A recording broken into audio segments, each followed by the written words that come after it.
Nigeria. Okay, let's say the whole anthem. Please, can we be upstanding? Our own dear native land, who tribes and tongues may differ, in brotherhood we stand. Nigerians old and proud to serve our sovereign motherland. Our flag shall be a symbol that truth and justice reign. In peace or battle honored, and this we count as gain. To hand unto our children a banner without stain.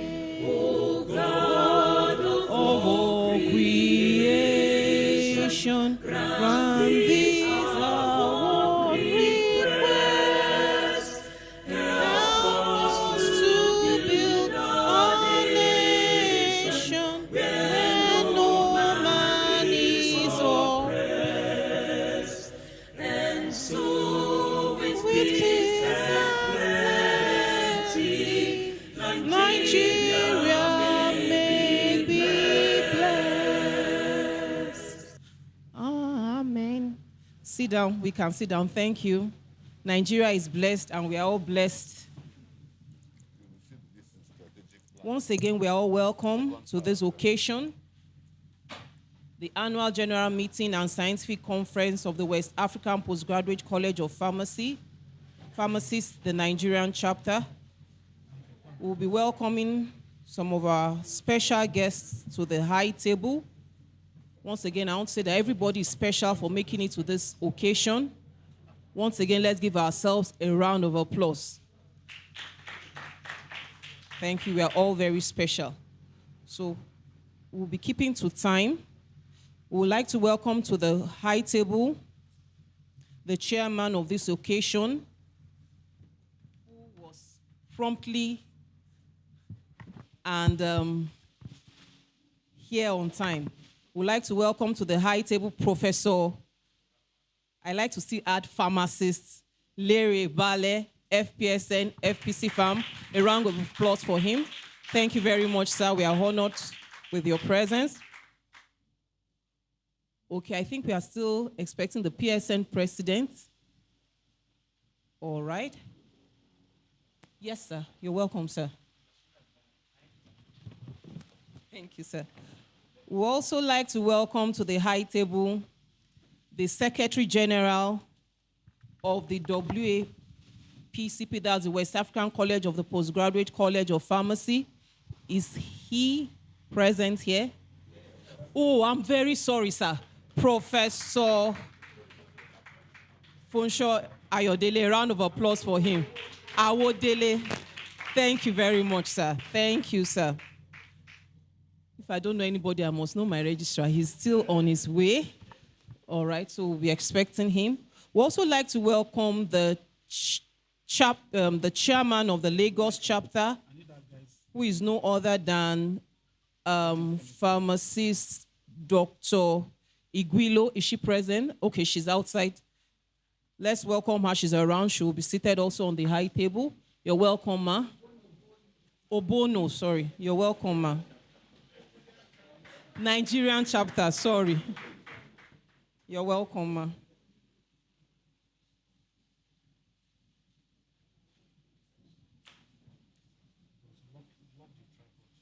Okay, while we still await our other guests, there are so many special people in our midst. I will not want to start mentioning names. Once again, we are all welcome. A round of applause for ourselves. We are still expecting the PCN chairman, the PCN registrar, and the PSN president. Thank you very much.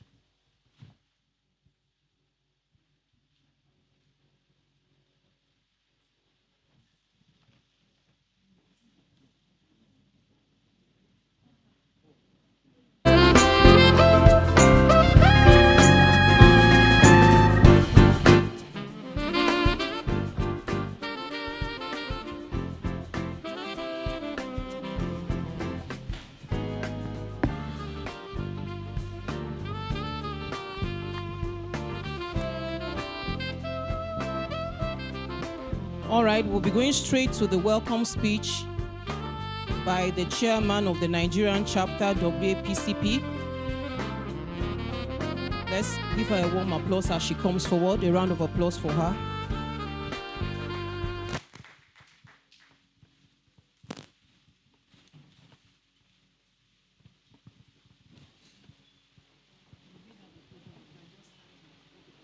Just stand here. Okay. Once more, good morning, everyone. Welcome, distinguished fellows. I was just wondering whether we could come together to fill the front seats so that it will look a bit, those that come late can now go and sit at the back. Please don't let those of us that came early look like late comers. Dr. Ngozi Okoye, please, all of you come down,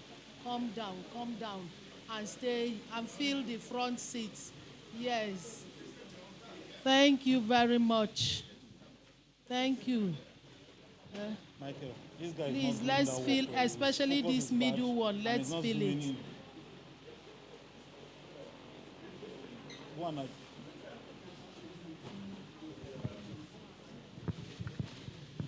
Thank you very much. So while we are doing that, let me start with the salutations. Welcome address by the chairman, West African Postgraduate College of Pharmacy, Nigerian chapter, on the occasion of our AGM and scientific conference here in Nigeria on the 1st of July, 2025 at the PCN auditorium.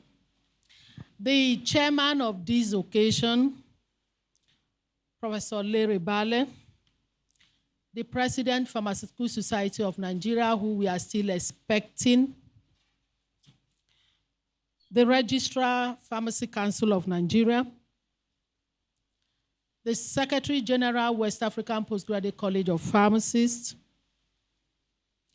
council members of the West African Postgraduate College of Pharmacists, our special guests, distinguished fellows of West African Postgraduate College of Pharmacists, EXCO members of the Nigerian chapter. I don't know if they are here. EXCO members, can you be upstanding for recognition? EXCO members of the current EXCO, please, can you be upstanding? Can you be upstanding? Where is the secretary? She's still working. Oh, okay. Thank you very much. Thank you. Please be seated. Zonal coordinators of the Nigerian chapter, please, can you be upstanding for recognition? So many of you are here. We are proud of you.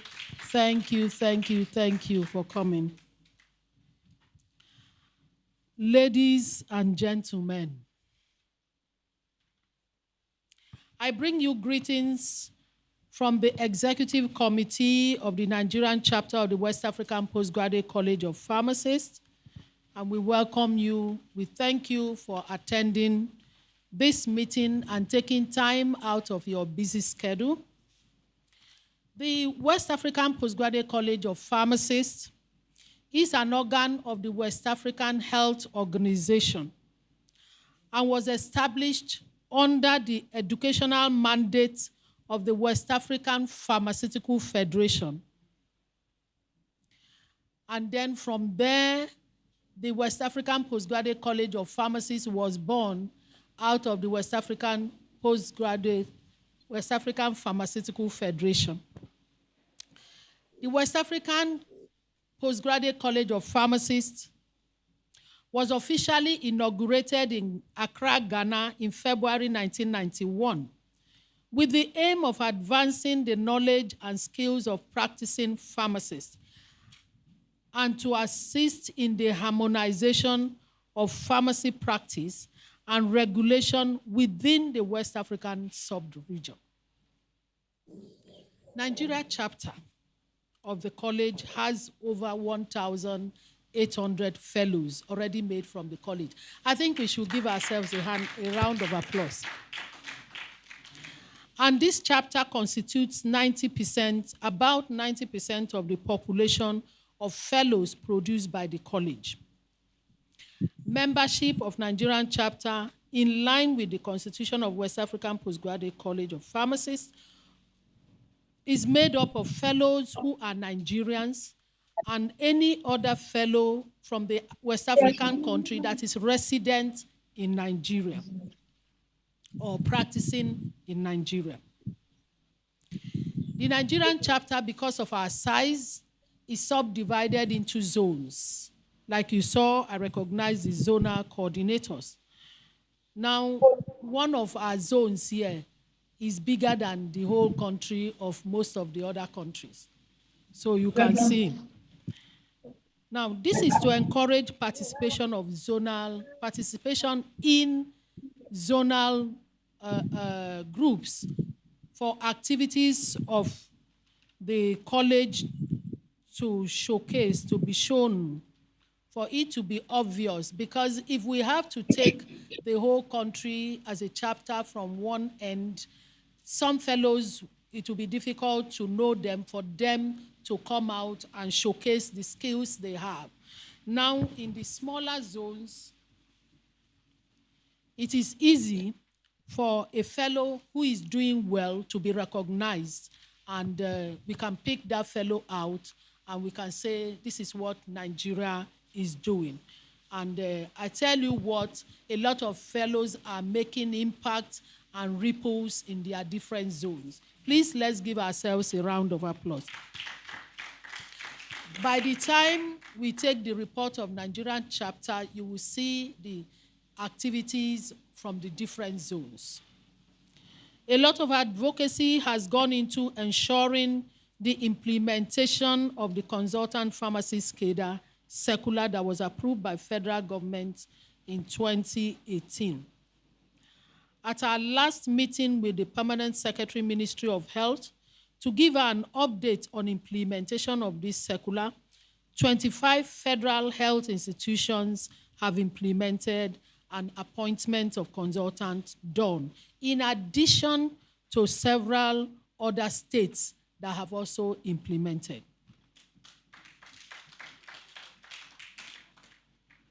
As part of the activities of Nigeria chapter, the International Pharmacy Practice Residency that was piloted in Delta State University is still ongoing. In fact, we want to report, we are glad to announce that the first set of residents, 4 of them in number, have completed their training and so have become preceptors and can train more residents. Before now, the training was being done and coordinated from the US by Dr. Teresa Pounds and 4 of her colleagues practicing there in the US who are doing online training, and occasionally Dr. Pounds comes to collate their activities. Also, because of that residency program, or as part of the residency program, the Nigerian chapter has registered with the ASHP, the American Society Association of colleagues or consultants, registered with them, and they are overseeing this residency program. And that means that by the time their suit is accredited for that residency program, anybody graduating from there will be eligible also to register with the American Society. Still on this residency program, a proposal has been sent to the Minister of Health. A delegation led by the former Secretary General visited the Minister of Health, and a proposal was submitted. The proposal was to ask the ministry to implement this residency program in 6 geopolitical zones of the country so that it can generate more preceptors and we can have more of this training coming up. Now, a lot more information on the activities of Nigeria chapter will come when the chapter report is being presented. This morning, let's move on. I want us to relax and enjoy ourselves in this meeting. I want to sincerely welcome everyone that has come here and appreciate you for taking time out from your busy schedule to be here just for the sake of the profession and the college. And in this meeting, we are here, apart from the AGM, to assess ourselves as consultants, know how we have fared thus far, and what we can do to move forward. On this note, thank you very much for listening, and welcome again. Thank you very much, Ma. A round of applause for our chairman again. Thank you, Ma. We'll be going straight to the welcome speech by our chief host, the Secretary General, Professor Awodele. A round of applause for him. Thank you very much. Yeah, thank you, the Master of Ceremony. I want to align with the protocol well established by the chairman of Nigerian chapter. However, permit me to specially recognize the chairman of this occasion, Professor Lere Bale. You could see that I've been chatting, discussing with him all the while. We are from the same village.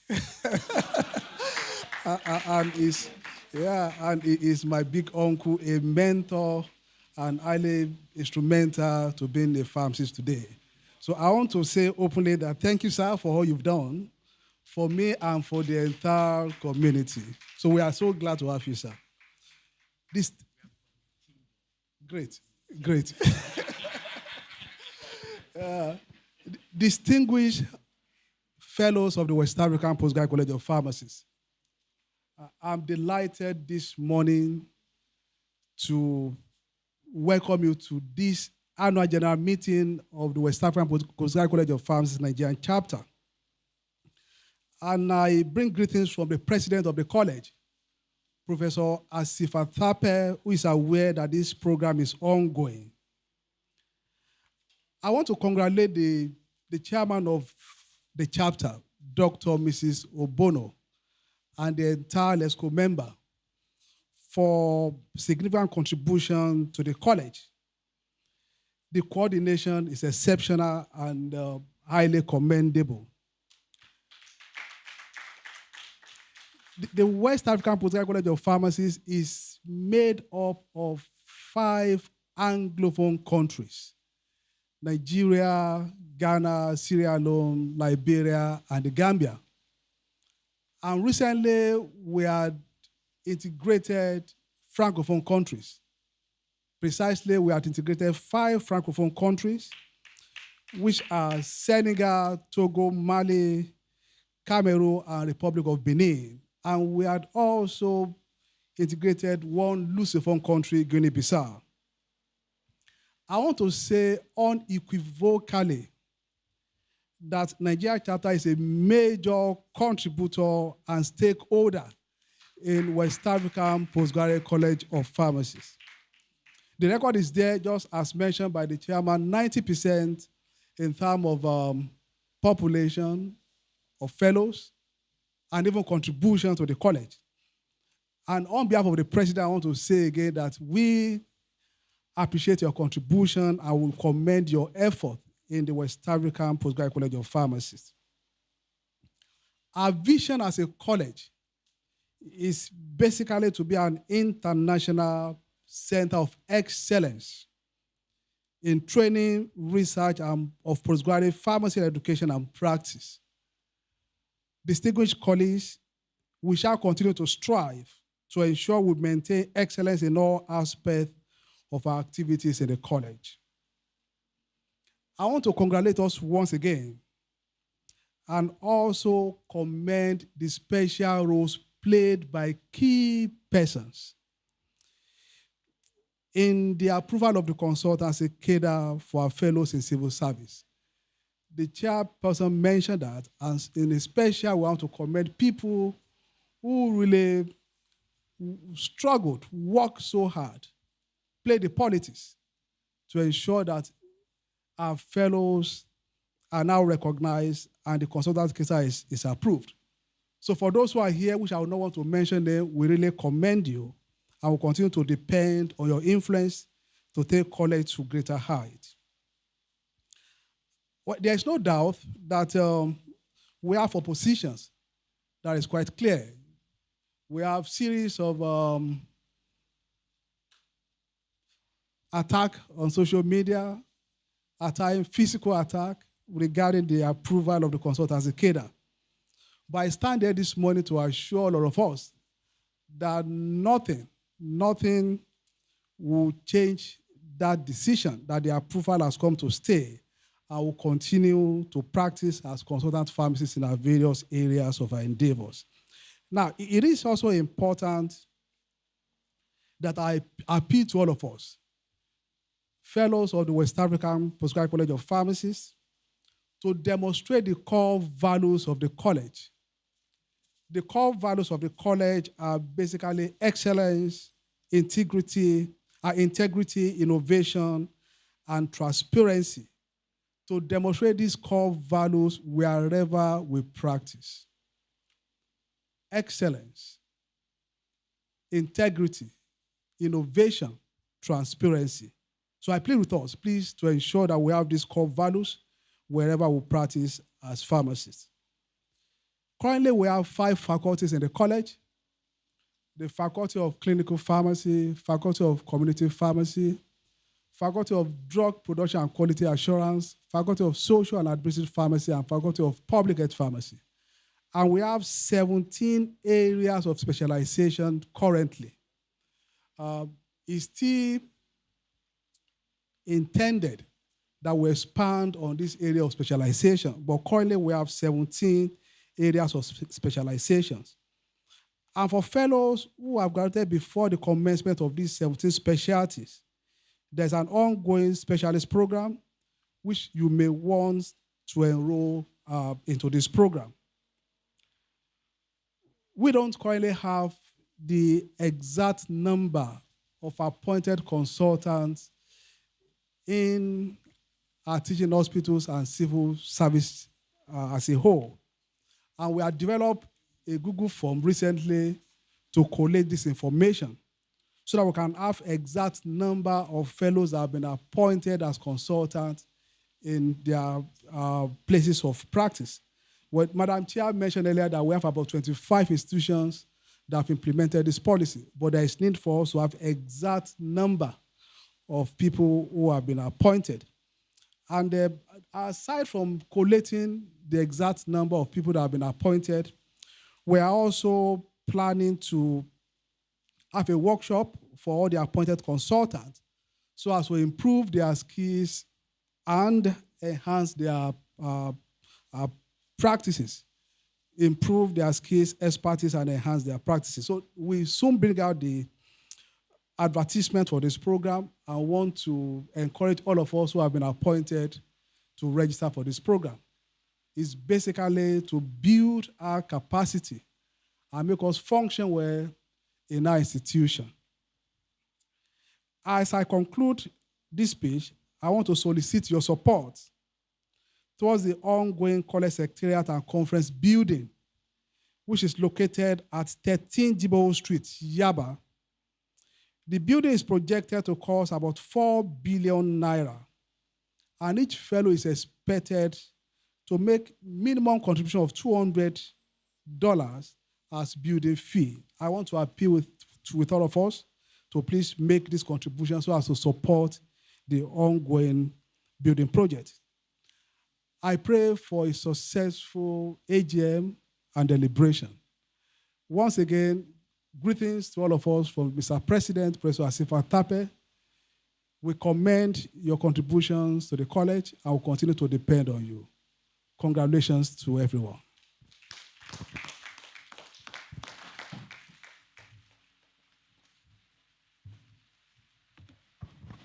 Thank you very much, our Secretary General. A round of applause for him. We'd like to recognize the presence of, there are so many special people in our midst. Just like I said at the beginning, everyone is special, but we'd just like to recognize the presence of some people in our midst. We'd like to recognize the chairman of the different faculties of the WAPCP, the Faculty of Drug Production and Quality Assurance, Professor Mrs. Odeku. A round of applause for her. Thank you very much, ma'am.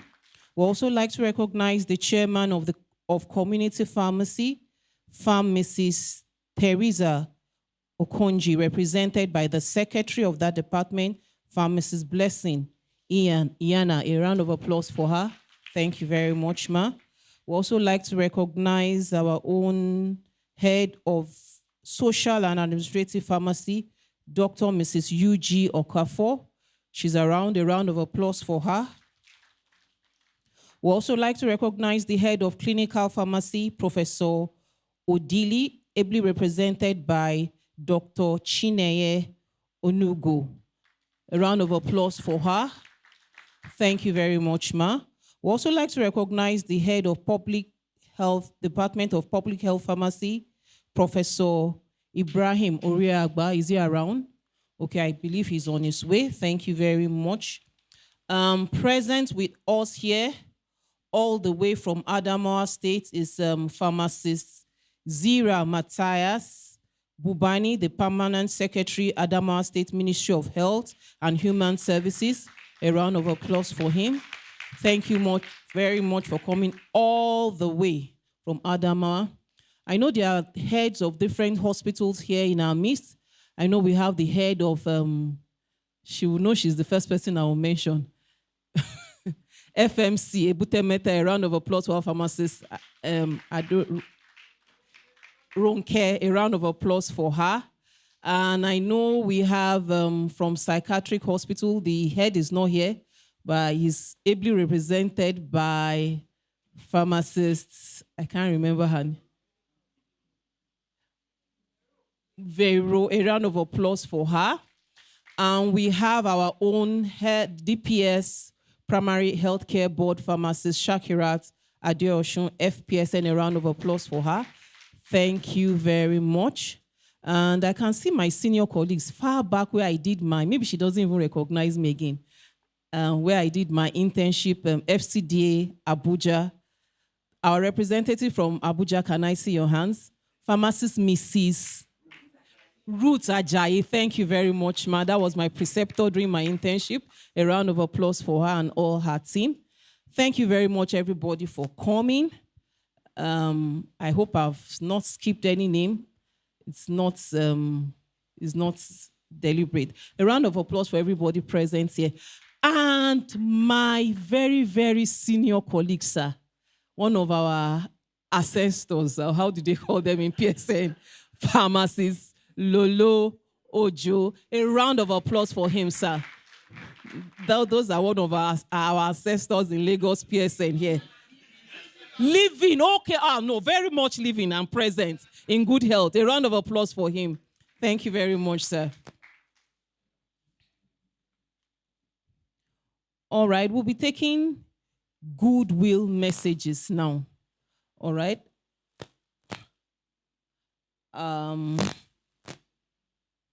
Okay, we'll go straight to the remarks by the chairman before the goodwill messages. Please, with a loud round of applause, let's welcome Professor Larry Bale. A round of applause for him. Thank you very much, sir.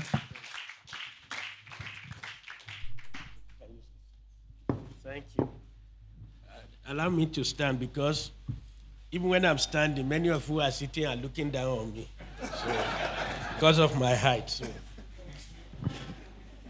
Let me first and foremost, the Distinguished Fellows of West Africa Postgraduate College, our gracious host, the Secretary General, the Chief Host, Professor Awodili, who had known me when I was still wearing pants on the street, and a great mentor to me, the first DSC holder in our state. So I'm very proud of you. He also has an elder brother who is a professor as well, professor of computer science. So we are very proud of them. So the family is unique, and that's the reason why my family has to produce at least one professor. So thank you so much. Let me also thank other hosts, Dr. Mrs. Margaret Obono, who had been a great inspiration to me. If I'd known Dr. Mrs. Margaret Obono when I was in school, I would have ended up an hospital pharmacist. but I didn't know her until I finally got to Lagos, and I was already in the commercial sector of Pfizer. So hospital pharmacy did not interest me again. But now, if I'm going back to practice pharmacy, I will do hospital pharmacy, thanks to my graduate donor. I also have a mentor in our midst, Dr. Pharmacist Ukamaka Okafo, who happens to be our mother because the son is my friend. So nice to have you. I might not be able, while keying into the protocol already established by the chairman of the Nigeria chapter, it's necessary for me to say that I also have a number of various forms of mentors here, like Pharmacist Shakirat, Pharmacist Adebayo Shola, who is a mentor for me in the academy, Professor Deku, who is not just a mentor on one side, but also a Pfizerite. He's married to a Pfizerite. Chief Pharmacist, I used to call her Chief Pharmacist when she was doing her internship, Annie Gioro. But now I call her now Director of Pharmaceutical Services. She's also another Pfizerite. My very good sister, Vicky Agorowe Wuku. I'm used to calling her Vicky Agorowe because I'd always know her as Vicky Agorowe. Nice to have you all the way from Port Harcourt. I also saw a mentor briefly, but I can't see where she sat again. Mrs. Lola Wumi Peters, I think I saw her coming. I will not forget my boss and mentor, Pharmacist Kabir Raji. I love people who are usually rebels who move out of pharmacy to go and do something. My doctorate degree is on digital transformation, so it's my mentor. This is because of this is the man who inspired me to work on digital transformation. Professor Awodele I've mentioned. Of course, the in-house mentor that I always have, Dr. Balulu Ojo, who my first foray into any major contribution to pharmacy, outside the fact that I was an assistant secretary for Lagos State in 1983, the first work I did, which was a survey of community pharmacies to identify gaps in terms of what they need to do and what had been done, was done jointly with a guy who used to work for Roche there, and that was Dr. Balulu Ojo. I will never forget, and we have been together. We have differences in political leanings. I'm basically somebody who believes in working for the masses. He likes to work for the rich, the European, he takes euro, I take naira. So those are the differences we have. But generally speaking, he had remained my mentor. He hasn't mentored me on how to make euro. I cannot also forget, I've already mentioned Dr. Bono. I've spoken about Professor Deku, and many other people. If I do not mention you, it doesn't mean that I do not recognize you. I just happen to have double assignment today. One from Dr. Bono, another from another pharmacist of Ambassador College, Pharmacist Yomi Oshewa, whom I worked with briefly when I was in Nigeria EXCO, and he had spoken to me for months. Today is his graduation day, and he wants me to just come and share some 15 minutes of inspiration with the graduating students. I myself, having been an indigent student who was trained by Reverend Sister Margaret, and I paid my fees in primary school, secondary school, but I couldn't fully pay the fees for Form 1 until the end of Form 2. So she took over my fees all through the time I got scholarship in my university. I want to honor everybody who's an educationist. That's why I ended up in education as well, because the lady who trained me in school was an educationist. Ladies and gentlemen, if I have to speak the way I've spoken, I will take over 2 hours. Before I go to my speech, which I wrote down, so that I do not extend the hour. As a teacher, I'm used to teaching for 9 hours on a Saturday, on a Sunday. I'd like to recognize a very humble gentleman, a guy who has the wisdom of King Solomon, and one who has mentored me for many, many years. If I call him doctor, please allow me. I hope you will allow me to do that. Our registrar or the PCN, Babashir. who is a Baba to me as well, in many ways. He has been a great guy who has helped the pharmacy in many, many ways, but he's not used to making noise. And I respect him for that. I decided to dress this way because I knew that he would be coming and he would dress in this way. I want him to know that all the mentoring he's been doing for me is not wasted. I'm making effort. When I came this morning, Dr. Okafor asked me for my bow tie. I said I forgot it at home. When I'm coming, I will put it on top of this parachute. Don't worry. Because that's the only way they will recognize me. Let me go straight to my written speech. Ladies and gentlemen, esteemed colleagues and guests, leaders and stakeholders of the Nigerian pharma profession, I've already sent a copy to Dr. Obono, so I'm sure he's going to send it on WhatsApp to everybody. With very deep appreciation and profound sense of honor, I accept the privilege to serve as chairman of this August occasion, being held in the month of July. The 2025 Annual General Meeting and Scientific Conference of the Nigerian Chapter of West African Postgraduate College of Pharmacists. In the year 2000, I think the conference was held in Liberia, I think. I was honored as a fellow for West African Postgraduate College.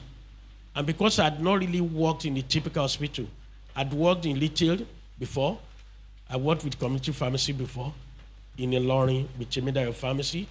I've worked with another pharmacy in Yaba here, but not typical hospital pharmacy. And it was the West African Postgraduate College that deepened my understanding of the fact that the practice of pharmacy does not start and end with industry, but rather the face of pharmacy itself is in other faculties that you have listed. And so I would like to commend the college. We have a lot to learn from the college. Dr. Baluluoju, we have so much to learn in the academy in terms of the setting up of the faculties, in terms of what they are doing, and we should be willing to deepen our relationship between the academy, Nigerian Academy of Pharmacy, and the West African Postgraduate College. Of course, Dr. Baluluoju, on June 26 this year, which was a few days ago, will have done something on consultancy pharmacy, if I'm correct, and I believe that it's now going to be done sometimes in July. So we do know that a number of members of the academy, like Dr. Ishola Adebayo and co, we have cause to make contribution. I was hoping to meet Dr. Pans as well, who had really educated me thoroughly about the importance of residency. We intend to also do something about residency, and will be willing to support and work with the the Nigerian chapter of West African Postgraduate College to make things happen.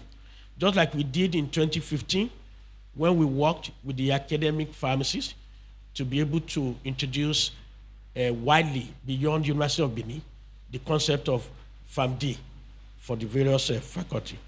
So I want to commend the college's unwavering commitment. During the period I served in Lagos State University Teaching Hospital, I recollect having members of the West African Postgraduate College who are pharmacists in the hospital, who had actually paid their own money for everything they did within the WAPC. And I asked them to raise all their invoices and everything. I went to the CMD and got him to reimburse them. Because the truth is that for the medical doctors, they were being paid for their own residency. But in our own case, it was such a big deal. But luckily for us, we got reimbursement, we got recognition, and I believe that they will continue to grow within the setting. My prayer is that pharmacy will get to the right place of honor where God has already set us. When I joined pharmacy school, I always share this story. I will never be tired of it. But I recognize the fact that pharmacists themselves may not understand this unless you have gone through what I went through. When I joined pharmacy school, I was admitted for medicine. When I was registering, the head of pharmacology, it wasn't called clinical pharmacology then, the head of pharmacology for medicine was Professor Suidi. I got to his front and I wanted to register for for medicine.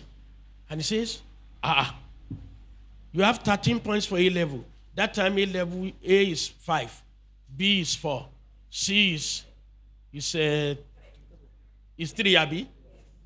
Then that is when you combine, that's 12 Abi. But if you pass 3 subjects at a city, they give you 1 more point.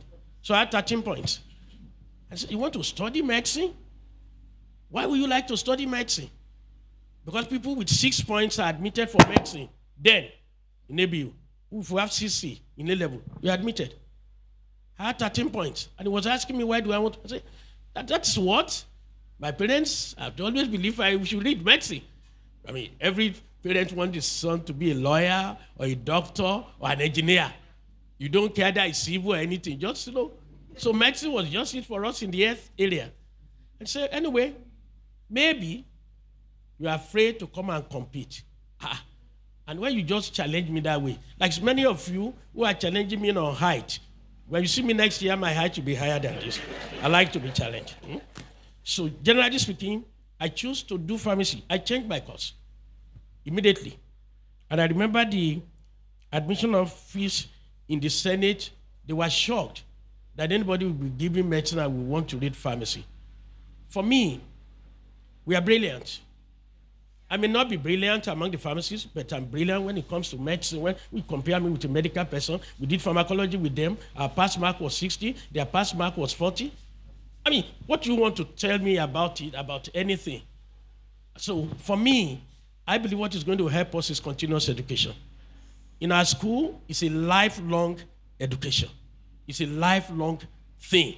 So in business school, Netherlands, and I believe that pharmacy must continuously learn. The West African Postgraduate College of Pharmacy provides opportunity for us all to keep on learning. And so I want to say your commitment to advancing this knowledge in pharmaceutical education is commendable. You are also advancing knowledge in leadership and practice. And in a rapidly evolving world, where change is the only constant, your work in upskilling professionals, deepening specialist competencies and championing innovation in pharmacy is both timely and vital. Pharmacy at a crossroad. Before I go to that paragraph, let me share with you that I have 2 kids. My son studied computer science, and my daughter studied mathematics. I wanted them to study pharmacy for very obvious reason. My wife is a pharmacist, and I tried to encourage them. I even offered them bribes, everything. Because, I'm not in the typical pharmacy line, so I wanted them to be I was in the commercial side. I wanted them to be in the typical pharmacy lines whereby they can enjoy some of the goodwill of the investment I've made in the various aspects of pharmacy. But they didn't. So when they started their courses, I called them together and said, you shame me. My wife is a pharmacist, I'm a pharmacist, and you refuse to. So if you have a child who's a pharmacist, you are very lucky. And this story I want to tell you, never tell this story to them. Because if your kids are still not yet in the university. The only story they picked for me and my wife talking at home or talking to other people is about pharmacy. About the fact that in pharmacy you can score -60 in dispensing. If you fail to recognize drug interaction, or fail to recognize, or you have to do a 5% powder, I do 50%. You measure, you are wrong in measuring the active ingredient because of decimal point. Even though your what do you call it, aggregate something may be first class, maybe 1/5, you will repeat. So in pharmacy, one is used to having people, when you say somebody is my classmate, I don't know if he became my classmate because he repeated part 1 or 2 or 3. And so 1/4 of the class will stop. Another 1/4 will stop this following year.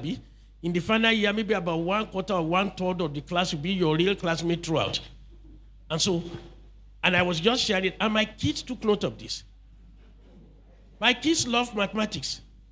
They can score 100 over 100 in mathematics. Why should they do a course where they can score -60? That was the reason why they didn't do pharmacy. So don't share that story with them. But share the story with medical doctors anywhere you go, particularly those who want to kill themselves because of consultancy pharmacy cadre. I studied the history of doctorate. And I realized that doctorate did not start with medical doctor. It was basically philosophy. And so I'm going to write an article on it like I did on the history of pharmacy itself. The guy called Hippocrates the father of medicine. Am I correct? 2,200 years after the death of Imhotep, left Greece and went to Egypt to go and learn the papyrus, the writings of Imhotep. Imhotep is an African. Imhotep was first a pharmacist who was a pharmacognosist. He extracted over 300 drugs from plants. Then he studied animals, what dogs would do when it feels as if they are having stomachache, what birds will do to improve the sight of the new babies, new birds. And in that way was able to extract over 300. So Imhotep was a pharmacist, a medical doctor, an engineer, a structural engineer, an architect, and also a visionary. So anytime they talk to you about Hippocrates, let them know that you are over 2,200 years older than as a profession than Hippocrates. Thank you. I love history, and our daily knows this. I enjoy history because, a guy who does not know his history does not know where he's going. And so when anybody speaks very negatively about Nigeria, I see somebody who has no future in Nigeria. Such individual is best to leave the country for us, because this country is going to be good. It's going to be great. This is our own blessed country, and no country is as blessed as this country. A call for purposeful leadership and strategic alignment. Ladies and gentlemen, we believe that it's time for us to as we gather today at this pivotal moment, not only in the life of the college, but also in the trajectory of healthcare and pharmaceutical practice across West Africa.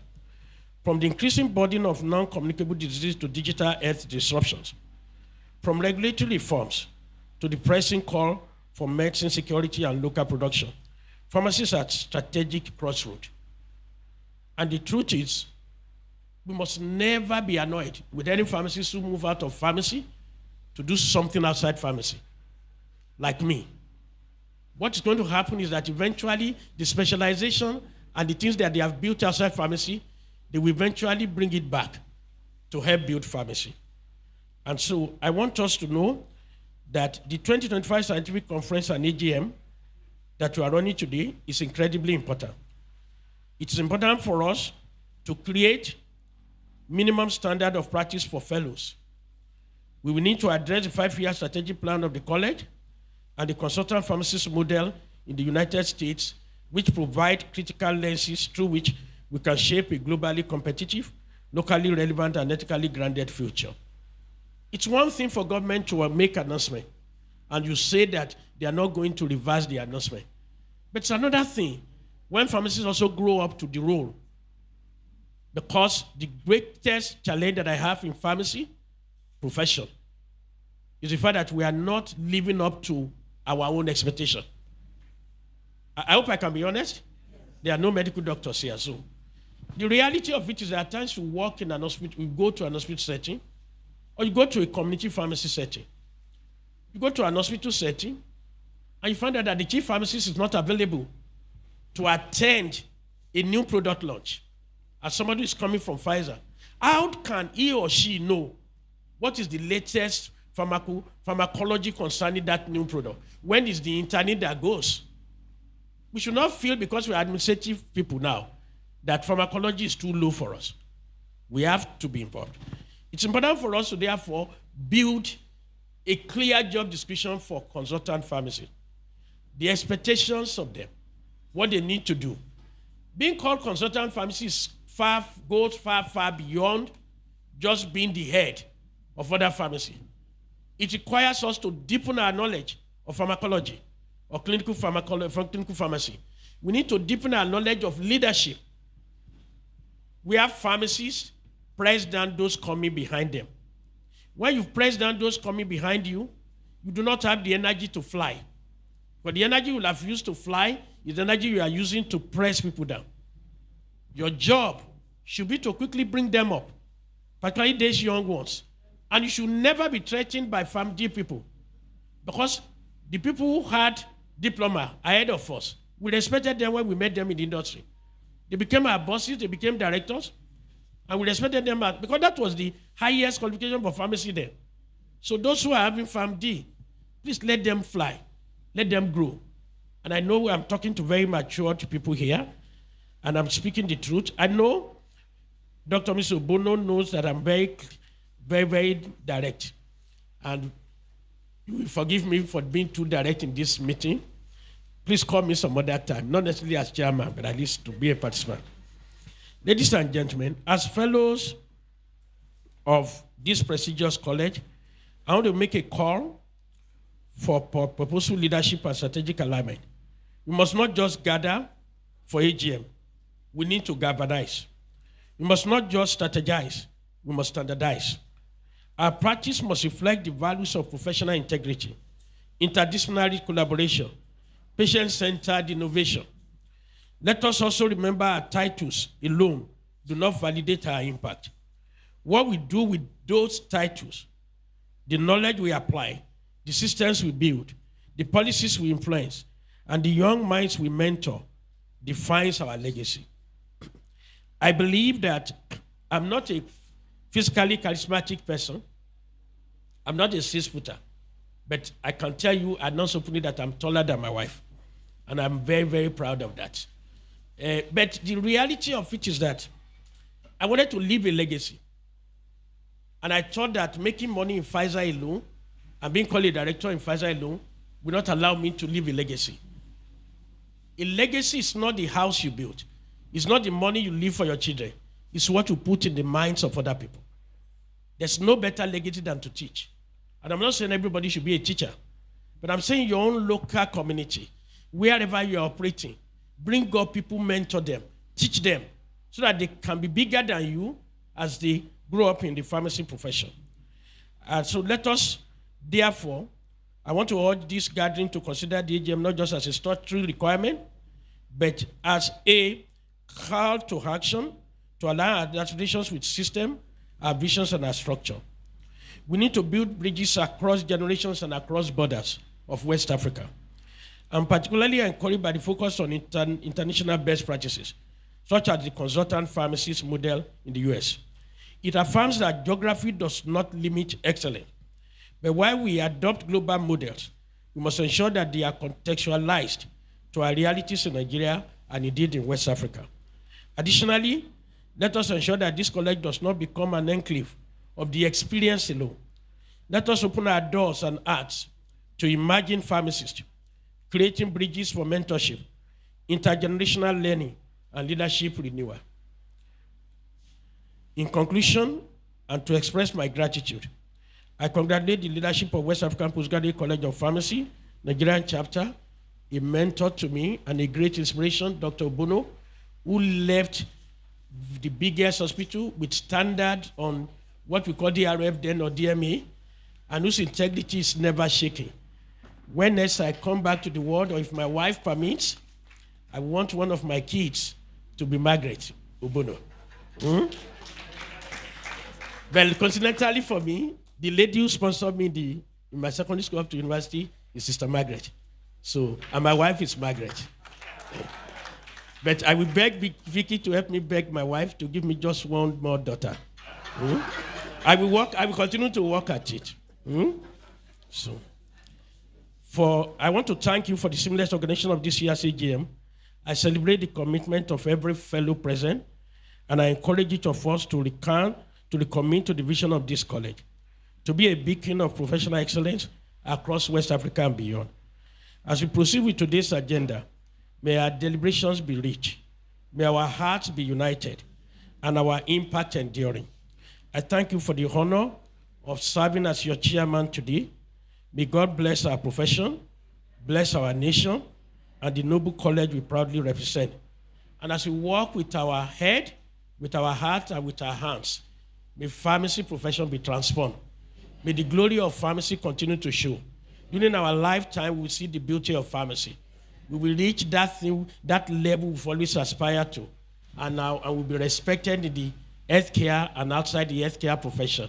And as a profession, it will be one of the most respected professions in Nigeria sooner than later, because we will find ourselves in key position and be able to use policies to also upgrade pharmacy. BRF happens to be a lawyer, and I'd known him when he was working with Tinubu and co. He became governor of this state only Before I left, he assured every magistrate had a car. I believe a time will come when a pharmacist will be president of this country, and it will happen during our lifetime. If by any means we ended up as governor, that is good.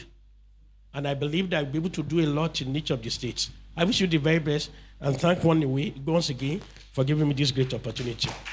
Thank you. Thank you very much, sir.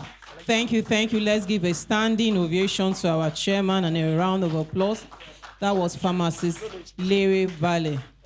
Thank you, Professor Larry Bale. Thank you very much, sir. FPSN, FPCP Farm, Living Ancestor. A round of applause for him. No. And I heard another one today, a Pfizer right. How do they call it? Pfizer right. If you are not a Pfizer right, I'm not one. We'll be one in our next generation. A round of applause for our chairman again. Thank you very much, sir. All right, while the chairman was giving his speech, someone very special to us walked in, and is no other than the Registrar, Pharmacy Council of Nigeria, Pharmacists Ibrahim Baba Shehu Ahmed, FPSN, FPC Farm, FCAI. A round of applause for him. Thank you very much, sir. All the way from Abuja. Thank you so much, sir. Thank you, everybody. We'll be taking our goodwill messages, and we'll be starting from my own registrar. He'll be giving us his goodwill message. I don't want to receive transfer to, I'm okay in Lagos, so we'll be taking the goodwill messages from my registrar. A round of applause for him again. Thank you very much, sir.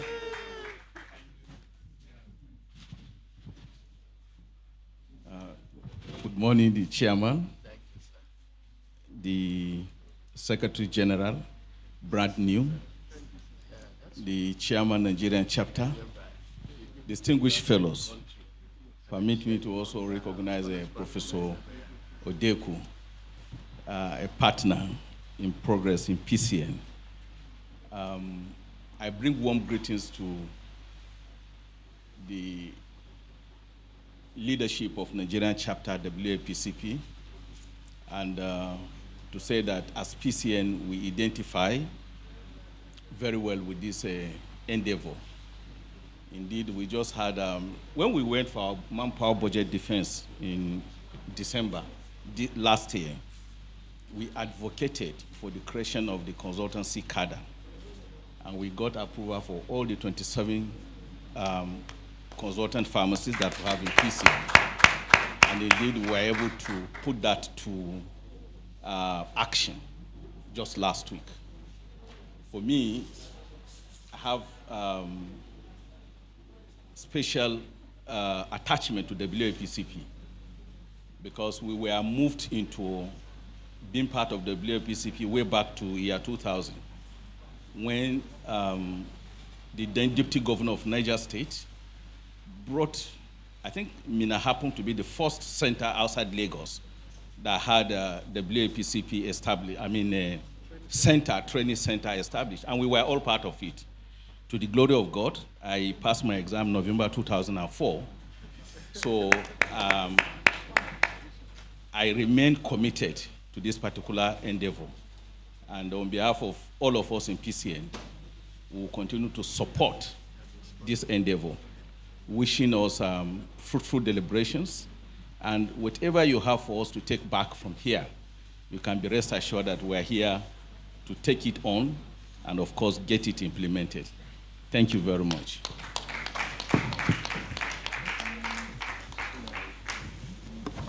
Please clap very well for my registrar. Thank you very much, sir. We'll be taking the second goodwill message. We are coming gradually. We are still in the north. We'll be taking the second, our PAM secretary all the way from Adamawa State, Pharmacist Zira Matthias. He's the PAM secretary, Adamawa State Ministry of Health and Human Services. A round of applause for him. Thank you very much for coming all the way. Please, let's keep clapping. By air is, I think, almost 2 hours. By road is almost 24 hours. Thank you very much, sir, for coming. Thank you. The chairman, though he is going out, the secretary of the West Africa Postgraduate College of Pharmacists, the registrar, head of departments of the West African Postgraduate College of Pharmacists departments, invited guests, ladies and gentlemen, good morning. I bring warm greeting from people of Adamawa State, especially my Honorable Commissioner, Chief Felix B. Tongomi, who has passion for pharmacists. And even my governor, he has passion for pharmacists because we have 3 permanent secretaries that are in the administration. The head of service is a pharmacist. And just of recent last year, the governor approved engagement of bonded pharmacists for internship in our state hospital. And at least 15 pharmacists are being engaged annually for that. At the same time, we accredited some hospitals in the state for internship. We advocated for 3 tertiary hospitals and 2 state-owned hospitals. I mean federal hospitals, 3 and 2 state-owned hospitals. And locally, we gotten 2 for the federal hospital and 1 for the state hospital accreditation. At the same time, my governor approved some money for us to procure official books and other essential books that are needed for training of intern pharmacists. And my coming here, I will go around Lagos to buy some of those books. So that shows that my governor has passion for pharmacists. So I wish each and everyone a success for this college. And we have been working tirelessly to ensure that the consultancy cadre is implemented in the state government of Adamawa State. We wrote memos 2 times, but the memo has to be an executive memo, and we are planning to write it for the executive council to approve the consultancy cadre. In Adamawa State, we have 3 consultant pharmacists, and I'm the youngest one because I got my own last year. So, but in the federal federal hospitals, we have a lot of them over there. So I thank you very much, and I will try by all means to ensure that policies regarding to pharmacy are being implemented in the state. Thank you very much. Thank you very much, sir. A round of applause for pharmacist Matthias all the way from Adamawa. Please let's keep clapping for him. Thank you very much, sir. I don't know if you heard what he said very well. There's a prophet in the house. Prophet, by the powers conferred on me by being the MC of this occasion, I've added another title to Professor Larry Bale, a prophet. He prophesied that in our lifetime, that the president of Nigeria will be a pharmacist. And it has started in Adamawa. It's little by little. Head of civil service is a pharmacist. If you believe it in the house, let me see your hands up. I don't want to say shout hallelujah. A round of applause for ourselves. And it will all be for the betterment of pharmacy. Thank you very much, pharmacist Matthias from Adamawa. Before we continue with our goodwill messages, we would like to recognize some of our online participants who are very important to us. And we have our distinguished professor, Professor Cecilia Iguilo. She's online with us. A round of applause for her. She has been the former Secretary General and also the former president of the West African Postgraduate College of Pharmacists. Also online, we have Professor Wilson Erun, the chairman, Joint Faculty Board, WAPCP. And we can see, we also have pharmacist Teresa Pounds, she's going to be one of our speakers, and so many other participants online. A round of applause for all our participants online. We'll be hearing Professor Iguilo will be taking, our distinguished professor will be taking a goodwill message very soon. But we'll be taking goodwill message from our DPS Primary Healthcare Board, our own pharmacist, Shakirat Adeosun. A round of applause for her. Thank you very much, ma. After her, we'll be having the goodwill message from our distinguished fellow, Professor Iguilo. Thank you very much. Good morning, the Registrar, Pharmacists Council of Nigeria, Pharmacist Baba Shehu Ahmed, my registrar, your registrar, the registrar of the Pharmacists Council of Nigeria, a man that cares for every pharmacist deeply. The chief hosts of today and the SecGen of WAPCP, Professor Funsho Awodele, I bring warm greetings from all the fellows of the Lagos State Primary Healthcare Board. And at the Lagos State Primary Healthcare Board, we have, over the last 10 years, moved from 22 pharmacists to 122 pharmacists. And of that number, we have 11 fellows. Of course, and counting, because some are still in school. So, you know, the Primary Healthcare Board is very intentional about ensuring preventive health. And that is our target. And the fellows in the house at the primary level of care are very, very big on research. One of them currently works with our prof here, Professor Awodele, and I'm talking about Dr. Halima Adedeji. So we are glad to be part of this community. We believe that we'll continue to learn, unlearn, and relearn from one another. And we believe this particular medium is one where we can foster collaborations and learn, share from one another. Again, we want to wish everybody, we want to say congratulations and wish us all safe journey back to our respective destinations. Thank you. Thank you very much. A round of applause for her. We'll be taking the goodwill message from our distinguished professor, Professor Cecilia Iguilo, online.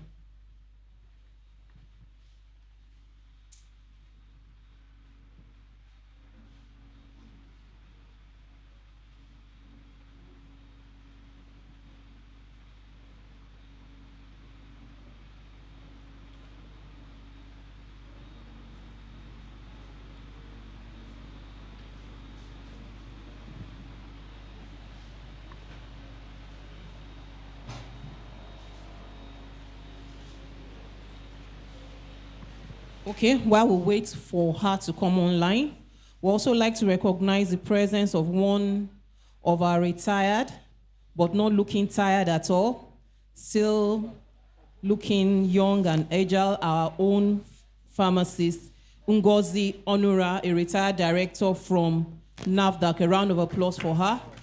Thank you very much, Ma, for coming. All right, we'll be taking goodwill message from the department, the head of the Department of Community Pharmacy, online or by her representative. Okay? The head of Department of Community Pharmacy is Pharmacist Teresa Okonji, but she's well represented by the Secretary, Pharmacist Mrs. Blessing Iyama. Thank you. A round of applause for her. She comes forward.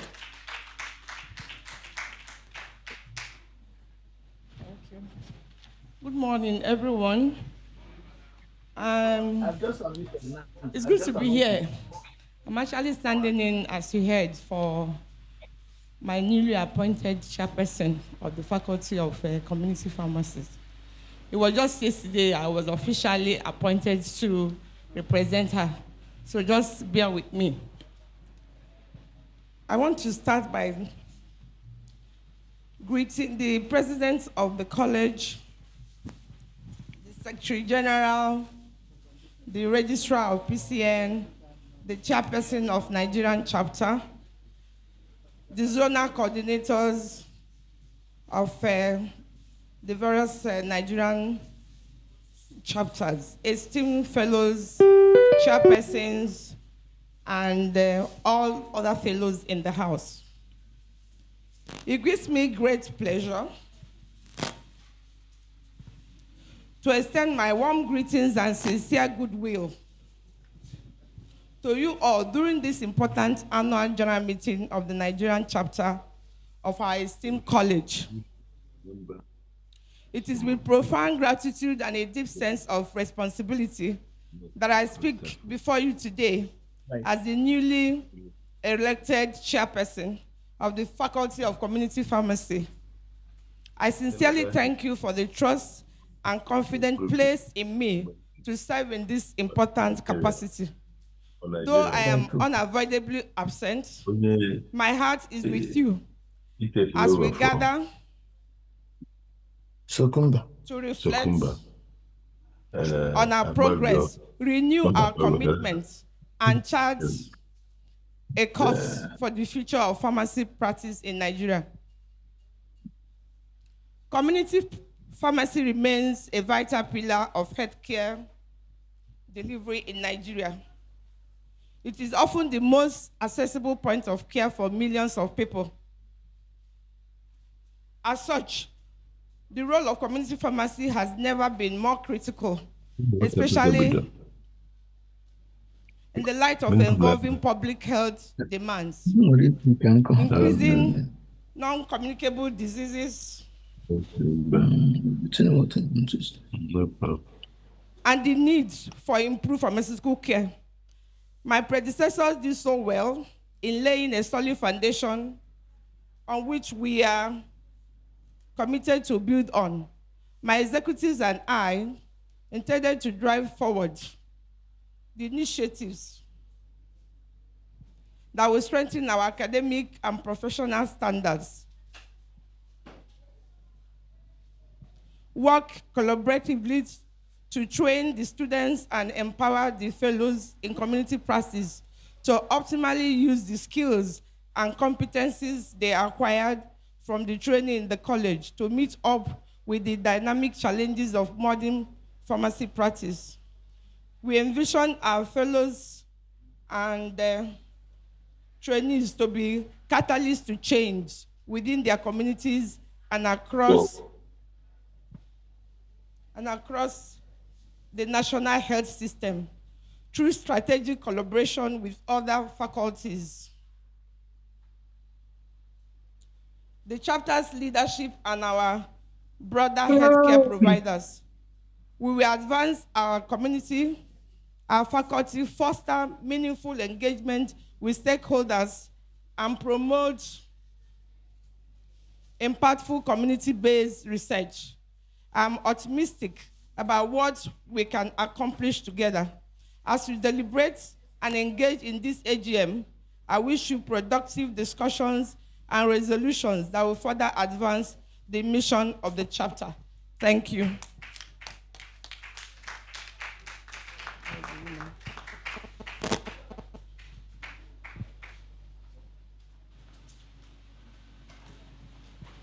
Thank you very much. A round of applause for the brand new chairman and her secretary, Community Pharmacy. We'll be taking the goodwill message from our distinguished professor, now online Professor Cecilia Iguilo. Thank you very much.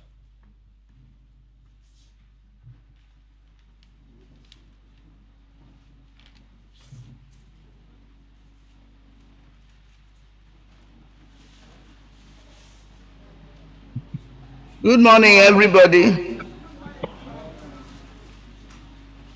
I'm sorry they didn't permit us to unmute. So I think they've just given us permission.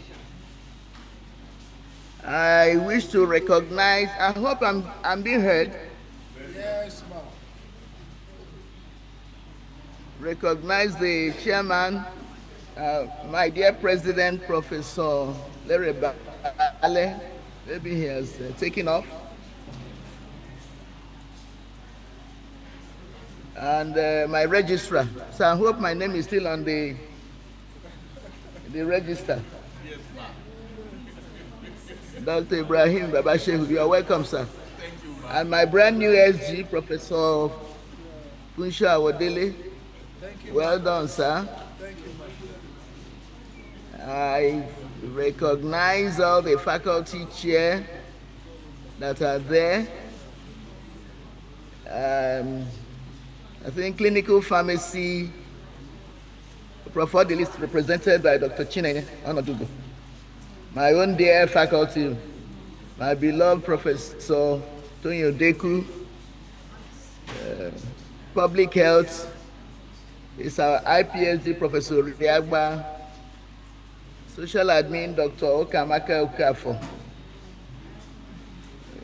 community pharmacist, Pharmacy Teresa Okonji. I hope I'm not missing out anybody. Dr. Lolojo, I will recognize you, sir. And of course, our dear chair, Dr. Margaret Obono. My dear sister, Teresa Pam. I really thank God for all of you. And the college will continue to move on. I extend my warm greetings to the West African Postgraduate College of Pharmacists Nigerian chapter on the occasion of the annual general meeting holding today. As we gather to discuss the critical issues of minimum standards in all areas of pharmacy practice, I commend your commitment to excellence and the advancement of the pharmaceutical profession in Nigeria. This underscores the need for continuous improvement and adherence to best practices in pharmacy education, research, and practice. Your efforts to promote minimum standards will undoubtedly contribute to enhanced patient care, improved health outcomes, and the growth of a robust and responsive healthcare system. I must commend the efforts of the chapter's leadership and of course the Nigerian government in the establishment and approval of the consultant pharmacist cadre in the national scheme of service. I want to just take a minute to thank my registrar because he has already commenced the implementation. This cadre has come to stay. I want to tell us that it has come to stay. Many institutions are already implementing it, despite the few conspiracies that are already being destroyed. Of course, all the conspiracies are destroyed. Indeed, the other chapters of the West African Postgraduate College are following your footsteps. I also wish to sincerely appreciate my beloved sister, Dr. Teresa Pounds, and the chapter for the success of the International Pharmacy Practice Residency Program in partnership with the American Society for Health Systems Pharmacists. It is presently going on at their suit.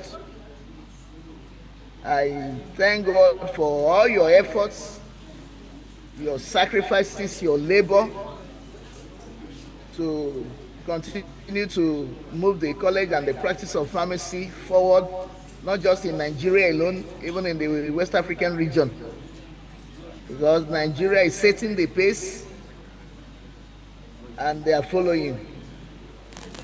I wish all of us fruitful deliberations, insightful presentations, meaningful networking opportunities. May your discussions be enriched by diverse perspectives, and may your resolutions be guided by a shared passion for pharmaceutical excellence. Please, I recognize also all the members of the WAPCP Council members, like my chairman of Joint Faculty Board, I think editor-in-chief, I don't know whether he's there now, Professor Wanan, Professor Edru is the chairman of Joint Faculty Board, and all the other faculty chairs and the members of council present. I wish the chapter very successful general elections. Thank you very much for listening, and God bless you all.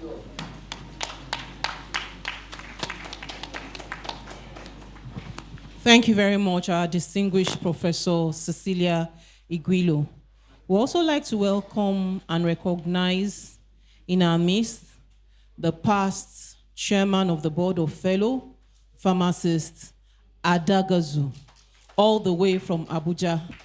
Sonodozwasa, please let's keep clapping for him. I think you have just a word for us, a goodwill message all the way from the Federal Capital Territory. Come forward, sir. Goodwill message. Please let's keep clapping for him as he comes forward.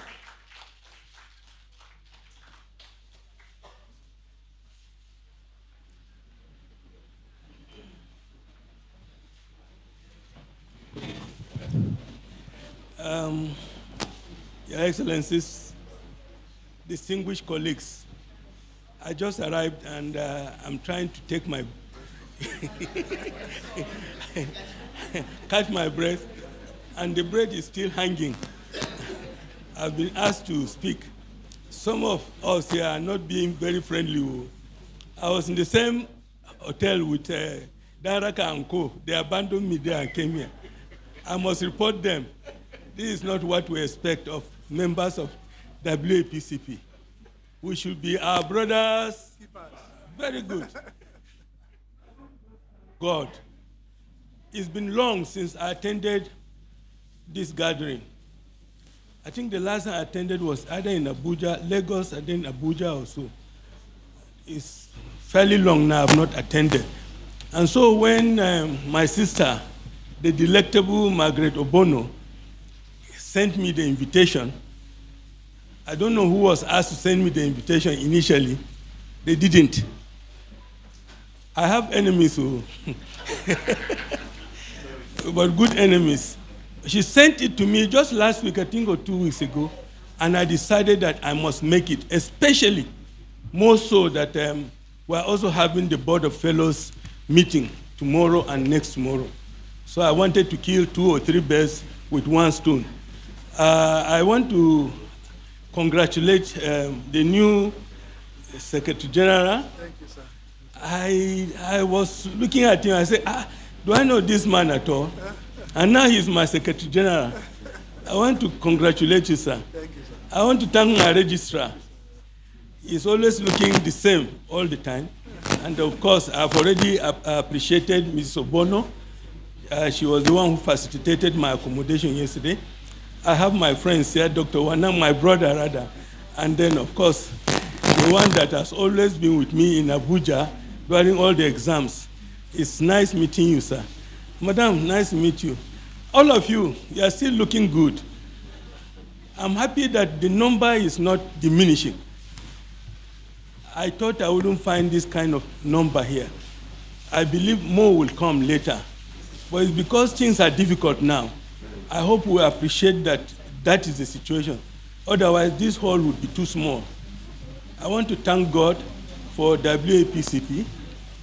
We are making progress with the consultancy cadre having been approved and being implemented. I believe we are making some progress. Somebody from Jos called me and said they were not implementing in Jos. I happen to know the CMD of Jos, and he married my friend's daughter. So I just called my friend and said, talk to that guy, let him behave himself. To the glory of God, I think 14 places have been approved, and they are now enjoying it. We have to push wherever you can make a difference. Try and make a difference. Don't wait to be told. Please, don't wait to be told. This is our collective responsibility. And I know that if we work together, the sky is not going to be the limit. I think the universe will be the limit. Thank you very much, I wish all of us sir. a good time here. God bless all of us. Amen. And as you have come safely, may the good Lord take us back safely too. In Jesus' name. A round of applause for pharmacist Adagazu. Thank God I called him while his breath was still hanging. If it had landed, we would have spent 2 hours here. A round of applause for our pharmacist all the way from Abuja again. All right, please, just 1 minute each now. We have just about 2 or 3 people for the goodwill messages. We have the representative of the chairman of clinical pharmacy, Professor Wanang himself is here. A round of applause for him as he comes to give your welcome, sir, goodwill message for Department of Clinical Pharmacy. Okay, he's the current editor-in-chief. Thank you very much, sir. Thank you. Members of the high table, distinguished colleagues, ladies and gentlemen, I have been sent by the chairman of the Faculty of Clinical Pharmacy, Professor Valentine Odili, who is unavoidably absent. He said I should present him. I want to thank you one and all for this meeting. My elder brother has said a lot. It is not easy to find ourselves where we are today. But we are here because of our resilience, our commitment. And as we gather this morning to ponder over the practice of pharmacy, let us know that we are the mirror that the society sees, so that this our meeting shall be translated into practice, into competence, into excellence. Clinical Pharmacy wishes you the very best. Good morning. A round of applause for him. Thank you very much, sir. We have Professor Wilson Eru online, the chairman, Joint Faculty Board, WAPCP. I believe he has a word or two for us as his goodwill message. A round of applause for him as he comes online.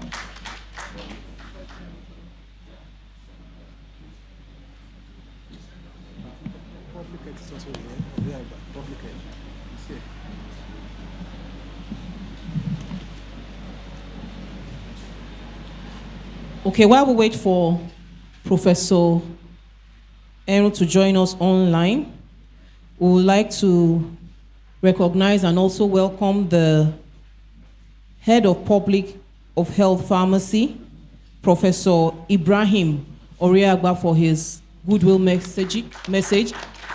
Please come forward, sir. Thank you. A round of applause for him as he comes forward. Also the immediate past SG. Sorry for the omission. Thank you very much, sir.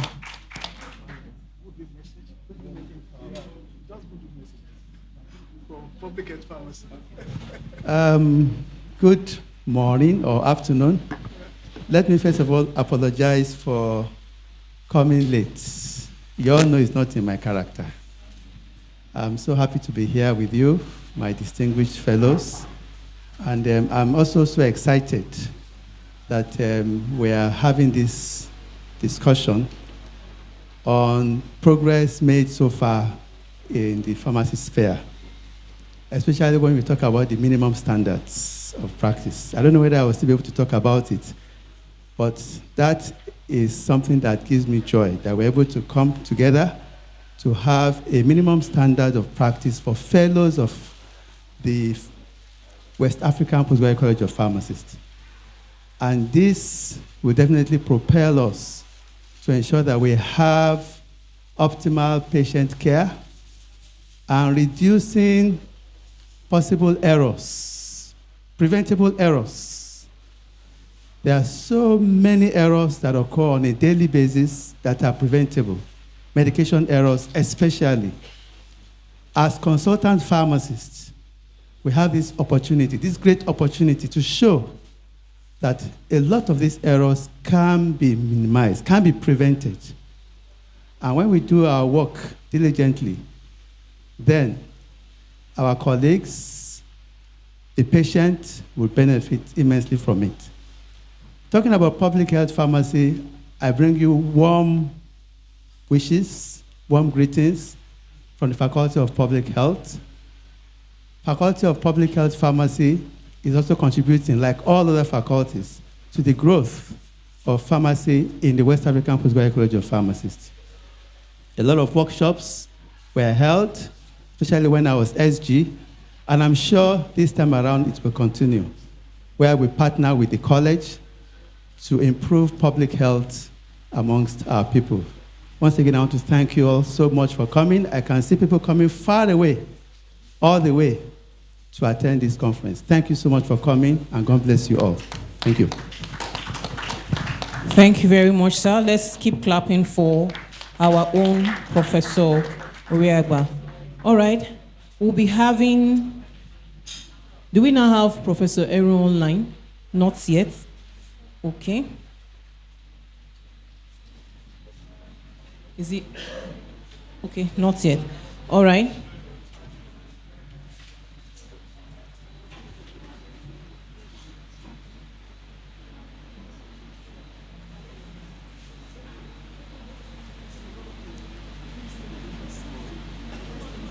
Okay, so we'll be going to our presentation immediately now. And our first speaker, I believe she's ready.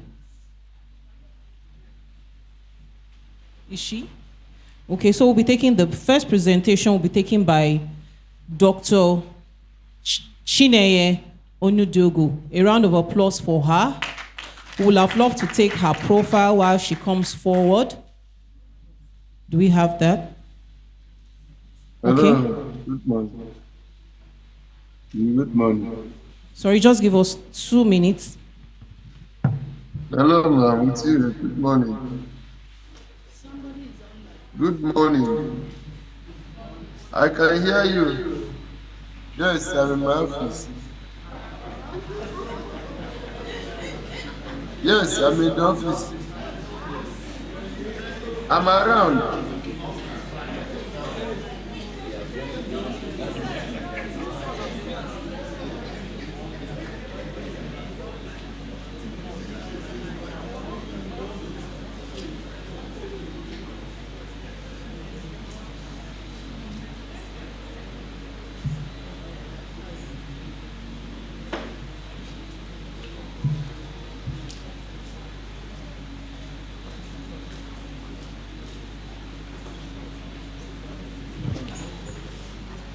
All right. Sorry for the break in transmission. We'll be having our first speaker in the person of Dr. Chineye Ifeoma Onudogo. It's a long profile. I hope to be like this in the future. I'll just try and summarize it. Dr. Chineye has been actively involved in pharmaceutical practice since she qualified as a pharmacist 27 years ago, being a PhD and a PharmD holder with a master's degree in clinical pharmacy and a fellow of the West African Postgraduate College of Pharmacists. She has been involved in the pharmaceutical care, counseling, and follow-up of patients with chronic medical condition, critically ill patients in intensive care and emergency pharmacies, outpatients, and chronic cardiovascular patients. I'll just go to the next paragraph. Dr. Chineye is the lead partner in the Commonwealth Partnership for Antimicrobial Stewardship grants currently being executed in UNTH in partnership with University Hospitals of Derby and Burton NHS Trust, United Kingdom. She has also executed 2 other antimicrobial stewardship focused grants, tracking as well as the targeted training on AMS, AMC, AMU for interns and other pharmacists. As the lead pharmacist in UNTH Multidisciplinary Hematology Clinical Trial Team, she has been and continues to be involved in several clinical trials. She was part of the cardio trial interdisciplinary team involved in open heart surgeries in UNTH. I thought we'll give her a round of applause for that. Pharmacist Chineye currently serves as the secretary of the Central Antimicrobial Stewardship Committee of the hospital, a member of the ONG Antimicrobial Stewardship and Subcommittee, a member of the Infection Prevention and Control Committee, IPC, and Infection and Control and Injection Safety Subcommittee of the Drugs and Therapeutic Committee of UNTH. She's also involved in advocacy for family planning services as a certified planning service provider. As an antimicrobial guardian, Dr. Chineye takes keen interest in research, training, and antimicrobial stewardship activities, and serve as a resource person for related training on several fora. She has authored and co-authored several publications in peer-reviewed journals. She's happily married and blessed with 4 children. She loves reading, teaching, public speaking, and meeting people. A round of applause for Pharmacist Chineye Inodu. We are privileged to have you here. Thank you so much, ma'am.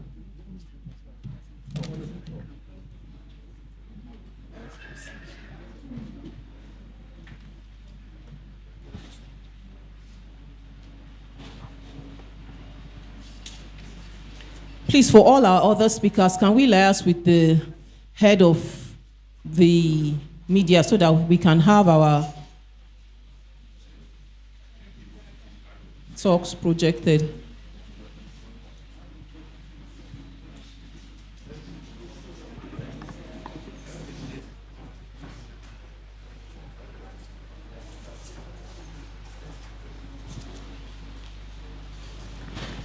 Good morning, my registrar, sir, my SecGen, sir, Professor Wadele, my Oga in clinical pharmacy, WAPCP, before the war and currently. I served under him as a secretary. Professor Wanang, I salute you, sir. And my teachers, my senior colleagues, people I learned under.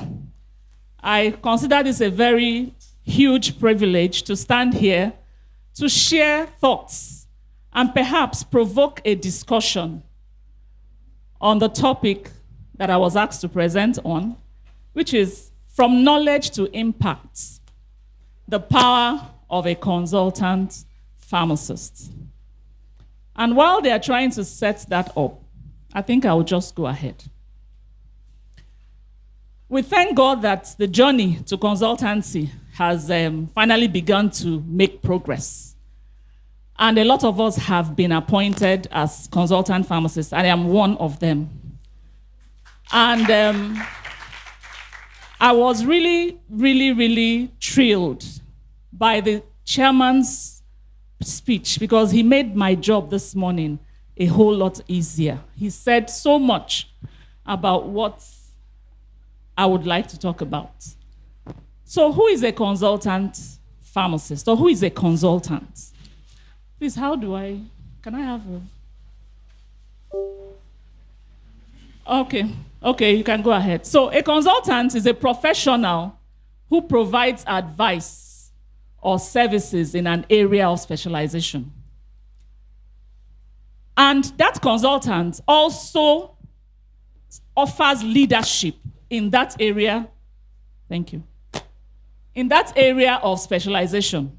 And it's supposed to be very knowledgeable in that area of specialization. Do you agree with me?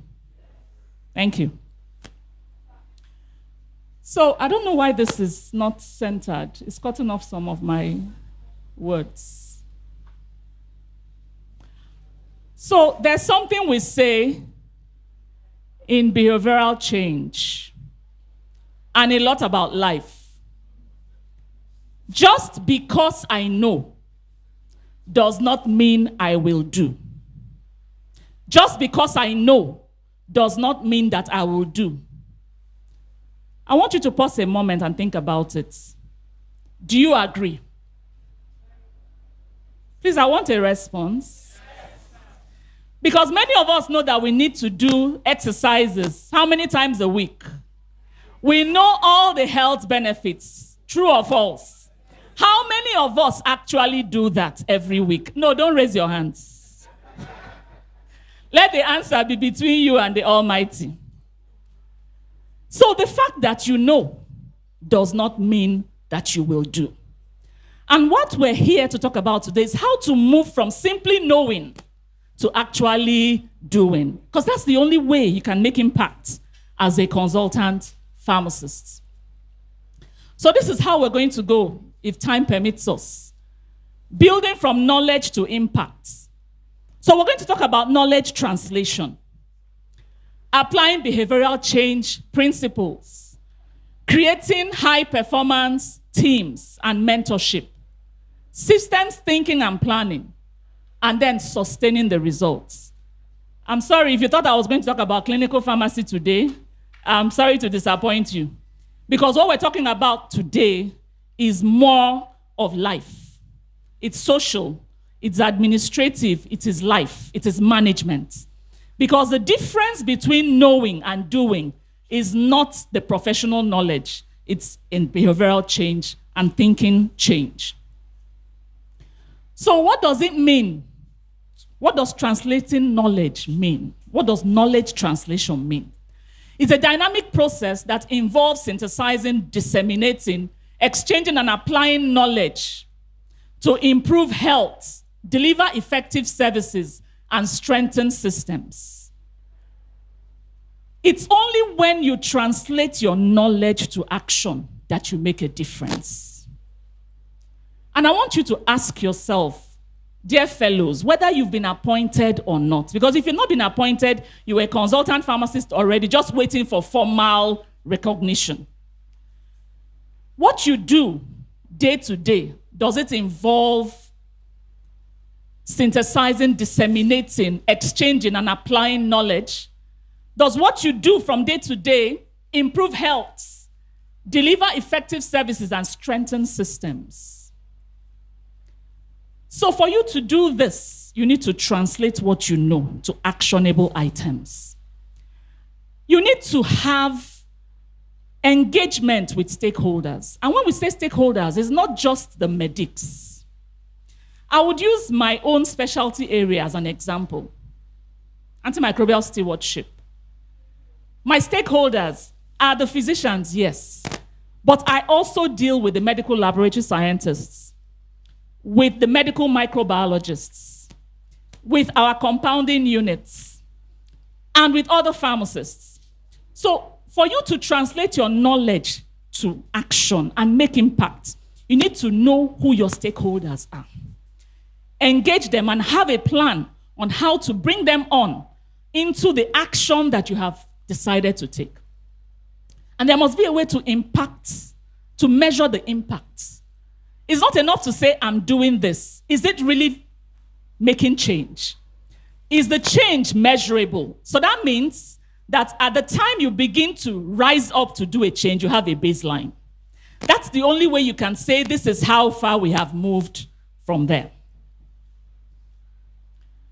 And knowledge translation is only effective if it leads to action. And so what should you do? Identify your goals and objectives. We will keep saying this everywhere because that is the foundation of any intervention and any change. You need to identify your goals. We all know about the SMART goals, right? It should be what? Specific. It should be measurable, achievable, relevant, and timely. Then what is the target of what you want to do? That translation of knowledge to action. What is your target? What are the characteristics of that target, whether it's a population or it's a system? What are the needs? What are the preferences? How well, if there are people, do they understand what you want to do?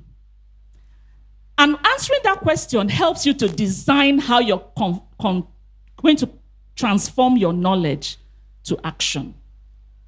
Then you need to select the most effective channels and formats for communication. It could be digital, it could be social. And there are some people and some areas where you want to make interventions, you must go analog if you want to reach the people. True or false? If you go digital, you lose them. And the aim is not for you to say, I have gone digital and is on social media. Is the people or the place where you want to transform your knowledge to action, are they understanding it? Is it making an impact in their lives? And then you need to build relationships and trust. We're going to talk about building teams later on. And you cannot build, maintain, and run teams without relationships and trust. It just isn't possible. So let's talk a little bit about behavioral change, which actually, if I have 3 hours, I'll still be talking about it. But we're going to take it in just a couple of minutes. What are the things that determine our behavior?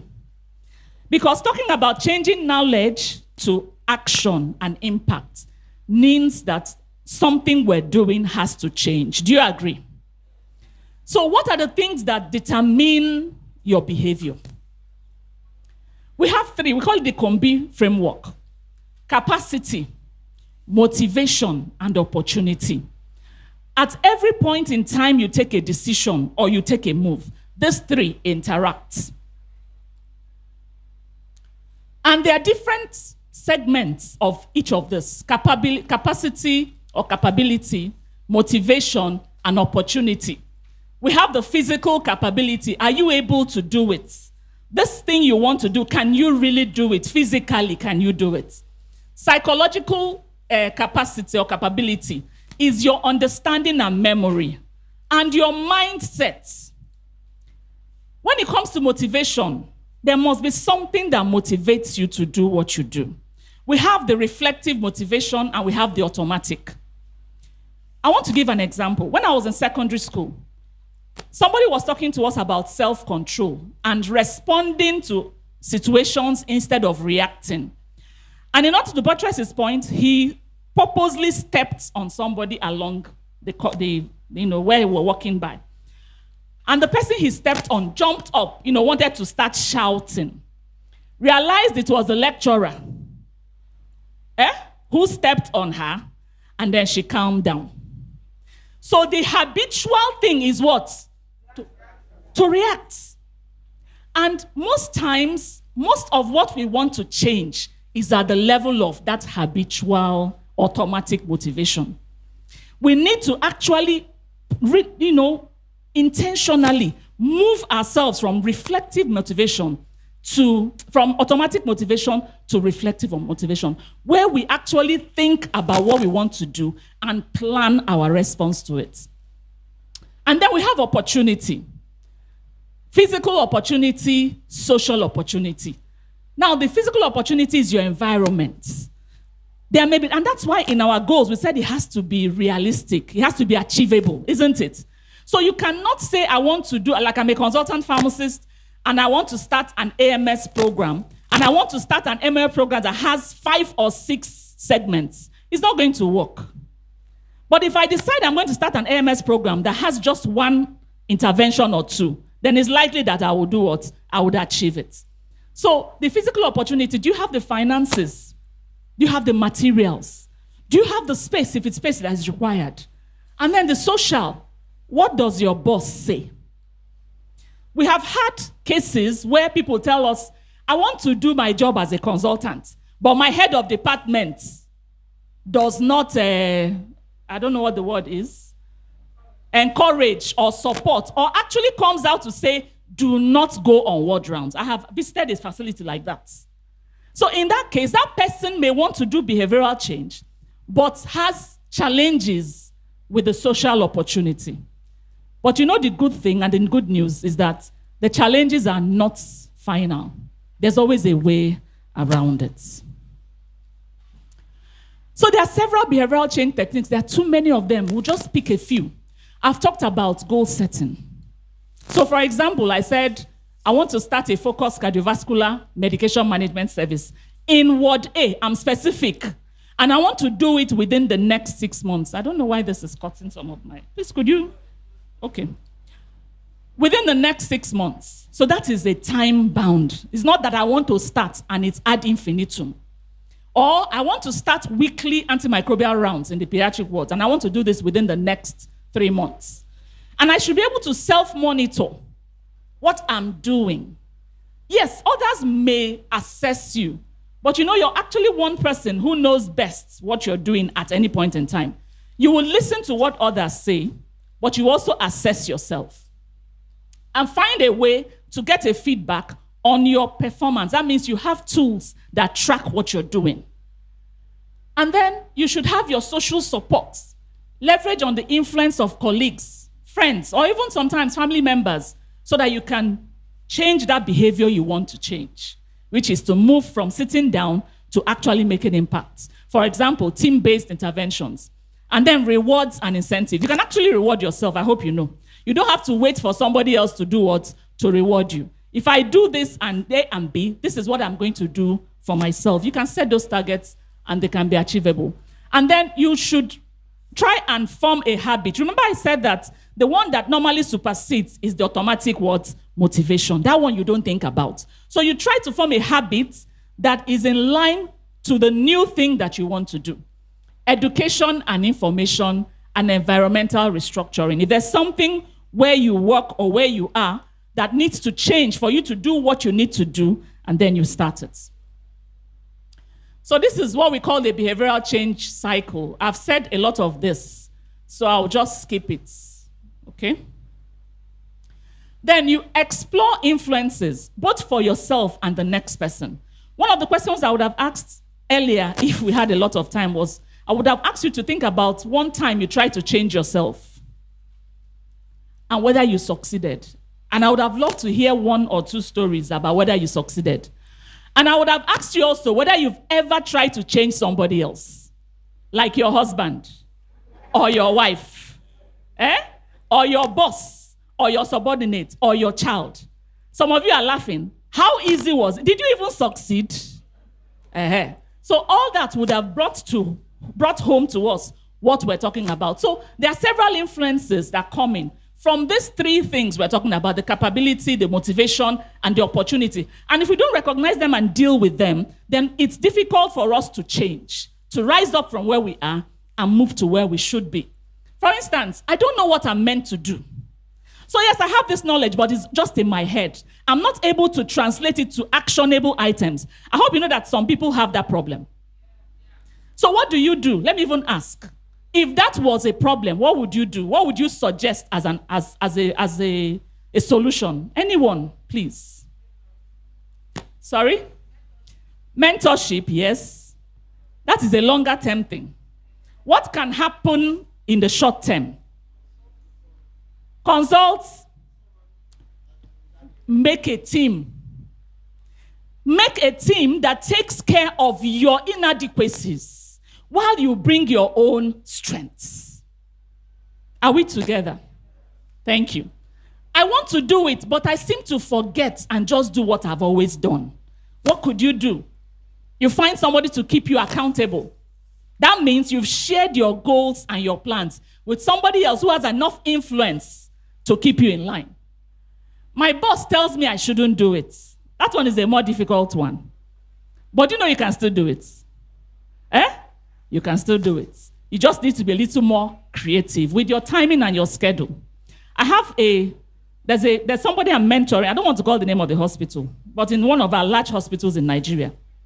I'm mentoring her on AMS. And ever since she became a candidate for a particular fellowship on AMS, an international fellowship, her boss has made life impossible for her. And we're all pharmacists. And how does she do it? If she has 3 schedules on her, 3 responsibilities on her job schedule, she added another 6. And then every other thing ad hoc that passes, there's a meeting somewhere, the person has to go. There is something, go and represent me. And you think it's a good thing. It's not. So that is, for that person, she has a challenge with physical opportunity, with social opportunity, sorry. But there's still a way around it. I'm working with her on her schedule. We've agreed on getting to work earlier than normal. She will do it. I told her she has to graduate from that fellowship. I don't deal with failures. And by God's grace, she will do it. So I know what to do and how to do it, but I don't think it's a good idea.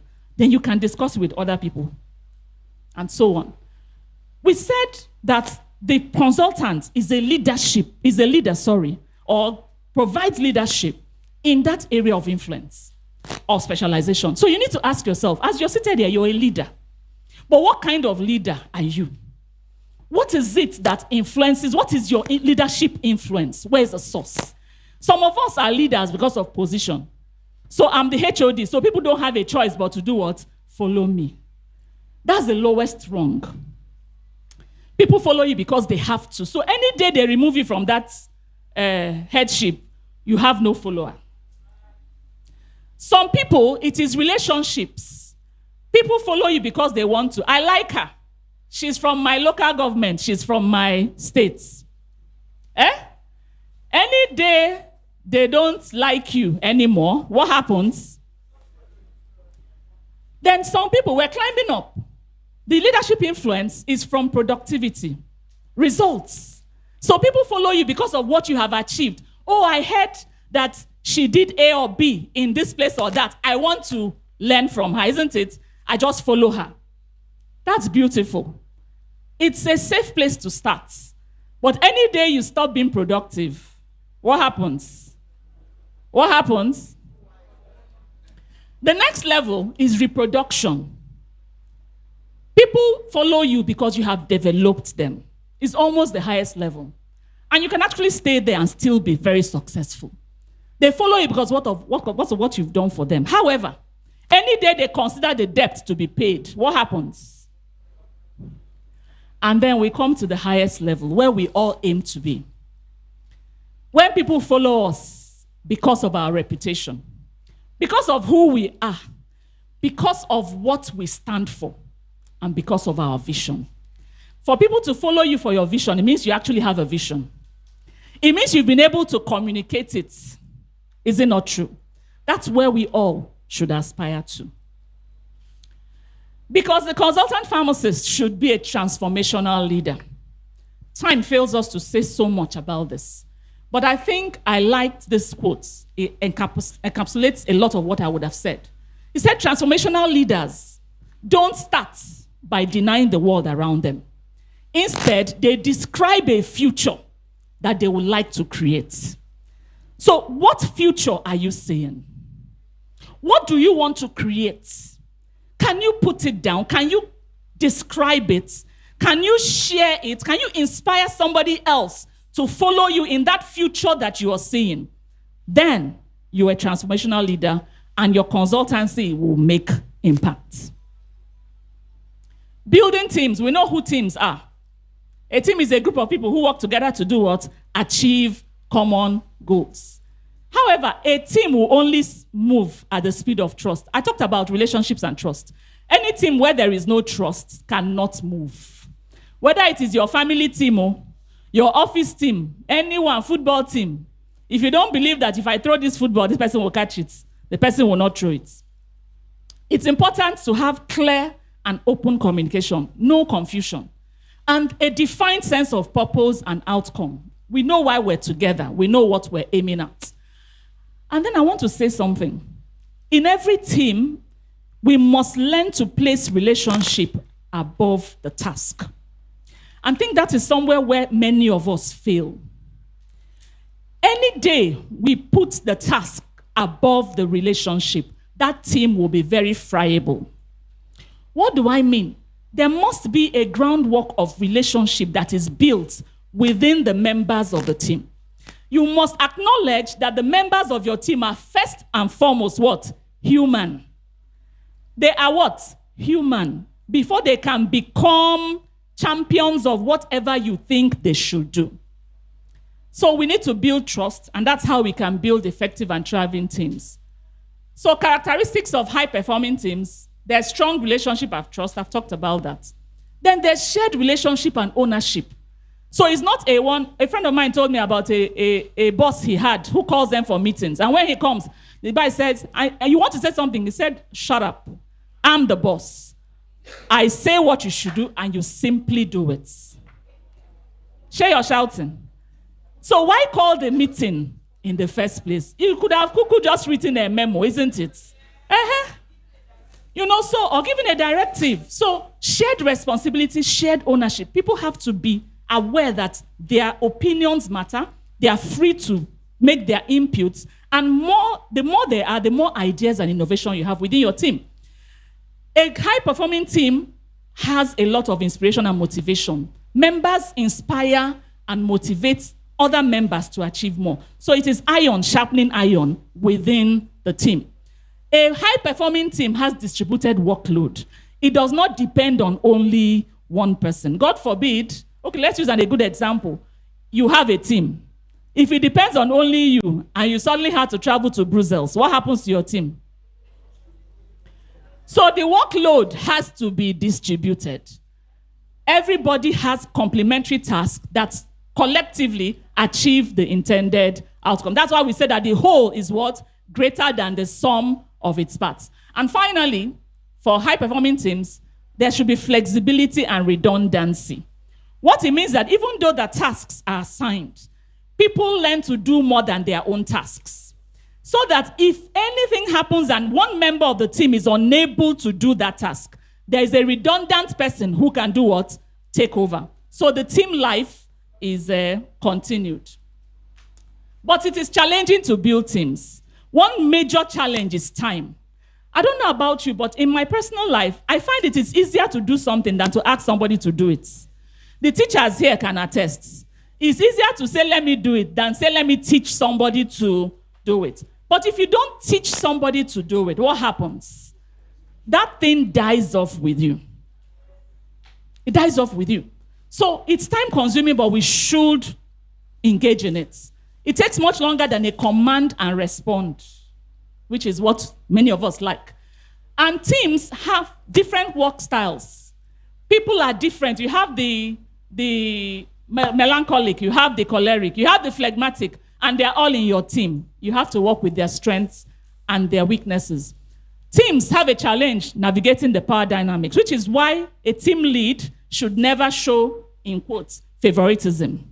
You would destroy your team without making too many efforts. Then the one that I think is very, very troublesome is disengagement and free riders. I'm sure if I explain, you accept.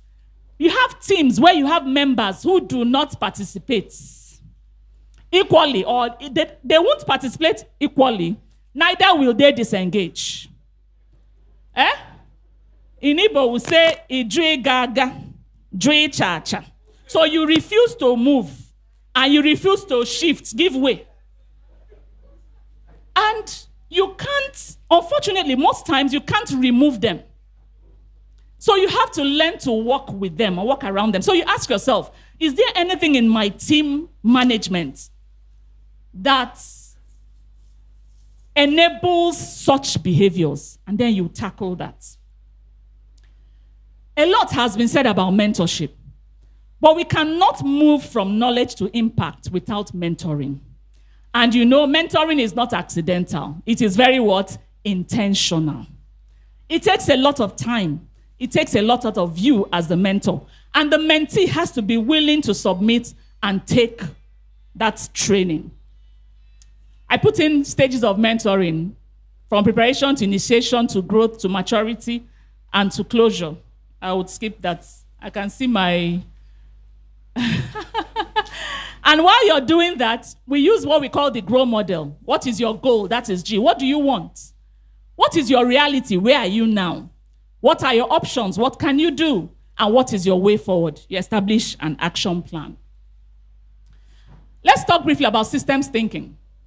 Systems thinking is a thought and review process that fosters looking at the whole rather than the parts to understand the situation. Why? Because systems, everyone lives in a system. Your family is a system. Your workplace is a system. Systems are non-linear. They are history dependent. Organizational history is important. And of course, they are very resistant to change. And though they are complex, they are organized. So I want to give an example of systems thinking vis-a-vis linear thinking. So for example, we have consultants in my department who do not pull their weight. They are non-performers. If I were to think linearly, I would say, number one, people are not fulfilling their duties. That one is guaranteed, isn't it? Number two, can I have a list? And when they give me a list, number three, I do what? Carry out discipline. That is linear thinking. You don't achieve anything. But if it's a system thinking, and that's what we need to move to, is that we say people are not fulfilling their duties. And I'll ask, what are the enablers of non-performance that we have? What are our controls? How are our schedules? Are they adequate? Do we have a culture of turning a blind eye to non-performance or low performance? What are the barriers to performance? What can we do about them? By the time you answer all that, you would have succeeded in creating interventions to stop that non-performance that would be better and more sustainable than simply disciplining the non-performers. So some people always say, what if I'm the only one? I found this thing online. I found it very interesting. It says if you think a single consultant pharmacist is too few to be effective, you have never been in the dark with just one mosquito. Is it not true? Be in the dark with one mosquito, then you know that one mosquito is very, very effective. So if you're the only one, that shouldn't stop you. Please start small. Do what you can. Start smart. We've talked about the smart. Plan your growth. Execute it. And very importantly, build teams. So I have this quote. I will be done in just less than 2 minutes. The secret of change is to focus all of your energy not on fighting the old, but on doing what? On building the new. If you put your energy on fighting the old, there'll be nothing left for you to build the new. And we need to leave the old and move to the new. So I want to ask us today, what is one thing you will stop doing based on what you've heard today? Don't answer me. Just think about it. What is one thing you will start doing based on what you have heard today? And what is one thing that you will continue doing based on what you've heard today? If you could go back home, think about it and write it down, then we would have achieved our aim. My final words. You have the knowledge. You definitely have the skills. You have the capability, the opportunity, the motivation. You have the power to inspire change and transform the narrative. So I'm asking us today, what are you waiting for? Thank you so much for your time and attention.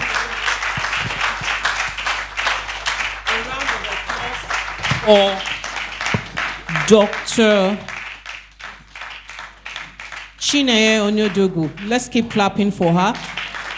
That was a full pack, 6 course credit units in just a few minutes. Thank you very much, ma. So what we will stop doing, what we will start doing, and what we will continue doing. So let's take that home. I'm taking that home. I'm asking myself, what will I stop doing that was not right? What will I continue doing, start doing, and what will I continue doing? All right, thank you very much, ma. We really appreciate that full-packed lecture. We'll be taking our second lecture, but before the second lecture, I can see some people, you know, we are in a class of, this is adult class, profs, grandmas, grandpa. Can we all stand up and, by the powers conferred on me, I can give directive to my professors today, even though I'm not yet a doctor. Oh yeah, let's stand up, let's stretch our hands. Oh yeah, I know many of us have not done exercise, even though we are supposed to do. So we are going to sing one popular song today. You are a prof or you are a doctor, you must join me today. Everybody becomes a nursery school student today. My head, my shoulders, my knees. Many people are not touching their toes, oh. My shoulders, I'm watching, oh. My head, they all belong. Very good. Again, one more time. My head,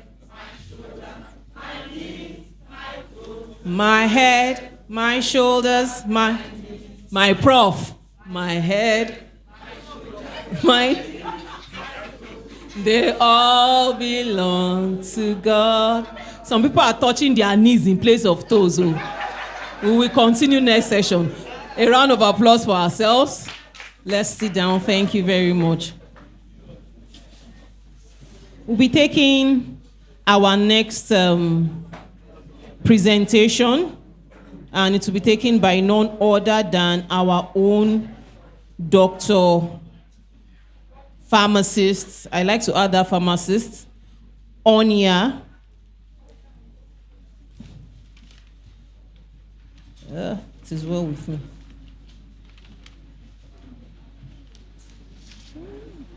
Okay. FPSN, FPC Firm, and FIMC. Please could he be upstanding? A round of applause for him. Well, he is the immediate past chairman of the WAPCP Nigerian chapter, and it was during his tenure that we had the circular on consultancy cadre for fellow of the WAPCP firm passed. Let's give him a round of applause for that. He's also the immediate past chairman of the Faculty of Community Pharmacy. He's currently the chairman of the Strategic Planning Committee of the WAPCP.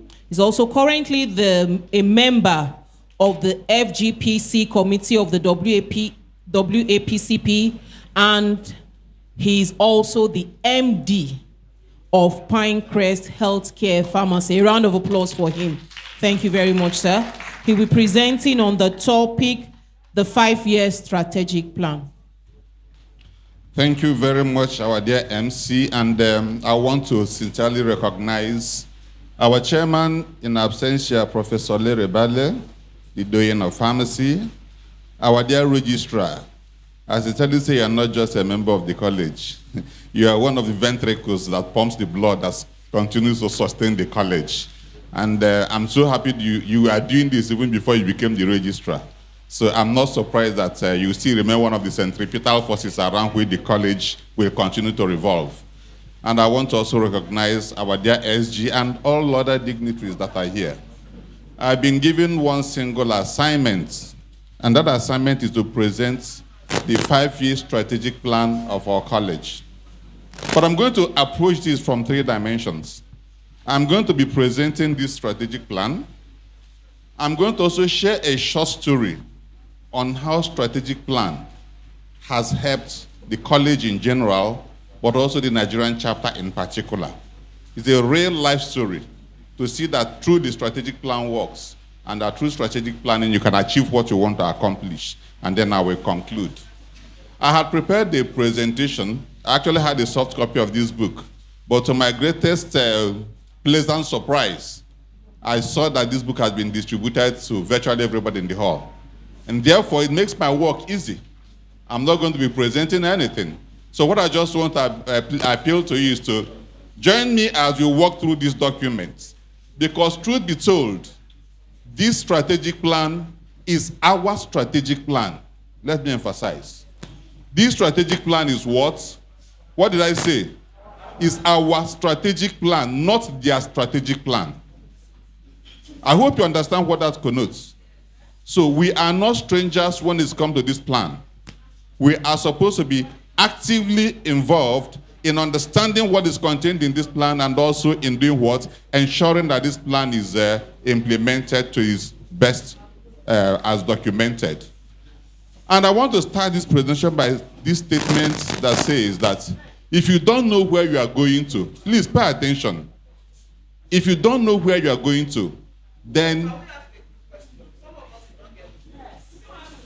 okay, please just share with somebody that has, but I'm going to make it as interactive as possible. But the statement says this: if you don't know where you are going to, then any road will take you there. I don't know whether I understand what that means. Is somebody listening to me? Hello? Hello? Let me repeat. The statement says, if you don't know where you are going to, right? Any road will take you there. Think about that. It is an attempt to ensure that the college knows where it's going to, that the college, in its wisest decision, decided to come up with this 5-year strategic plan that will run from the period 2024 to 2028. And if you look at this strategic plan, it starts with the executive summary. And to be very candid, if I read the executive summary, you would have actually understood the significant content of this plan. You may not understand the detailed intricacies involved in implementation, but you would have understood the broad overarching objective of the plan and the overarching thrust of the plan. And one of the major goals of the college, as captured, I'm going to be taking some bit of extract from the document, is to train pharmacists to postgraduate fellowship level, conduct operational research in pharmacy and other related health disciplines, promote specialized pharmacy practice in the region, foster regional cooperation and collaboration in pharmacy, and serve as strong resource for medicine security and safety in West African region. And truly, if you look at this goal, it captures what you can call the thrust, the main thrust of the college. And of course, the strategic intent of the college for the next 5 years is to sustain the drive towards training of pharmacists with expert knowledge, attitude and skills, and to support health and pharmaceutical research, disseminate the findings in a timely manner, foster inter- and intra-regional cooperation, to enhance medicine security and safety in our region, to optimize administration of the college and enhance our brand essence, and to ensure that fellows have the enabling environment for them to do what? Practice, culminating in overall improvement in the healthcare system. This is again a very clear illustration of the strategic intent of the college within the next 5 years. Now, I'll go to the next segment of the document, which is introduction.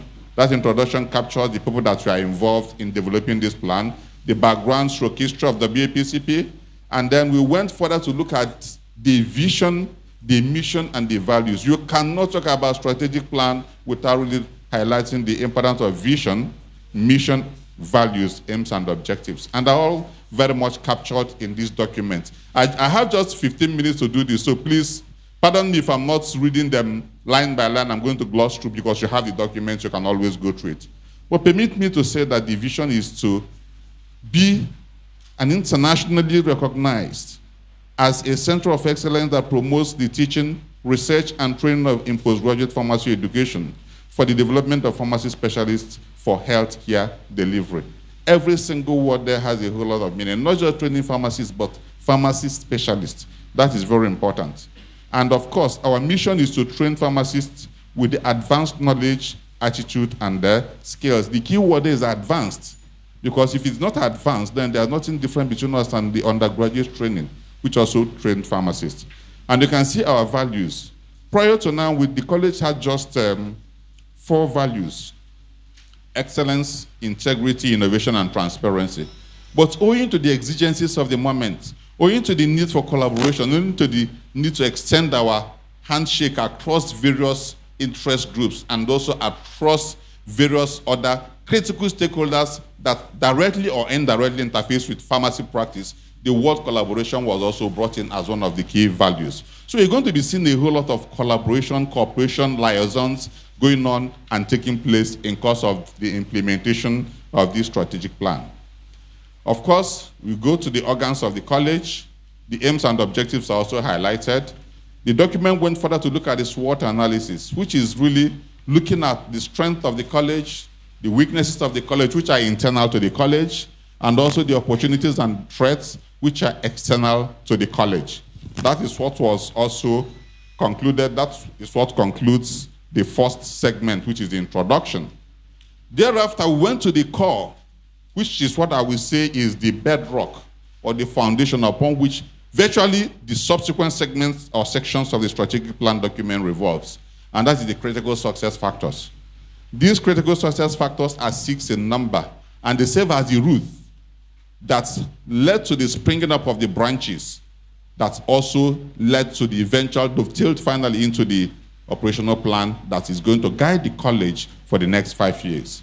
And permit me to just give you a snip of what is contained in these critical success factors. The first CSF is to sustain the current drive towards training of pharmacists with expert knowledge, attitude, and skills. So training of pharmacists is one of the key with expert knowledge. The second one is health research. It has to do around health research that will assist in addressing the challenges we have in the health system in the region.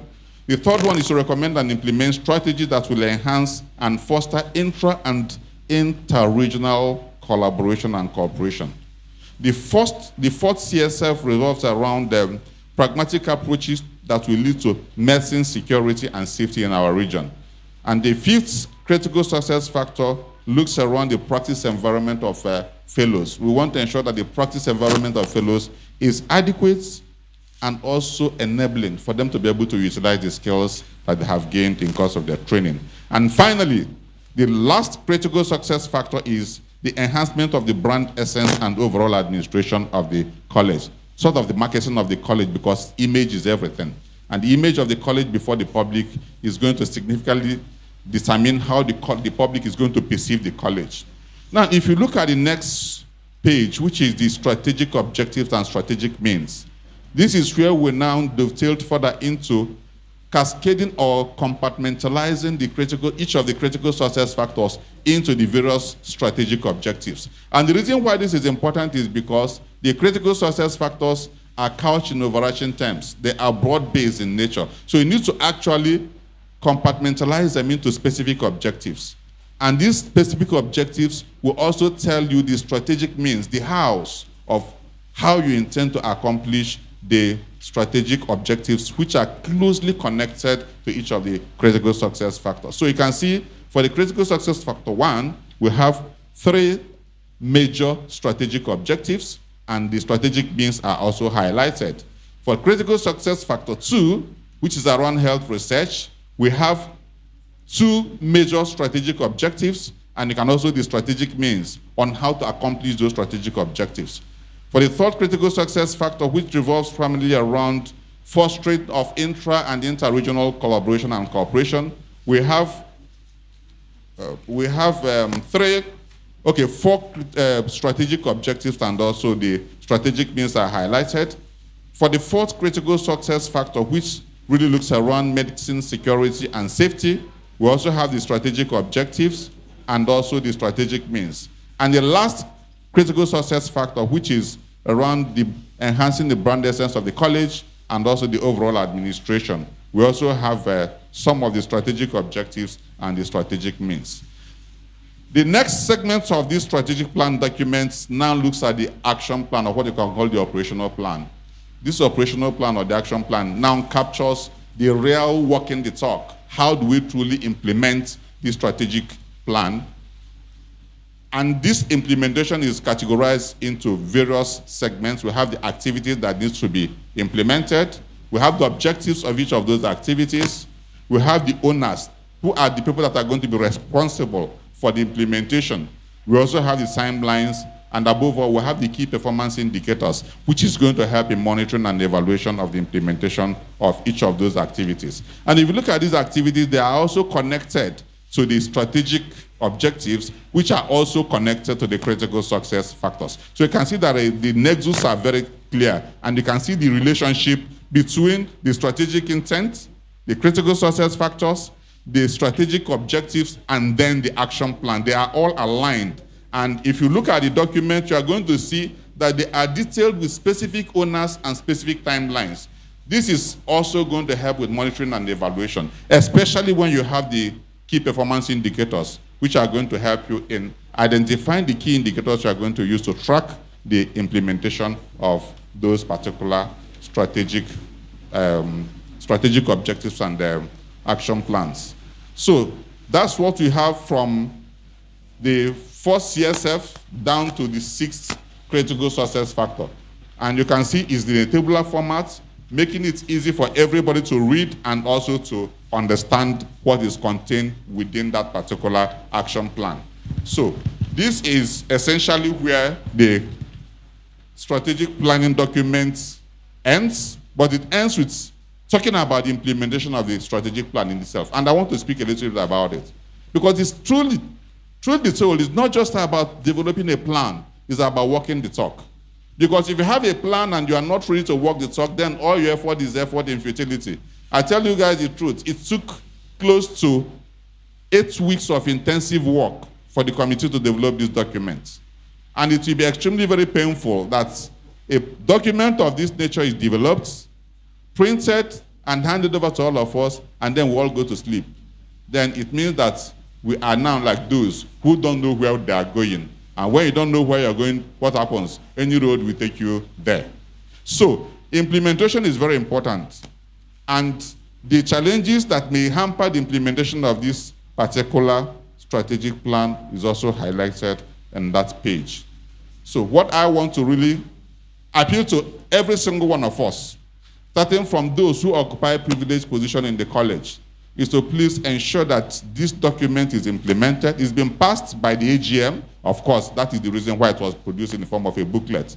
So I want to appeal to the various college functionaries to truly weigh in and put in their weight towards ensuring that this particular plan is implemented. I also want to appeal to every single one of us to serve as the evaluators, the monitors, to ensure that if this plan is not being implemented based on what has been stated, feel free, pick up this plan, raise the flag and say, no, we are not working according to the plan. And that can help us to also put the relevant individuals in the college who are supposed to implement this plan and put them on their toes. So that brings me to the first part of what I wanted to say, which is basically working through this document and reviewing and presenting the 5-year strategic plan of the college. The next thing I want to say is a little bit of a story of how the issue and the concept of strategic plan has helped the chapter and also has helped the college. And as I said earlier, this is a true life story. So please listen as I share this particular true life story with you. It's not the story of the tortoise and the elephants. So please, it's true life story.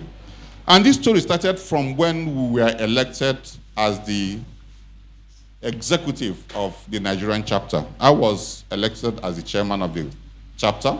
I was the one that just handed over to our delectable Dr. Mrs. Margaret Obono. And I remember that after our election, the first executive meeting we had was to set up our strategic plan for our particular tenure, because our tenure is tenured, right? And we wanted to have specific measurable activities that you can say we are going to use to check what we set out to accomplish, and at the end of our tenure, we'll also check what we have been able to accomplish. That was how we set up our strategic plan. And for most of you that have worked with me in other areas, you know that I'm somebody who thinks strategically.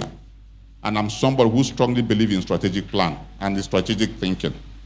One of the things we set up for in our strategic plan that served as a major strategic agenda for our tenure was to have the circular for the consultancy cadre released before we finished our tenure. It was one of the, so it was not, it was intentional. We decided that this is something we must achieve before our tenure was over. And our tenure was just 4 years. So that means we had 4 years to deliver. And all the EXCO members agreed that this is essentially a plan that is critical. Why did we choose that plan then? We chose that agenda because at this material point in time, enrollment at the college was at the lowest ebb. The interest of the fellows was at the lowest ebb. People were asking themselves, why do I need to go to the college? When those who went to the college are not even benefiting out of the college that they went to, the certificate that they had. We looked at the trajectory of enrollment, student enrollment. It was actually on a rapid drop. And we said if we don't change that trajectory, if we don't reverse it, the college is heading to the rocks. That was one of the major motivations why we chose that strategic agenda. Now, when we chose it, what did we do? We did what we call our SWOT analysis.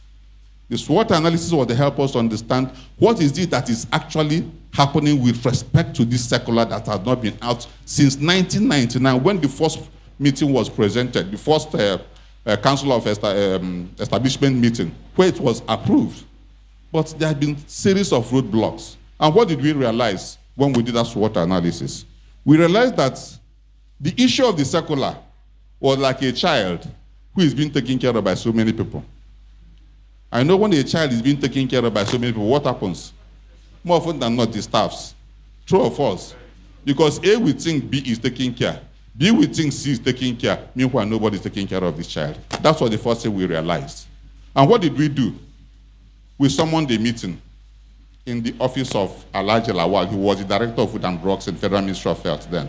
We summoned a meeting and invited everybody involved in pharmacy practice that was interested in pursuing the circular.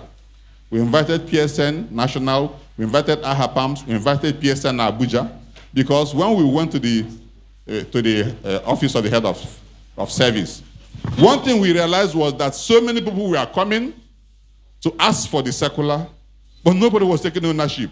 Somebody comes, disappears, the next 2 years, nobody sees the person. And we agreed that with that approach, that circular may not come out. So when we called for that meeting, what did we do? We told everybody to please step down. Nigerian chapter is going to be at the forefront of the pursuit of this circular. To cut the long story short, it was a covert operation. Truth be told, it was clearly a covert operation because we understood the forces we are going to be fighting against. We didn't make noise about it, and there was also some special grace of God involved. Yeah, I'm rounding up. There's also the special grace of God involved because this period was during the COVID period, 2020. So people were not coming to work, but we were working in the ministry. Letters were coming from head of service to the ministry, and from the ministry to the relevant places, and goes back to the head of service without our detractors in the ministry knowing what was going on. And as God will have it, again, I say there is divine, when God says it's time for something, nothing can stop it. Again, as God will have it then, the permanent secretary then, the daughter is also a pharmacist in the ministry. So whenever we come, she says it's not your fight, it's our fight. And as God will have it, in the long run, even when we felt the last roadblock was when we were asked to go and bring the salary scheme for the proposed consultant. You say you want to be pharmacist consultant. Which salary are you going to base this consultancy on?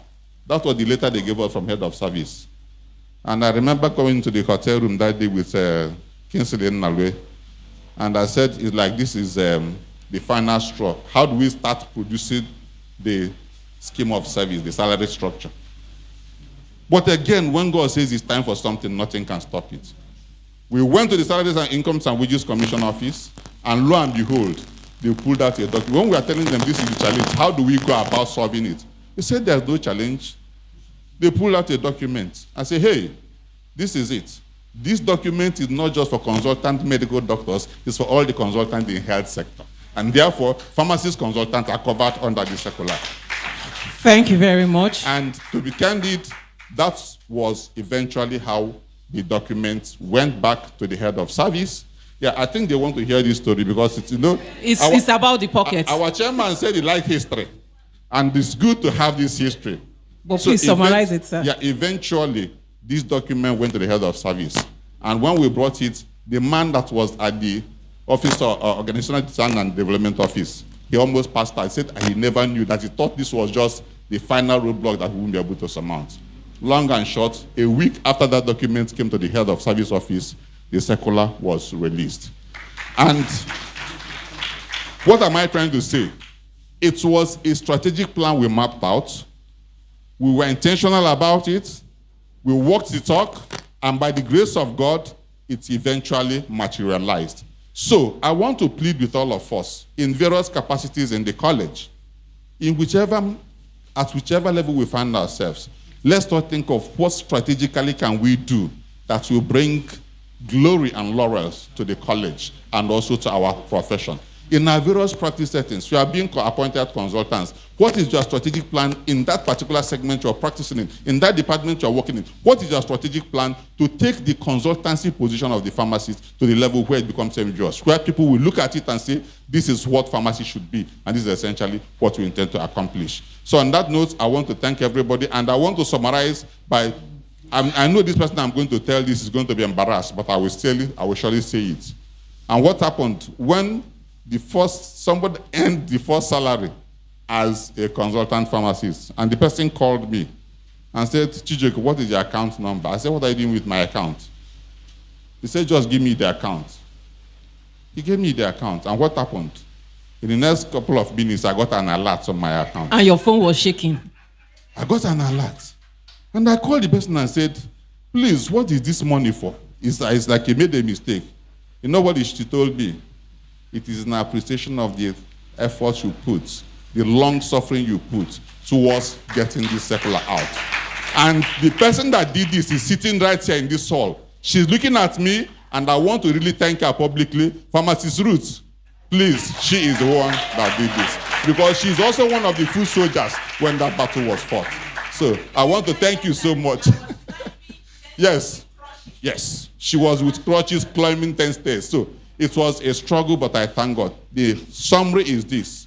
If you don't know where you are going to, any road will take you there. Let us be strategic in our thinking. Thank you very much. A round of applause for Pharmacist Chijioke Onya. Thank you very much. That was an insightful history, the long and the short. We heard the summary. We can look at the details in this strategic plan. We really want to apologize. It came to my knowledge that not all of us have that book. I think more will be produced and we'll get our copies. Sorry about that. We'll be taking the third presentation. But before the third presentation, which will be taken by Prof. Oriagba, I just want to recognize some Professor, I said Prof. Professor Oriagba. Thank you. Sorry. Okay, let me say it in full. Professor Oriagba. We'd just like to recognize some people seated that walked in while we were taking this presentation.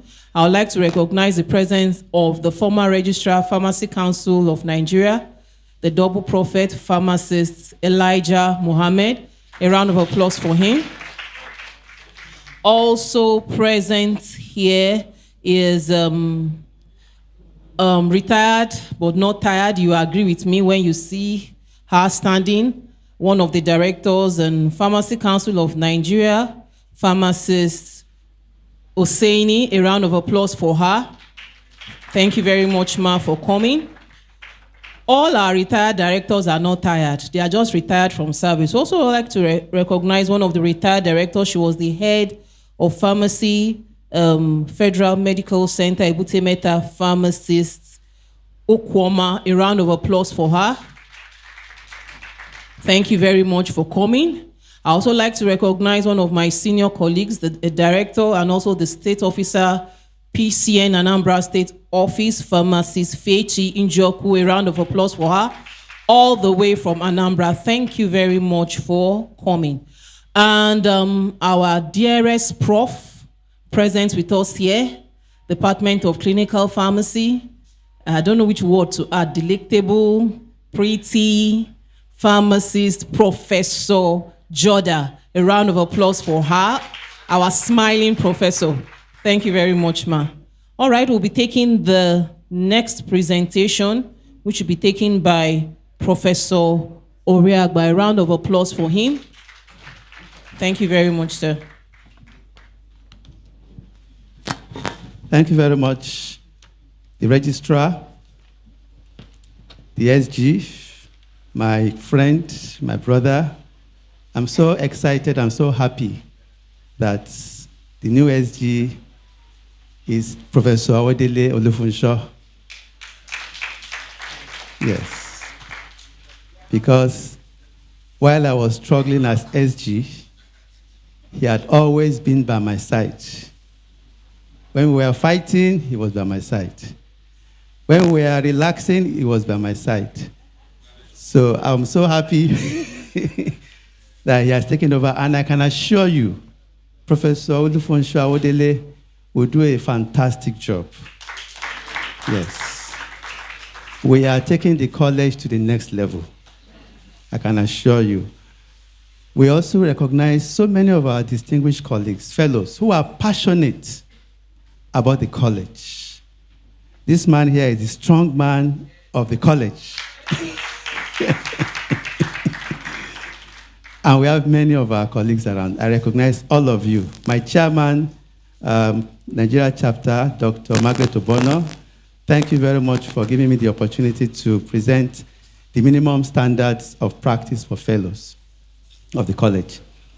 Basically, it's a 184-page document. But there are some key things that we need to understand that I'll be mentioning for us to appreciate this document. First of all, like I said when I was giving my goodwill message, the intention is to ensure patient safety and optimize therapeutic outcomes. We must develop a passion for optimizing therapeutic outcomes and ensuring patient safety. In our daily practice, we must ask ourselves, how am I ensuring patient safety? How am I, delivering therapeutic outcome, optimizing therapeutic outcomes? We must have a plan for it. And this document has given us that plan. Even before this document, there are some pharmacies that are doing great when you talk about optimizing therapeutic outcomes and ensuring patient safety. Why must you ensure patient safety? Like I said, a lot of medication errors go unrecorded, undocumented, nothing happens, and it's still happening every day. Every single day in our hospitals, lots and lots of medication errors go on, especially with the pressure that we now have on the few pharmacists that are left. Many of our colleagues have jackpot. Yes, I now have one pharmacist who is passionate but overburdened with so many things to do. That is another problem that we have. But don't be overburdened, don't be distracted, be focused, plan, and use the materials that you have. So the first thing that this document serves for us is to ingrain it in us, that every day, how do I want to reduce problems? How do I want to ensure patient safety in my own setting, practice setting? How do I want to ensure that the patient gets the best from the therapy that is given? That should be ingrained in us. And this document has provided it. If you follow it diligently, it tells you what and what to do towards optimizing therapeutic outcomes and assuring patient safety. Secondly, the purpose of this document, we want to ask. We have pharmacists from various countries, member countries. And in fact, we now have the Francophone countries joining us. As we speak, we have 5 Francophone countries and 1 Lusophone country that have joined us.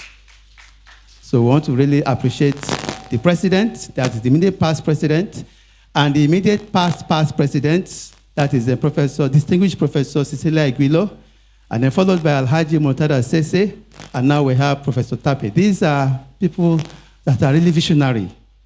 And they said it, that this integration, we shall start it, and it shall come to pass. It was like impossible. So now we have integration, we have member countries joining us. We need to have a minimum standards of practice, which will be clear, well articulated to all, that this, as a fellow of the college, as a consultant pharmacist, it's not only when you are appointed as a consultant that you see yourself as a consultant pharmacist. No. Once you graduate as a fellow of the college, you are a consultant pharmacist. And whether you are appointed or not, continue to serve, continue to make impacts, continue to add value. So this document gives you the pathway towards making impact, adding value to the system. In fact, like I was talking to some of our colleagues in Abuja, the intention should be to wow our colleagues, wow our clients, wow our patients. The MD will say, wow, who are these pharmacists? Where did they come from? That is the intention. I was speaking with another colleague who was basically so fed up, so frustrated with the pharmacists, the fellows in his hospital. And he said, when he was relating with the MD said, what is the impact? What are these people doing? So it's like they were not really doing much, or they were not even doing anything. So that is a problem. And that is what this document is all about. To ensure that there's a minimum that you have to follow, because the college shall monitor all of these activities. So wherever you are, once you're a fellow, whether you're appointed or not, leave that aside. Once you're a fellow, this is the minimum, that we want you to tread. Now, thirdly, what this document wants to assure is to bring in that specialty area in us that we are so passionate about. You are a consultant pharmacist, yes, but where is your specialty? What is your specialty? Look at Dr. Nodugo. Her specialty clearly is what? Antimicrobial stewardship. Antimicrobial stewardship. The medics will say, where is Dr. Dugo? We want to go for antibiotic rounds. We need antimicrobial resistance monitoring. Where is she? They'll be looking out for her. Or is it Dr. Bola Oyawole? Am I correct? Is it Bolanle? Sorry, Dukwe, Modukwe, Oyawole. Where is our renal pharmacist? I need the pharmacist to tell me about the pharmacokinetics, the clearance, the different parameters that has to do with the kidney. I need her. I can't do anything without her. So we must identify our specialty as consultant pharmacists. Very, very key. Even if you shift you from various places, okay, go to the store, it doesn't stop you from continuing your area of specialty. People can come to you, recognize you, and invite you to come and speak on that specialty. Look at pharmacy scholar. I saw pharmacy scholar from all the way from Ilorin, drug information. Are you there? Yes. We are so proud of these gems. I call them gems because they are doing a lot, making impact in the various settings. So this document wants us to identify our core strength and then focus on it, irrespective of the fact that we are doing other things. Yes, we may be doing other things, but people should know us for that particular core strength. People should be able to consult us that, oh, pharmacists, please, come and tell me about this. Come and guide me in this area. That is what will really wow our physicians. That's what will make them to realize that, wow, so pharmacists do have something to deliver when you have that specialty and they know you for it.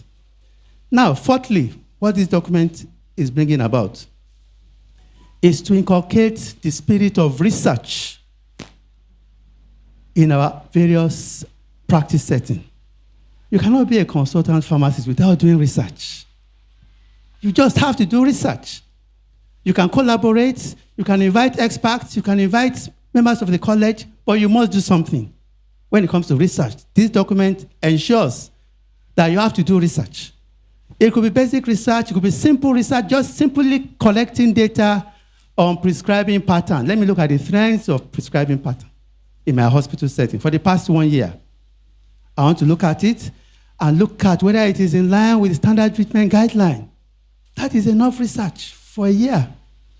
And you can present it because through that baseline survey, you're able to identify the problems. You're able to identify whether that particular trend is in line with standard guidelines. And then it will be the basis for you to do what? Intervention. Carry out intervention. So imagine you have done this research, this baseline survey, and you present it at a ground round. The evidence are there, the facts are there. What will happen? The medics will say, okay, let's come and help us. We now say, we have seen the problem. How can we solve the problem? So they'll be eager. There is a particular study going on in Louth where we have, it's on antimicrobial stewardship. And we have pharmacists, we have medics there. So, and it is actually one of the medics who is the PI for that study. I'm also in that committee. And she is the one that is now advocating that these doctors, these physicians, they are just prescribing irrationally. They must change. We must have a guideline for them. So she's running around along with her team on how do we change their behavior. Because what Dr. Onodiko said about behavioral change is very, very key. People must be able to be willing to want to change their behavior. Otherwise, they will stick to it, and there's nothing you can do about it. And that will affect our patient. Our patient is the final goal. So changing of behavior and monitoring the impact of that change is very key for the pharmacist. So that is the fourth. And then the last, and not the least, has to do with continuous learning. Continuous learning. The fact that we have gone through the college, gone through seminars, residency program, didactic update lectures, and what have you, and you not graduate, does not mean that that is it. It is the beginning. That is like to really stimulate you to now want to seek for more knowledge on how you can improve your skills, and there are so many of them. I know pharmacists who have spent so much of money to develop their area of expertise. And based on that, they have been recognized for it. That is what the college wants you to do. So the college cannot provide everything, but stimulate you, and then you now continually seek for more knowledge, enhance your skills, until you become a world expert. I told myself several decades ago that I want to be a world-renowned expert in my field. I didn't even know the field at that time. I just said I wanted to be a world-renowned expert. So, and here I am. I am still wanting to be, I'm still not satisfied. Okay? I know I'll get there. So there are so many things we can still do, even at this age. There are so many, and that is what really makes it exciting. That is what makes life exciting, when you see that you are.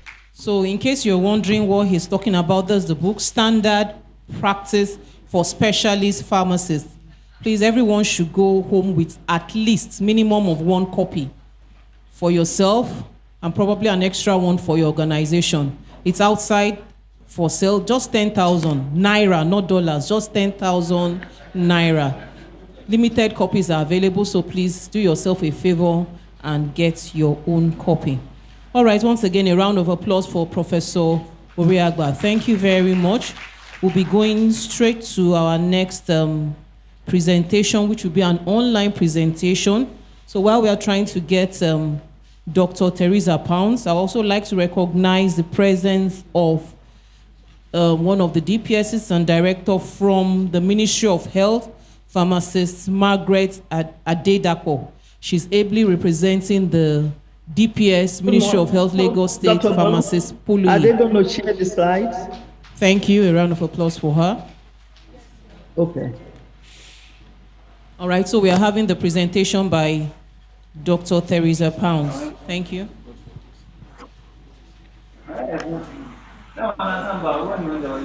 Wow, good morning. Can you all hear me?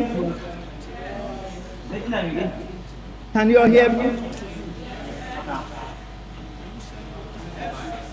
Am I? Can everybody hear me? I'm not. You can't hear me? How about now? Hearing you clearly, ma'am. Oh, okay, very good. All right. Good morning. Good morning from Atlanta, Georgia. It's a little bit after 8 o'clock here.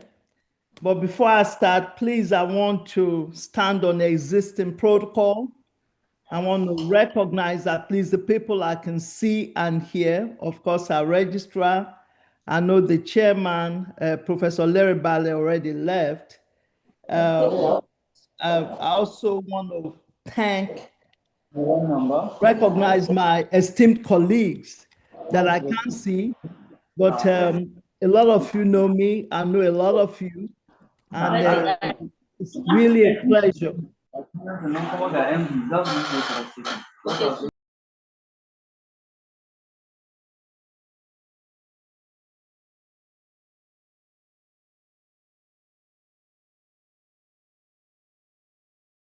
Me? Okay, I see what the issue is now. How about now? I think I was on mute. It looked like I was on mute, but I'm on now. We can hear you now. Very good. So I apologize for that. So I was just recognizing, for those of you who didn't hear what I said, recognizing the people in the audience, our registrar, always a pleasure. Also our past registrar. I can see some people here, but not everybody. And also saying that it's a pleasure to be here this morning. Want to thank Dr. Margaret Obono for inviting me to share the perspective of the consultant pharmacists from US. I think what I will say is that before I start, a lot of what I've heard today is pretty much similar to what's happening here in US when you're talking about the consultant pharmacist. And I will share some of that. And in Nigeria, for somebody who has been coming to Nigeria for the past few years, working with the past registrar in terms of the PharmD program, again, I want to recognize him and recognize the opportunity. I think we have gone a long way. Nigeria, when you look at what we're doing with pharmacy practice, we continue to move in the right direction. Yes, granted, we've had a few ups and downs, a few challenges, but it's also happening here in the United States. And I will discuss some of that. So we are moving in the right direction. I don't see my slides though. Is somebody sharing my slides?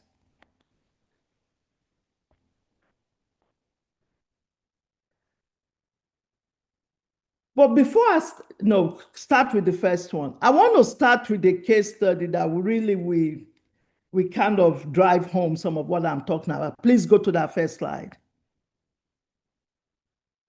Was it sharing it?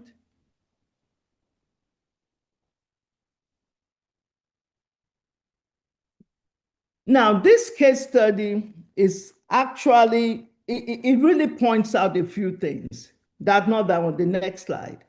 It's about a patient. That patient's name is Sarah, who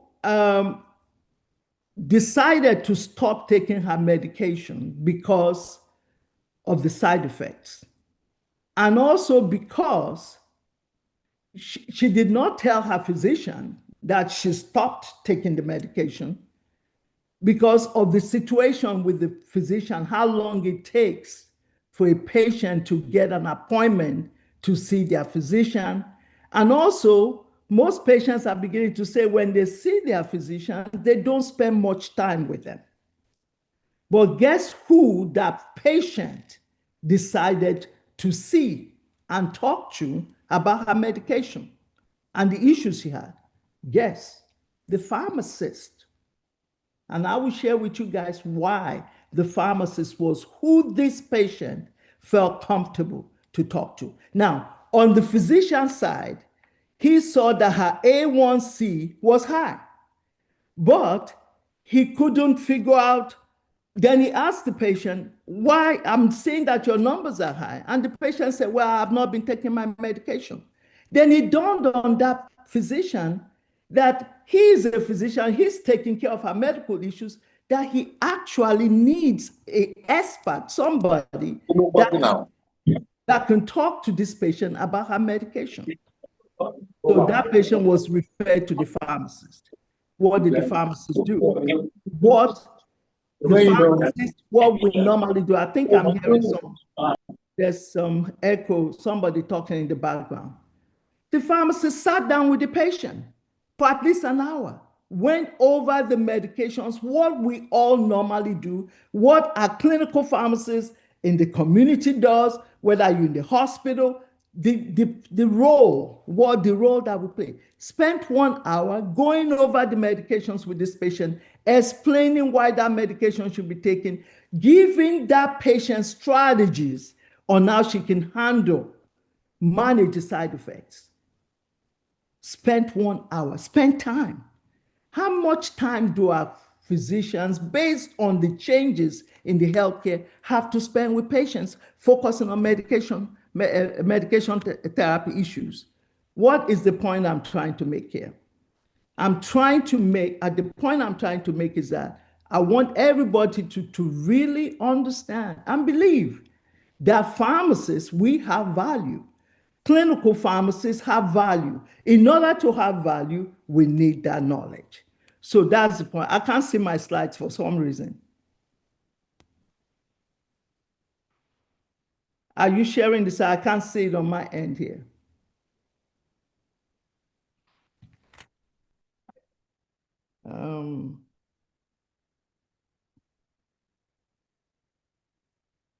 So again, next slide, please. So that brings me to the other point. In this case study I reviewed, if we look at the way it has been traditionally, where pharmacists have been placed, the pharmacist has not been part of the team, meaning people don't recognize that the pharmacist is actually the doctor on the bench who is very important, who needs to be part of the team. In other words, what I'm saying is that the pharmacist is in that particular case is the forgotten member of the healthcare team. But as pharmacists, in the way we're doing things now, is our role to change things. We should be the catalyst for change. We should change the ways pharmacists need to be perceived. Next slide.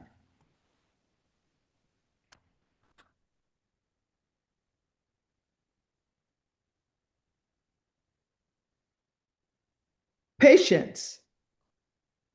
I also want to bring to the point that the way patients perceive pharmacists is definitely different, and we need to know this. Now, the studies that I reviewed showed that patients perceive pharmacists as trusted advisors. They trust pharmacists. The pharmacists are the first contact, are the first place, they're the first discipline that the patient will go to. So they trusted advisors. They see pharmacists as knowledgeable and accessible experts. They also see pharmacists as care providers. Pharmacists are increasingly recognized as integral members of the healthcare teams. Somebody, and I think it was Professor Reba, that talked about the medication safety. They see pharmacists as medication experts, and physicians are also recognizing that, at least here in the United States.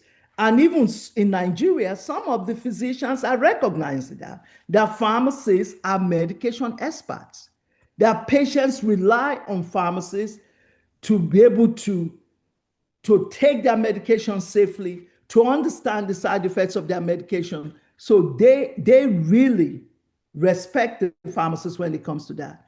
They also recognize pharmacists as health educators.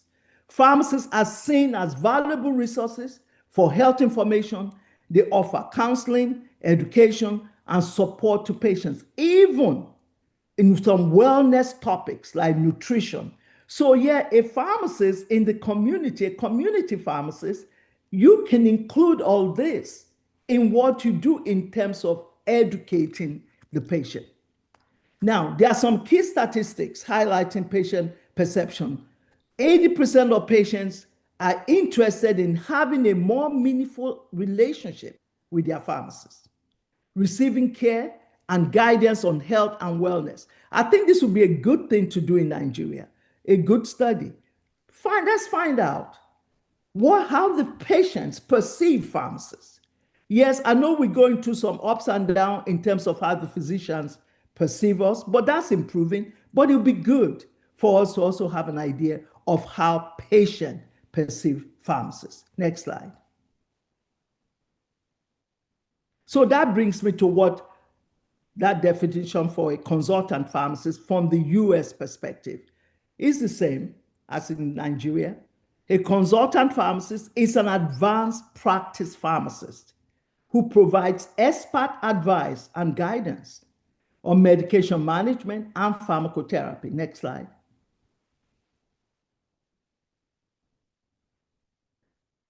Some of the roles and responsibilities, same as what we're talking about in Nigeria, medication therapy management, we've discussed that.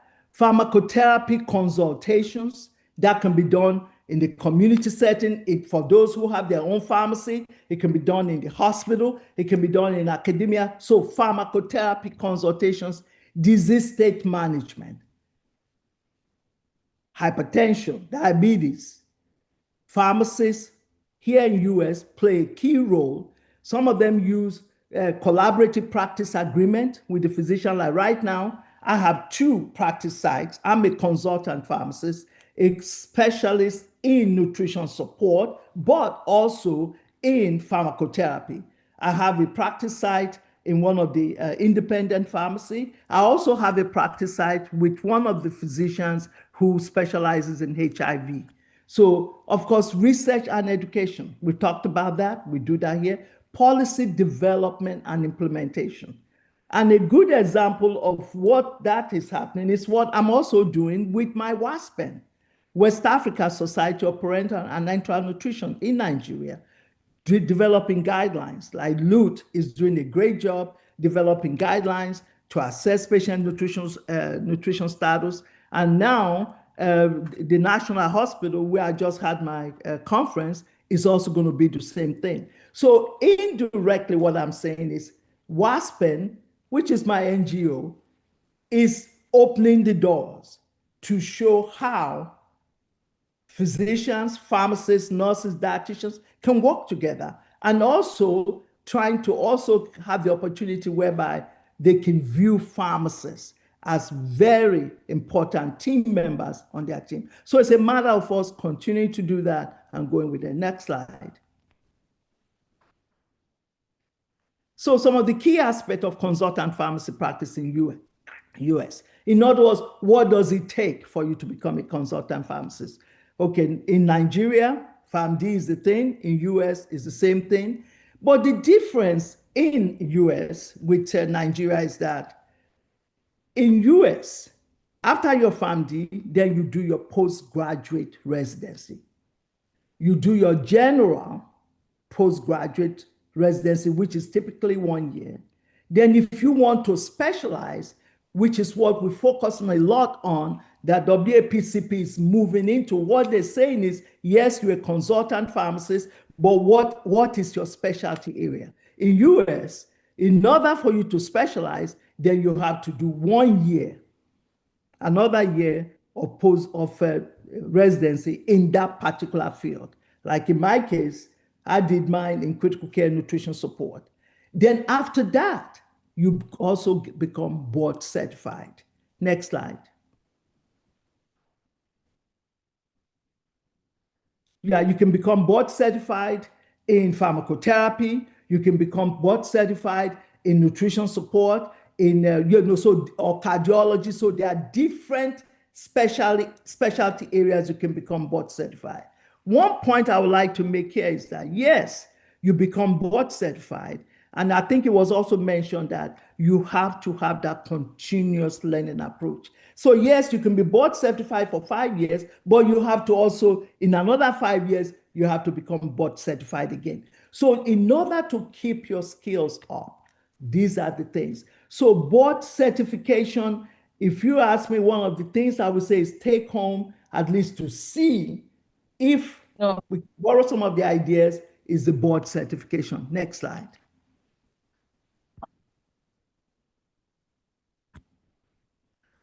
Key aspects of the consultant pharmacist, and we also know that, is in order to be an effective consultant pharmacist or a clinical pharmacist or specialist, you have to collaborate with other healthcare teams, which I mentioned earlier.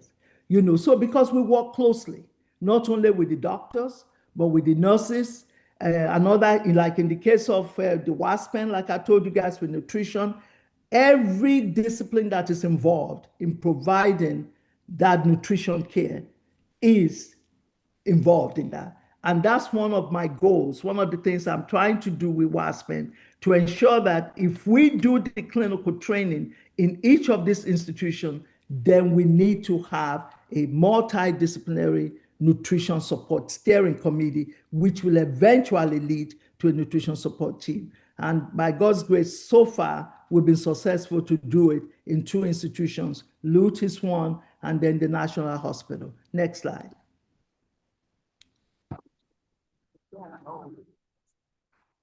I cannot really elaborate on this enough. Patient-centered care, and I think somebody also mentioned this earlier. The patient should be the focus of everything we do. Whether you're a pharmacist or you're a physician or you're a dietitian, the focus is the patient. So focus on patient-centered care. So consultant pharmacists should prioritize that as their goal. They should tailor all their services, keeping that in mind, to make sure the patient's needs are met. And patients are beginning to want that. That, like that patient that I gave you talked about, Sarah, she knew that the services she was getting from the physician not having enough time was not enough for her. So she knew who she needed to go to. So patients are becoming well educated and knowing what they really want. So the point here is that focus on patient-centered care should always be everybody's goal. Next slide. So the consultant pharmacists in US, where are their practice settings? Hospitals and health systems, just like in Nigeria for sure. Clinics and ambulatory care centers, like I gave you guys an example that I have a practice site with a community pharmacy and also a clinic that focuses on HIV patients. Community pharmacy. Also, long-term care facilities. I'm not sure if we have a lot of long-term care facilities in Nigeria, but we do have a lot here, academia and research institutions. Consultant pharmacists also practice in those sectors. And then, of course, government agencies. Next slide.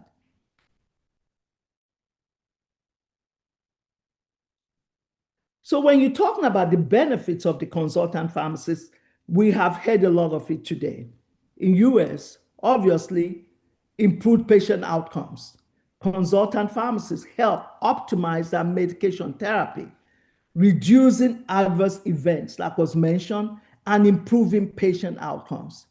Cost savings. Now, if the consultant pharmacist does a good job in terms of medication therapy management, then you keep that patient well. You keep the patient from being admitted to the hospital. So the patient stays at home. So the outpatient clinical pharmacists are the key. In fact, I was sharing with somebody that I thought that a lot of the interventions when it comes to clinical pharmacy was done a lot, mainly in the hospital. But I quickly realized that that really wasn't the case until, when I started having my practice sites in the community pharmacy, and especially the community pharmacists. You'll be surprised how many questions you get from the patients. They come into the community pharmacy asking for your opinion, ranging from simple ailments to even complicated. So again, I'm making that point that the pharmacist is who they trust, is the first, discipline that they will go to if they have issues, But pharmacists helping patients on the outpatient basis, ambulatory care, community pharmacy, what that does, you're helping to keep the patient well, and you're keeping them from, being admitted to the hospital. And at least right here in US, that's how we decrease in cost, the healthcare cost. Enhanced patient care, consultant pharmacists, they provide personalized care and education, like I mentioned earlier, to patients, and also help them improve understanding of medications and disease management. Next slide. I would like to also talk about professional organizations and certifications. And this is an area that I've seen maybe a difference between what we do here in US and what is happening in Nigeria. And luckily we have the stakeholders here at this conference. In US, the professional organizations that provide certifications, American Society of Consultant Pharmacists, ASCP, they provide the certifications or board certifications for consultant pharmacists that want to practice in long-term care settings, in geriatric settings. Then the board certified geriatric pharmacy also does that for the consultant pharmacists that want to practice in the geriatric environment. But you have board certified pharmacotherapy specialists, the BCPS, for all other specialty areas. For example, nutrition support, cardiology. So they provide, infectious disease. So they are the ones that provide the board certification for that. And typically the certification is like about 5 years, and then you have to retake it. So I think this is something that could be looked at in Nigeria. In other words, that's certification. And I know WAPCP is doing a great job. Now you all have heard about the residency program that is being piloted in Del Suit. And I really want to spend the time here briefly to commend WAPCP for what they've done. They recognize that there's a need to have a residency program that focuses on practice. Because for a clinician to be confident, they have to know how it's done. That's what that practice is all about. And that's why when you look at a pharmacist who trains here and a pharmacist who trains in Nigeria, there's a little bit more confidence with the pharmacists who trained here. And why is that so? That's because they have been exposed to applying the knowledge that they have.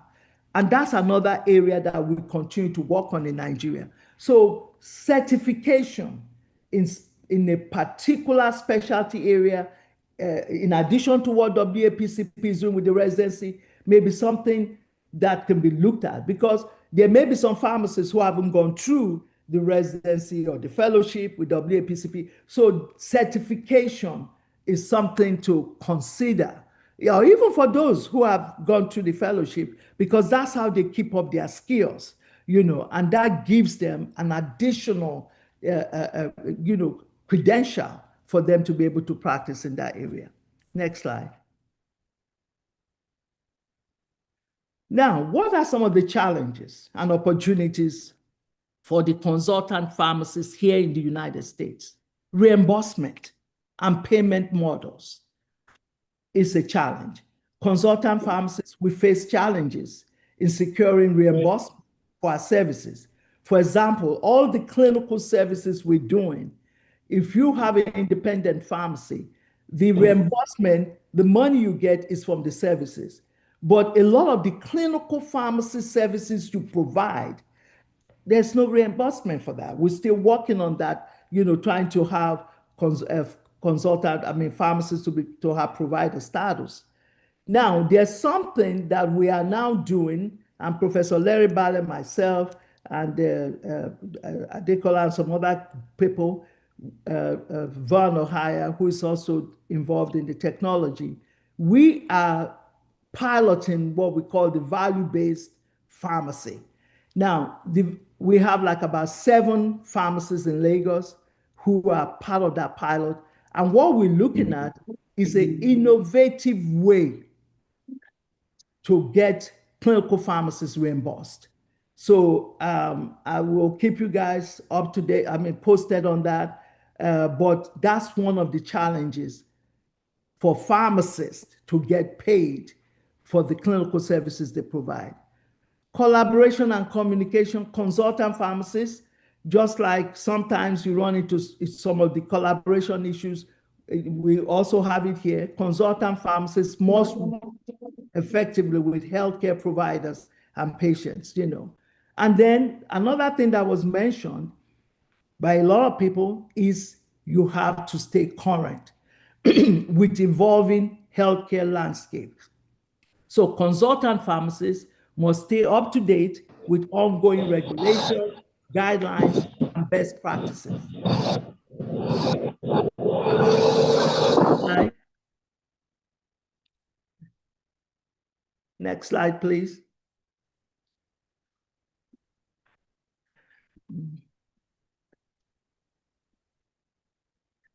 There are also certain areas that I wanted to bring up that as a consultant pharmacist, for those who want to go outside your typical clinical pharmacy that you want to look at, and next slide, please, to show that I just want to share that some people may want to consider. Telepharmacy and virtual consulting is an area that the consultant pharmacist can look at.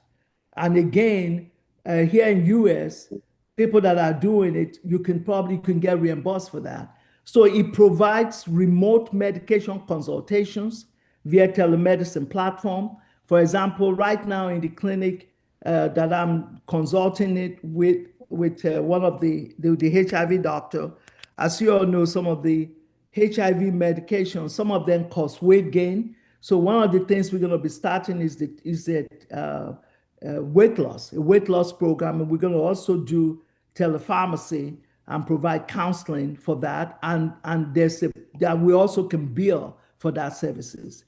Medication therapy management services, some of the independent pharmacists, partner with insurance companies or community pharmacists to provide these services, and they can also get, some reimbursement there. Clinical research and medical writing is also another opportunity for consultant pharmacists. So next slide. Next slide, please. Please, could you summarize the remaining slides in about 2-3 minutes, please? Really appreciate the lecture. Thank you, ma'am. All right.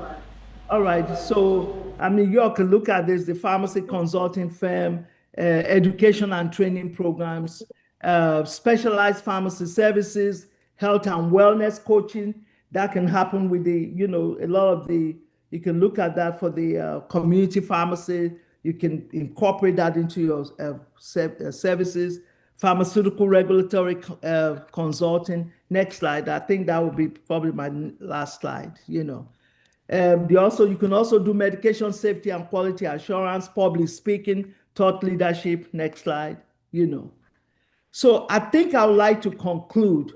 The key takeaways that I would like to say is this: working together is very important to, you know, to work together to deliver comprehensive patient-centered care. You know, the primary goal obviously is to provide high-quality patient care. I mentioned about the postgraduate hands-on clinical based is one great thing that WAPCP has done, and that is with that DELSUIT residency program that is happening. I think if that can be, you know, if we can have it whereby we can have other institutions that definitely would have that opportunity. Having that hands-on really helps the consultant pharmacists to continue to do what they do best. And I also stressed about the patient-centered care, but I think the rest you all can kind of look at. So any questions? Thank you all for your time. A round of applause for her. Thank you, thank you, thank you. We really appreciate the lecture. All right, lunch is already being served. Please feel free. It's not against the rule. Feel free. We'll be concluding soon, but please don't leave. The program is still on. Feel free to bring out your lunch. The lunch is already blessed. You can do justice to your lunch. Thank you very much. We'll be going, while the lunch, we are busy with our nourishing ourselves. We'll be going to the next item on the agenda, which is the appreciation. All right, thank you. Just a minute.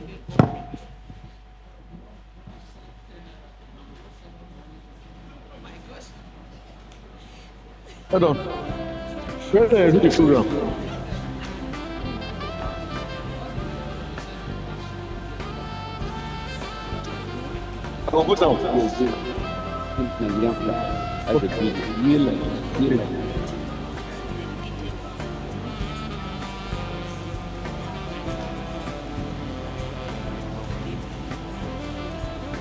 All right, I think this is the best time to make this announcement as we are enjoying the meal.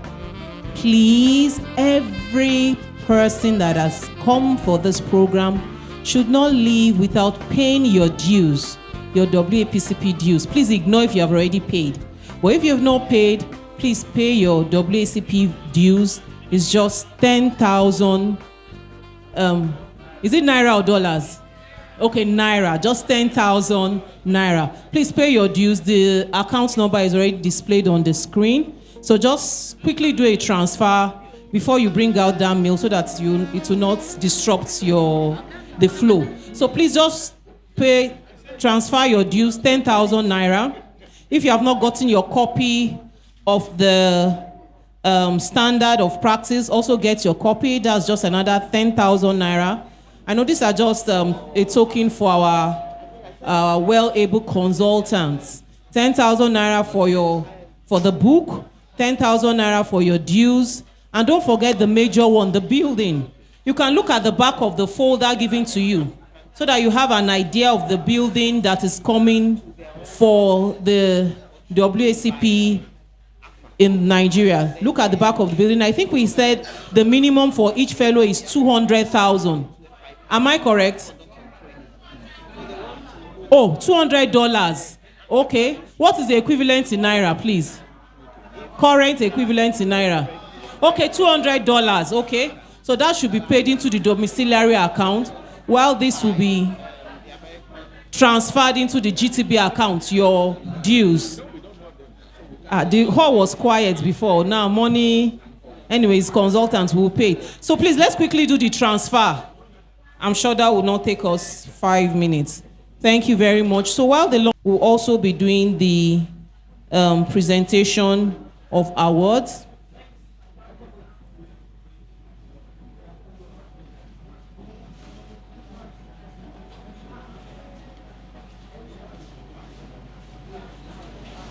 I'll be inviting the chairman, Dr. Obono Margaret. She'll be overseeing this session. Thank you very much.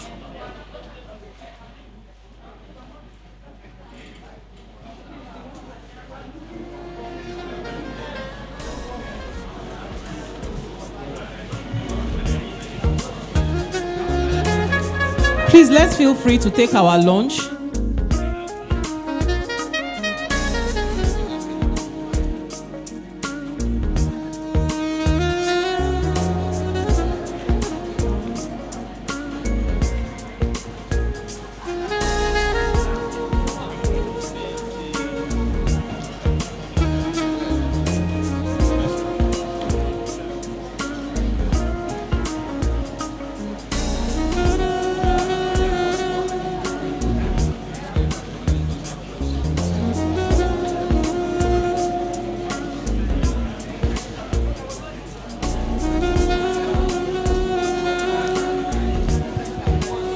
Please, we'll crave your indulgence to fill a questionnaire that will be passed to you.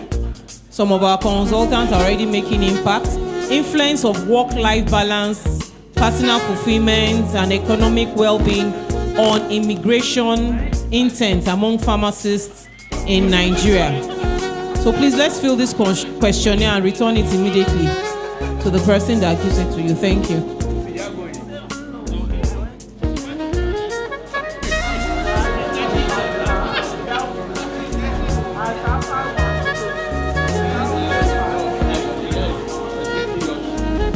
Good afternoon again, distinguished fellows. We want to appreciate everyone. Thank you. We sincerely appreciate your patience. We want to do some appreciation, take some appreciations now. First and foremost, we want to appreciate our chairman. Unfortunately, he is left. So we'll appreciate our chairman of today, Professor Lere Bale. Somebody can come and collect the plaque on his behalf. Please.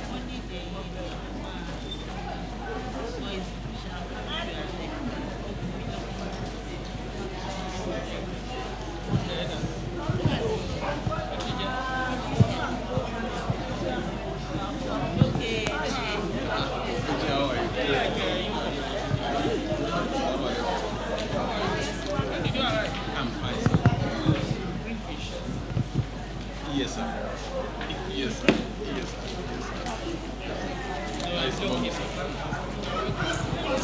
First on the list,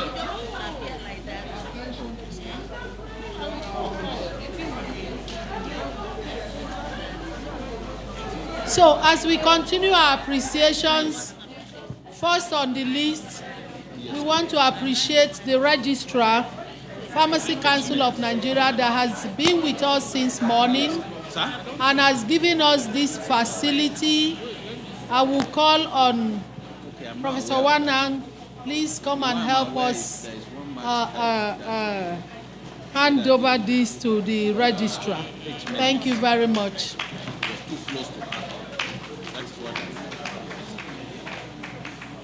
Thank you, sir. Okay. Okay, sir. I'll call you back, sir. West African Postgraduate College of Pharmacists, the Nigerian chapter, sincerely appreciates you, pharmacist Ibrahim Babashehu Ahmed, as our special guest at the 2025 AGM today. We sincerely appreciate you, sir.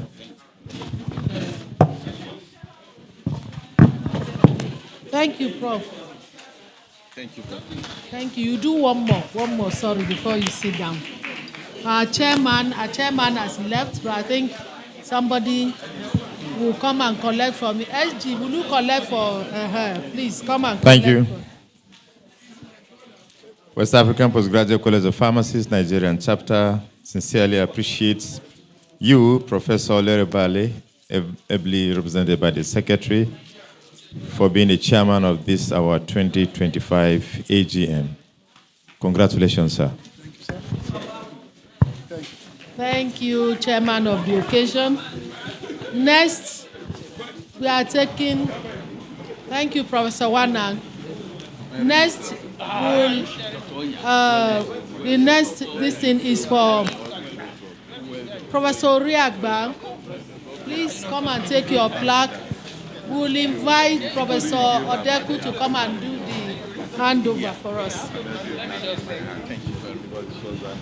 Oh, sorry. It was an area it's very ambitious.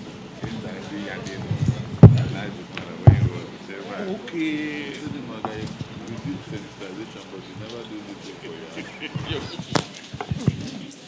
Thank you very much. This is an award, okay, in appreciation award to Professor Oriagba for outstanding support for the WAPCP chapter, Nigerian chapter. Thank you very much. Thank you. Thank you. One more. Okay. Please, one more. The next is one of our speakers, Dr. Chineye Onodugo. Please, we appreciate you. Can you come forward?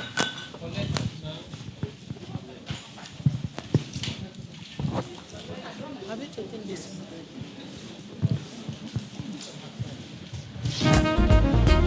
I'm sure we all enjoyed. I'm sure we enjoyed today's presentation. This is an appreciation award to Dr. Chineye Onodugo, who is the guest speaker at the 2025 Annual General Meeting and Scientific Conference of the Nigerian chapter of the West African Postgraduate College. Thank you very much for a very insightful lecture. Thank you. Congratulations. One more. One more. Next is a plaque for Dr. Theresa Pounds. I know she's not here, but somebody can come and collect it on her behalf before we send to her.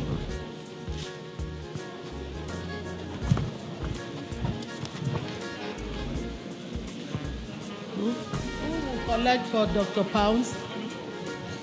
Okay. Anybody that wants to? Okay, Dr. Bello.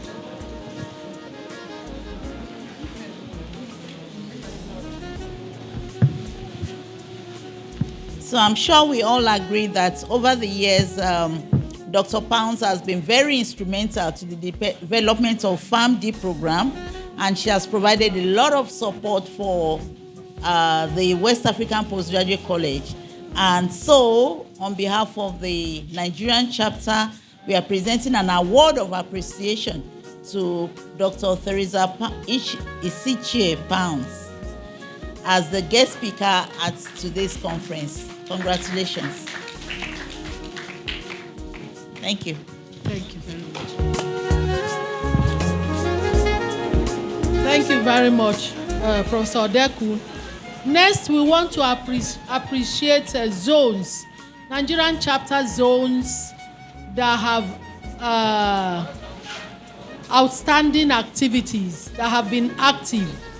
We want to appreciate them. So, in no particular order, I will call on the Federal Capital Territory, FCT zone, the coordinator to come and collect a plaque for your zone for exemplary activity, carrying all fellows along and being visible.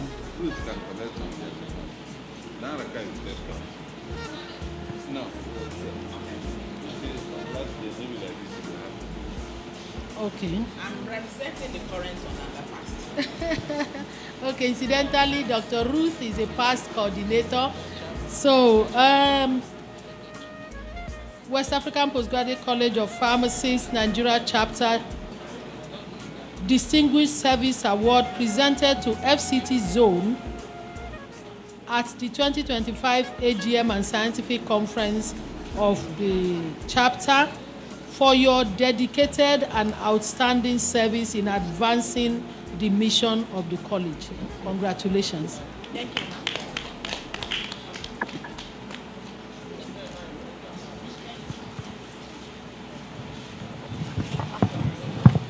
Kwara Zone, are they here?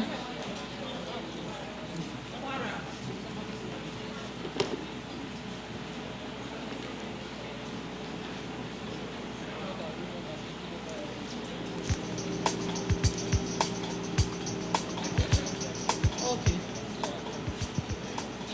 So this is Distinguished Service Award for Kwara Kogi Zone. Incidentally, Dr. Ibrahim Bello is the current zonal coordinators, and this is for your dedicated and outstanding service in advancing the mission of the college. Congratulations.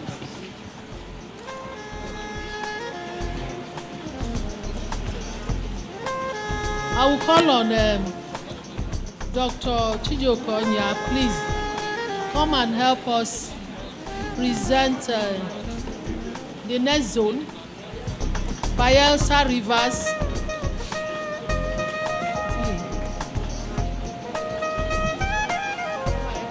Presentation to Bayelsa Rivers for outstanding service, one of the active zones.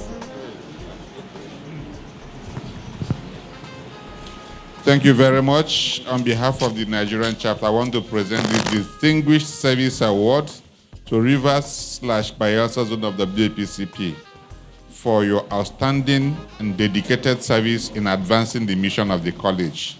Thank you very much and congratulations.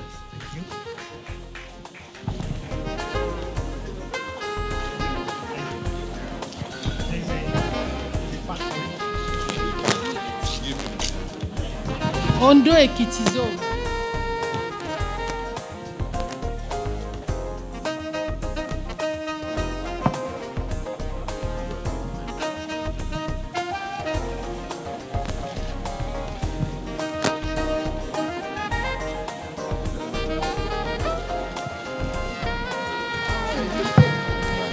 On behalf of the Nigerian chapter, I'm delighted to present this award to Ekiti/Ondo Zone of the chapter for your dedicated and outstanding service in advancing the mission of the college. Congratulations, ma'am. Thank you, Dr. Onya. Thank you. We'll call on, who again has not made presentation. Former registrar, please come and help us do this last one.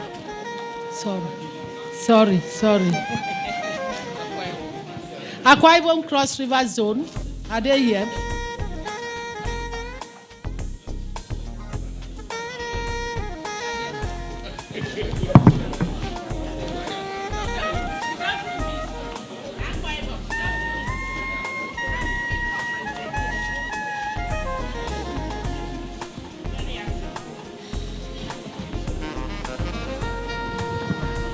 I don't know why you are making me to be the last. You are not the last, though. There are more presentations. Okay, thank you very much.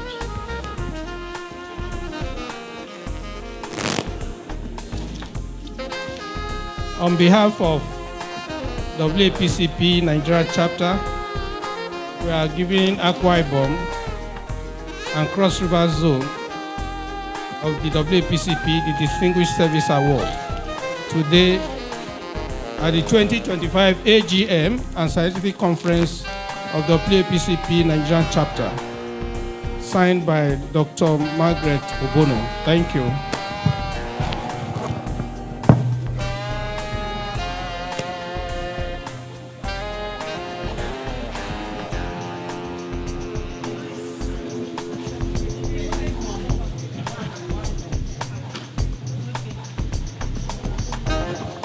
Thank you very much. Next, we still have more appreciations. We want to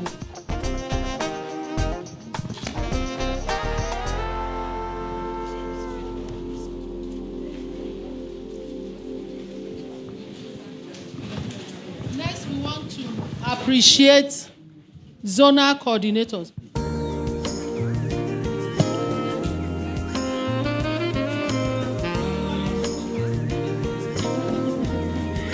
We want to appreciate zonal coordinators that have carried, this is for the persons that have been able to mobilize their zones to carry out activities and have presented reports, have also criteria for this appreciation because they have been up to date with remittance of dues from their zones, and a lot of activities have been carried out also.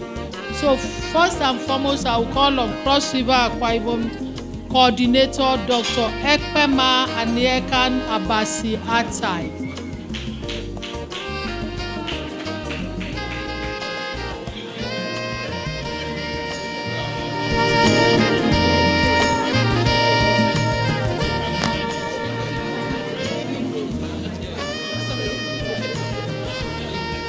Registrar, sir, please come and help us give out these appreciation certificates.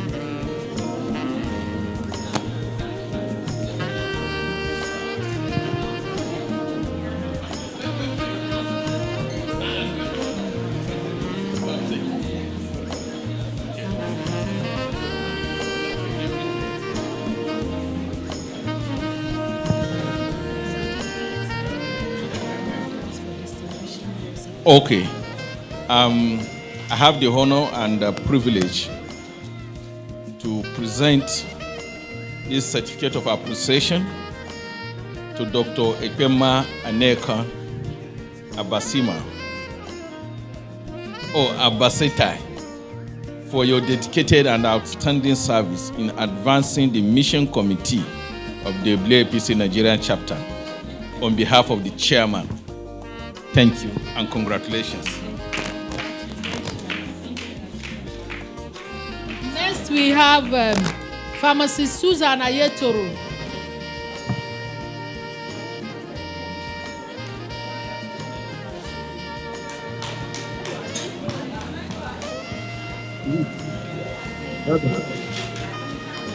Commissioner, sir, please can you come and help us give out some of these awards?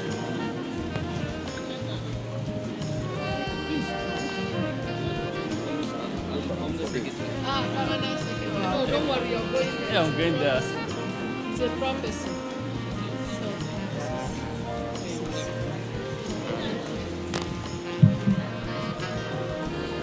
I, Pharmacist Ramates Bubanani, wish to present this award to Farm Susan Opitoro, FPC Farm, for your dedicated and outstanding service in advancing the mission of WAPC Nigeria chapter in Kwara from Kogi State. Congratulations. So, Pharmacist Susan Ayetoro is immediate past zonal coordinator. Pharmacist Oluwatimileyin.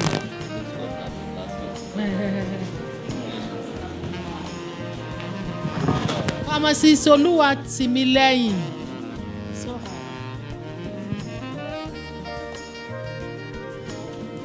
next is Pharmacist Peters, immediate past zonal coordinator of Lagos Zone.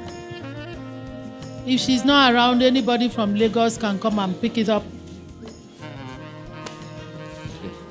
I, Pharmacist Ramates Bubanani, wish to present this award to Dr. Caroline Fomulayo for your dedicated and outstanding service in Ondo Ikiti zone of the WAPC. Congratulations.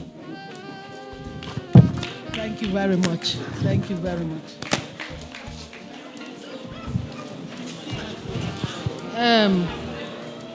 Lagos coordinator, please, somebody come and collect. I want to call on Pharmacist Shakirat Adeosun. Please come and help us make some presentations.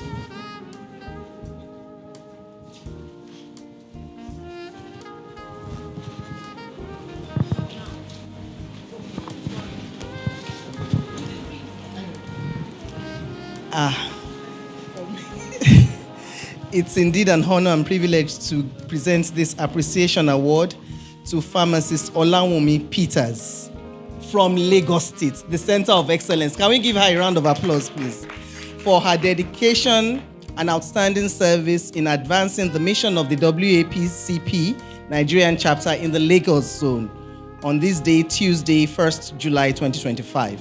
Thank you very much. On behalf of the West African Postgraduate College of Pharmacists Nigerian chapter, we are presenting this award to her. Thank you. Thank you. One more. Pharmacist Ruth Ajayi. Pharmacist Ruth Ajayi is the immediate part zonal coordinator of FCT. I think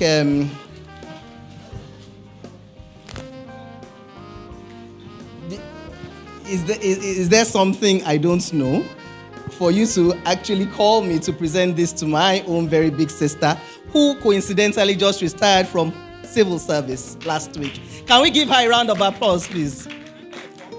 I will tell everybody, because you have done well. You have done well. Thank you so much. And on behalf of the West African Postgraduate College of Pharmacists Nigerian chapter, we are presenting this appreciation award to pharmacist Dr. Ruth Feishayo Ajani, FPSN FPC Farm, for your dedication and outstanding service in advancing the mission of the WAPCP Nigerian chapter in the FCT Abuja zone. Thank you very much. Thank you. Mama. Please, thank you very much. Thank you. Next, I will call on Dr. Onedo.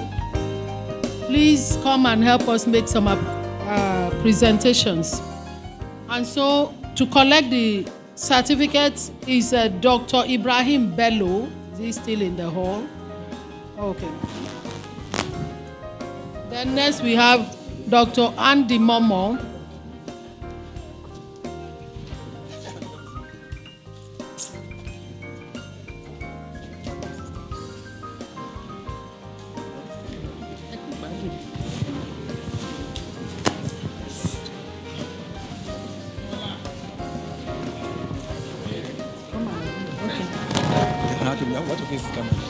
Okay. So, on behalf of the West African Postgraduate College of Pharmacists Nigerian chapter, I present this appreciation award to you, pharmacist Dr. Ibrahim Bello, in recognition of your dedicated and outstanding service in advancing the mission of our college. Dated this day, 1st July 2025. Congratulations.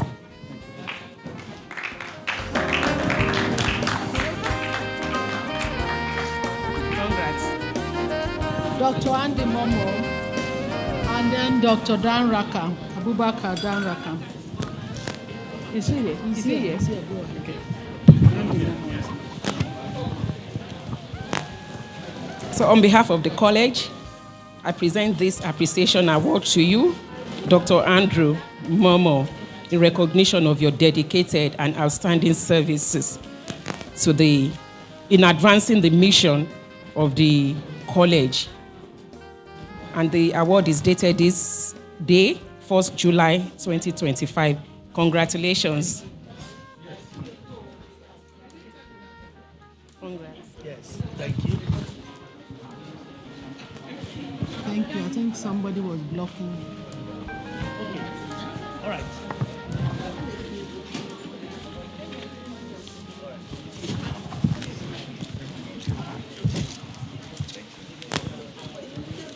Dr. Daraka. I remember well. My friend.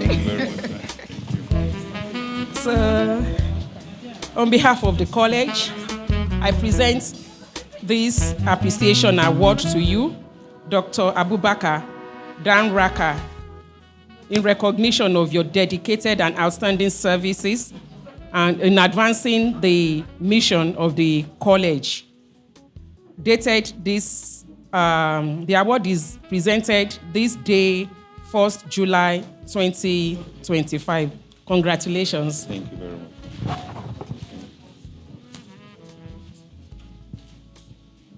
Thank you. Thank you very much. Thank you. Thank you, Mrs. Onegi. Good afternoon, honorable colleagues. The minimum standard book was passed round for us to look at it. I think some of us mistakenly mistook it for the strategic plan. Please, if you have the minimum standard book with you and you would like to keep that copy, please, we would like you to go and make the payment of 10,000 naira. It's only in the strategic plan that it's free. The minimum standard costs 10,000. So please, if you have a copy that was passed around for our viewing, you could just keep that copy and go and pay 10,000. Thank you very much.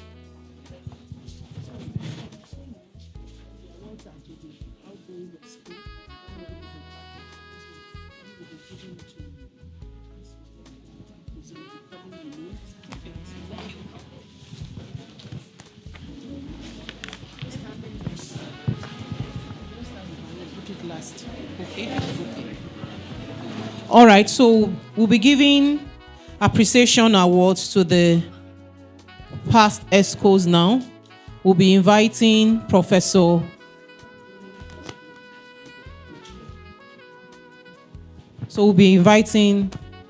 Oriagba to do the presentation.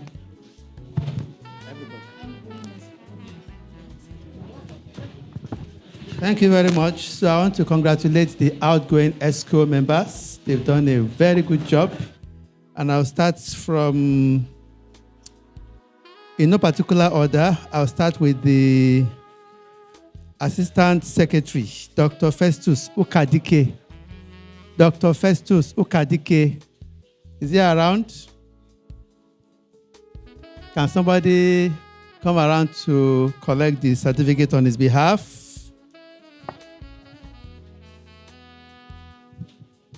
Yes, thank you very much for your dedicated and outstanding service as Assistant Secretary in the EXCO of WAPCP Nigeria chapter. Any paparazzi?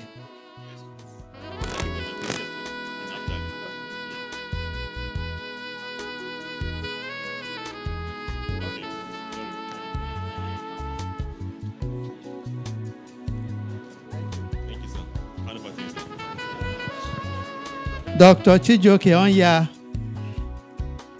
Dr. Chijioke Onya. When to eat? Okay. Pharmacist Micheline Coca. Pharmacist Micheline Coca. Not around? Okay, we'll collect for her. For your dedicated and outstanding service as PRO. Come this way. Public Relations Officer of the EXCO for Nigeria chapter 2021 to 2025. Congratulations. Thank you very much. Dr. Afusat Adeshino, FPSN, FPC Farm.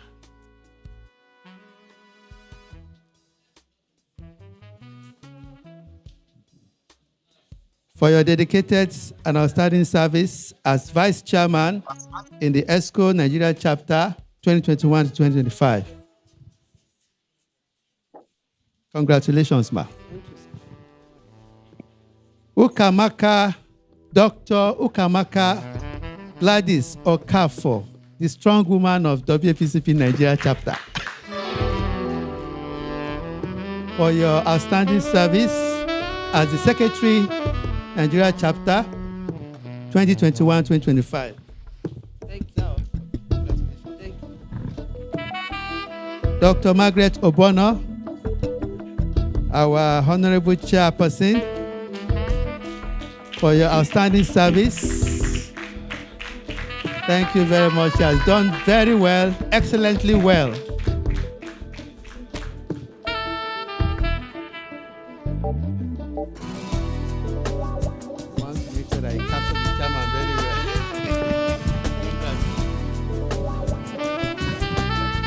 Pharmacist Babalola Hadassa Mwese, FPC Farm Merit Award winner. Dr. Babalola, yes. My colleague, my mentee, come to the side. Yes. In appreciation of your dedicated and outstanding service as treasurer of the Nigeria chapter.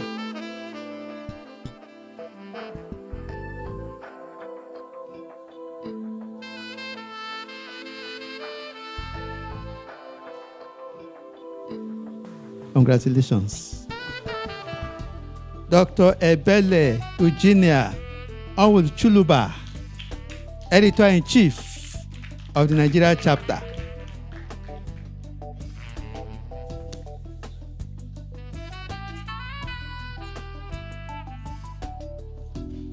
Congratulations. And last but not the least, Dr. Chijioke Onya,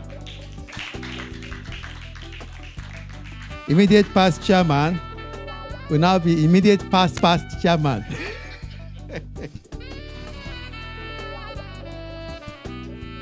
You are talking about 7 now? We'll take 7. We can take 7. Thank you very much.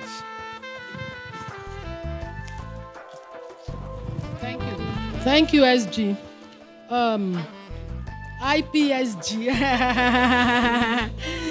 Thank you, IPSG. Distinguished fellows, next on our agenda, we have the AGM, and so we'll be fast about it. I want to call every member of the current EXCO to come out here. Please, just come out here. Fast, so that we can move on. The agenda we have has already been adopted. So next we'll move on to roll call. Secretary, please, can you come and do roll call so that we move? The minutes are already in the booklets you have. So fellows, please look through the minutes and we can take matters arising. Please.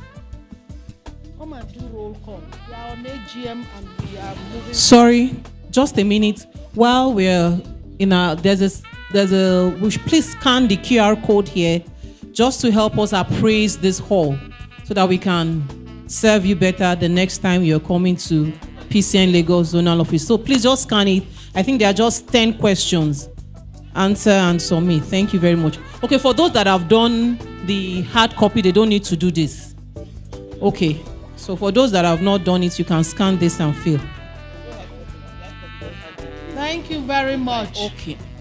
While members of the current EXCO are coming out to sit out here, members of the current EXCO, can I call their name? Dr. Ebele Onwul Chuluba, Dr. Dr. Ukamaka Okafo, Pharmacist Mwese Babalola. Who is next? Yes, please come out. While they are coming out, I will introduce Professor Ariola Jorda. She will come and give us a goodwill message.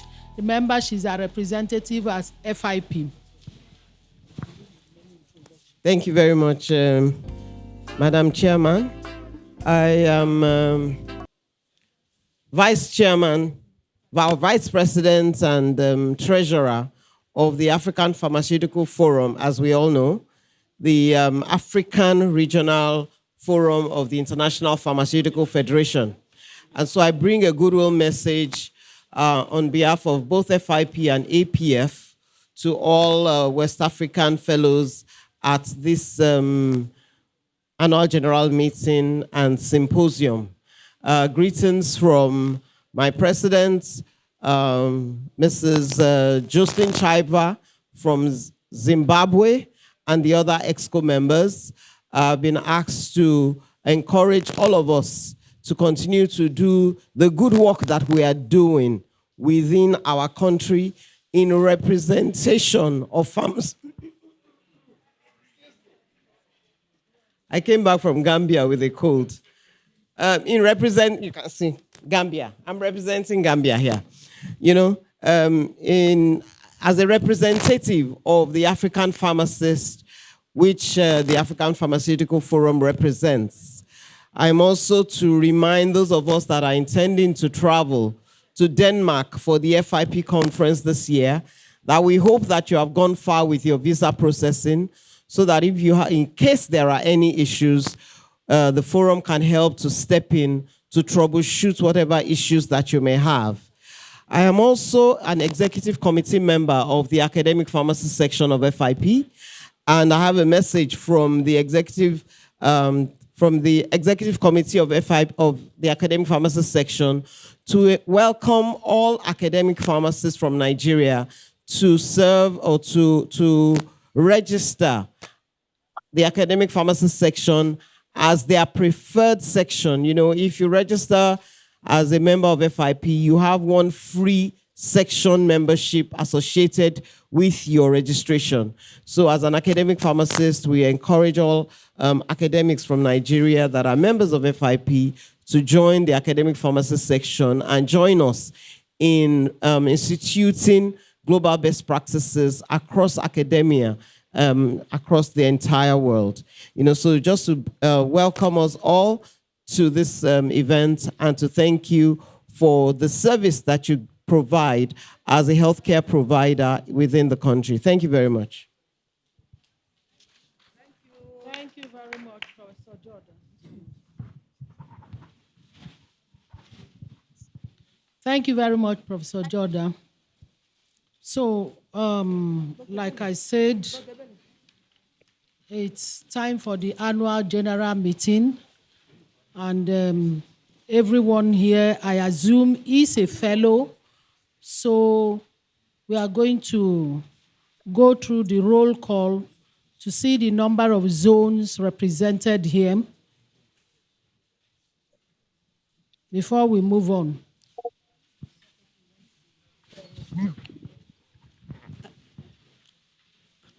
As men of honor, so please, I will not be calling zones. I will be calling state by state, because there are some people that don't have zones. Some zones are not functioning. So I will be calling state by state. So starting from Northeast, Adamawa.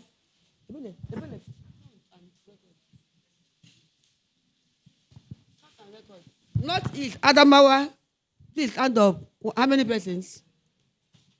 Count and record. No.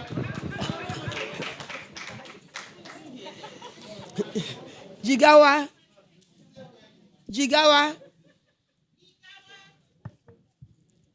Kaduna, anyone? Kano. Yes, virtually. Virtually. Yes, virtually. Okay, virtually. Look at please count them all. Count those virtual. How many are there? Virtually. We are on virtually. How many? How many are you? Zuela, how many? I can see two of us. Only two of you. Yes. Kaduna too. Adamawa, is there anyone Adamawa that's online? Kebbi. Kano. Kano.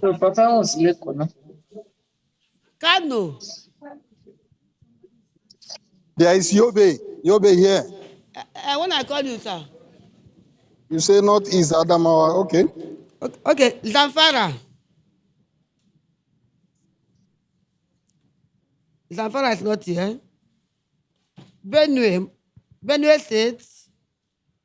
They're not here. You're not serious. Benue.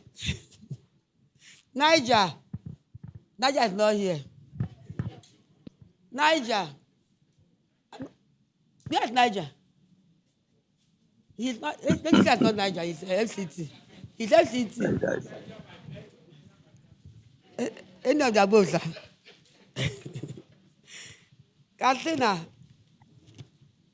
no. Kogi, oh. No, Kogi down, Kwara, how many?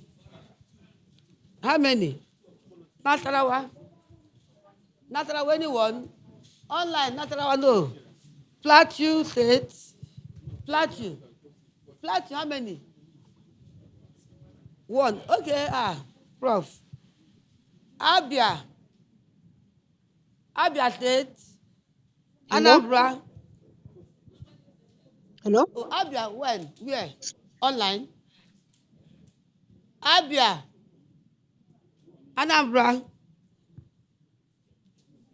Ebonyi. Ebonyi State. Online. Present, State. online. Okay, thank you. One. Ebonyi one. Present, online. Thank Present, you. online. Thank you very much. Enugu. Enugu State. Yes, present, online. How many online? Present, online. Okay, thank you. Plus one here, making two. Ebonyi is two. Ebonyi is two. Present, online. Create 4 breakout rooms. Assign manually. Understand? So, I'll be my part-time. I'll training tomorrow. I'm part-time. I'm training. No, time, no breakout room. I'm training. So, discussion to West on the board. To West, East on the board. Lagos on the board. Okay, it's better now. So, any training that ABC will join West here if we support. If join Lagos here if we support.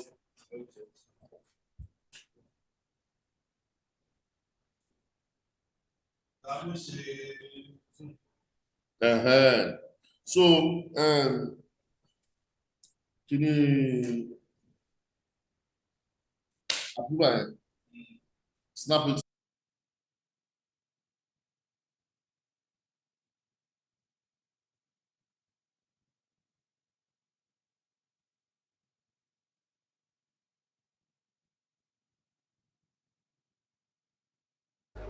Ogun State. Ogun nobody. Ondo State. Ondo State. Ondo State, how many? Are you from Ondo? Okay. Oshu.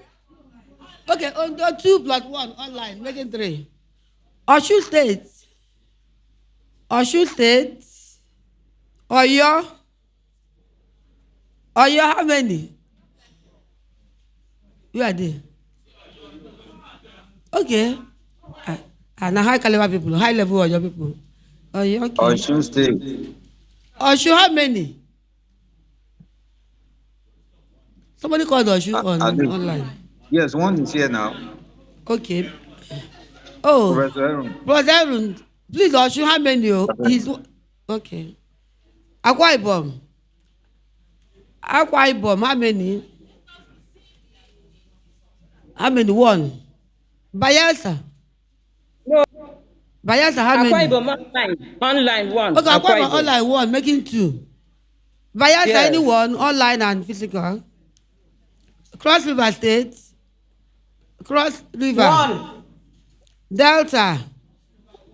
Cross River 2. 1. Delta State. 2 online. Okay, 2 Cross River online. Delta. Yes. Delta. Edo State. Rivers. Rivers and how many rivers? 2. And then FCT. FCT, please stand up. We are here. FCT. Nigeria. Online, online, how many? We're also online.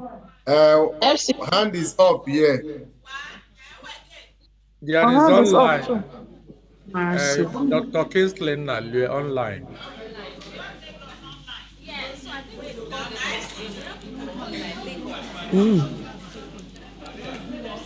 I'm here. How many are there online?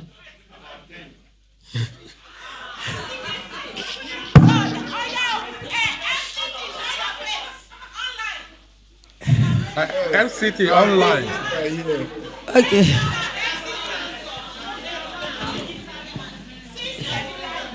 Then plus the physical ones. Have you FCT counted the online. plus? Okay, thank you. Have you FCT counted the online. FCT plus physically?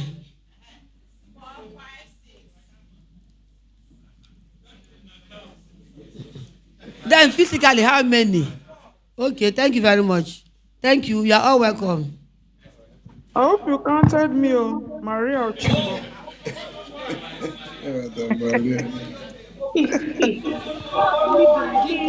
I called you Yobe.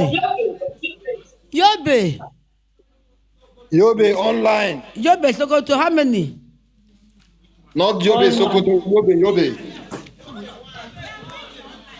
Yobe 1 online.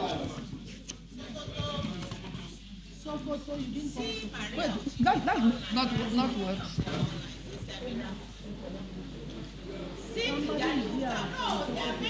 Yobe, Taraba, Gombe, Borno, Bauchi, Adamawa, sorry. Adamawa, Bauchi. Anyone from Bauchi? Borno, There's somebody from Yobe 1. Okay, Yobe 1. What of Yes, now.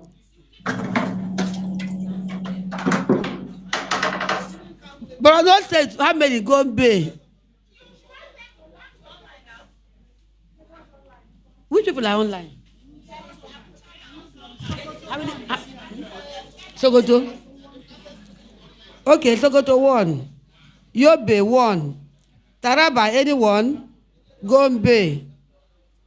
Borno, Bauchi, Adamawa. Thank you very much.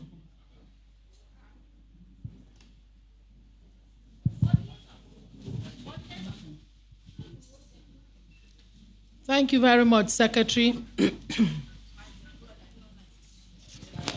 Next on our agenda, we have minutes of the last meeting, the last AGM that took place on July 17th, 2023. It's in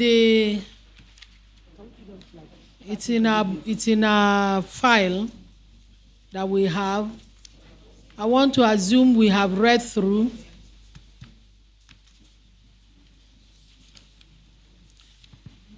So we take matters arising from the minutes. Okay, first, can somebody move for adoption of the minutes so we can take matters arising? Who? Your name? Okay, Professor Jordan is moving. Seconded by? Okay. Okay. There are many people. Okay. Thank you.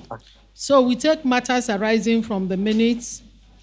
Hello. Ondo was not counted. We are online. Ondo? Yes, Mrs. Famakinde. Ondo, we count.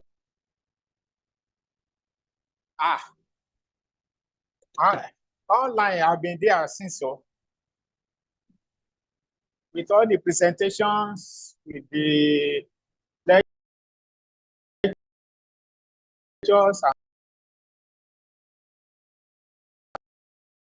and so on. Kano, I'm Ibrahim Idris from Kano. Akwai is 3 online too.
We can't hear anything, no.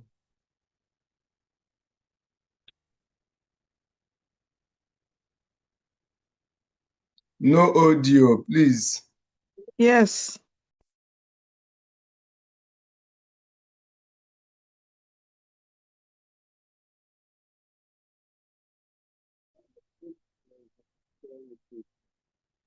We are not hearing anything, no.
And I see this man getting awards. Some are getting even 2 or 3 awards.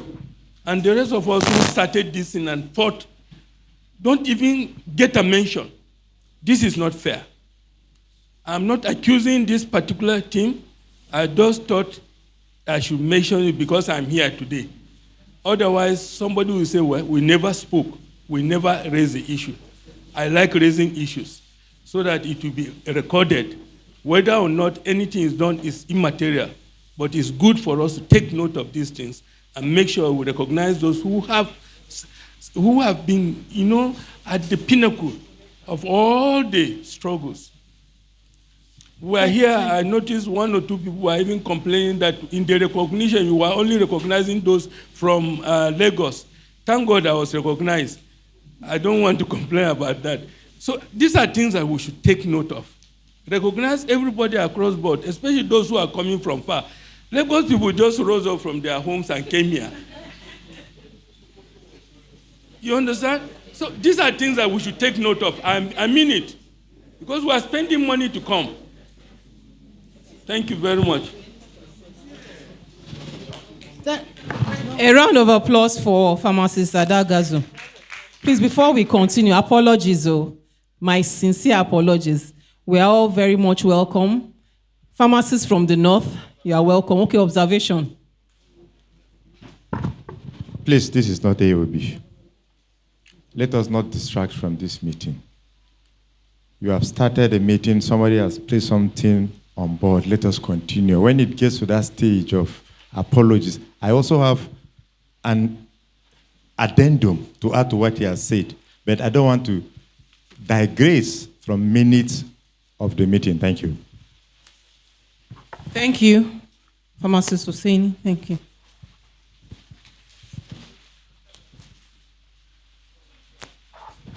The chairman of the meeting, I could see the activities of different zones. I'm from Oyo State. I don't really know which zone I belong to because we don't have activities. I can't remember calling a meeting. So I don't know whether we are joined to Lagos or to Osun or to Ondo.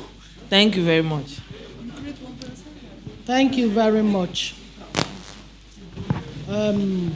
Oyo is a zone Oyo has a zonal coordinator, and because we are taking matters arising from this minute, I want the Oyo coordinator to say something.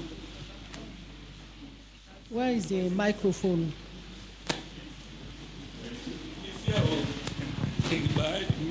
Yes, the chairman and the house. We have a zone in Oyo. We've been having activity. Unfortunately, we have not been spreading it out to other stations. I want to apologize profusely for that. Basically, because we have the higher concentration of consultants in UCH. We have over 55 consultant pharmacists in a single zone. So it is not enough reason for us not to have extended the hand of fellowship to the others. That anomaly, I'm sure, will be corrected henceforth. Thank you very much. Thank you very much, Oyo coordinator.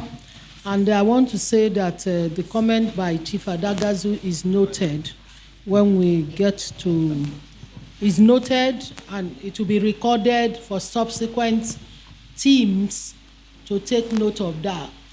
I don't want to exonerate this team, but I want to also state that we extended invitation to fellows, especially founding fellows all over the country.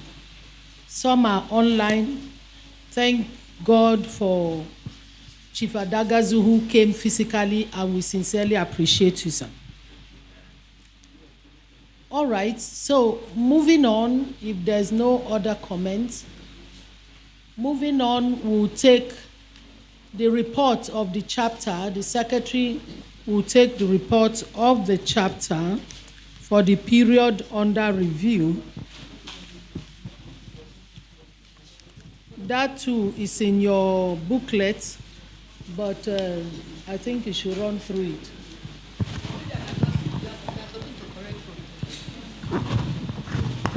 Good afternoon once more. Please, I don't know whether we have all read that report because it's long. So I don't know whether you want me to read the report line by line, or I should just correct something that, update something that that was already written before the correction came. Due to the report of the secretary. Okay, I should speak to it. Okay, thank you very much.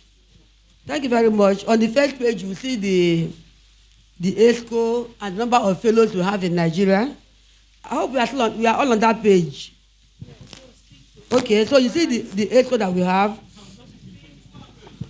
You know, there are different reports, so it's not paginated. There are different reports. But you see it after the one that we just...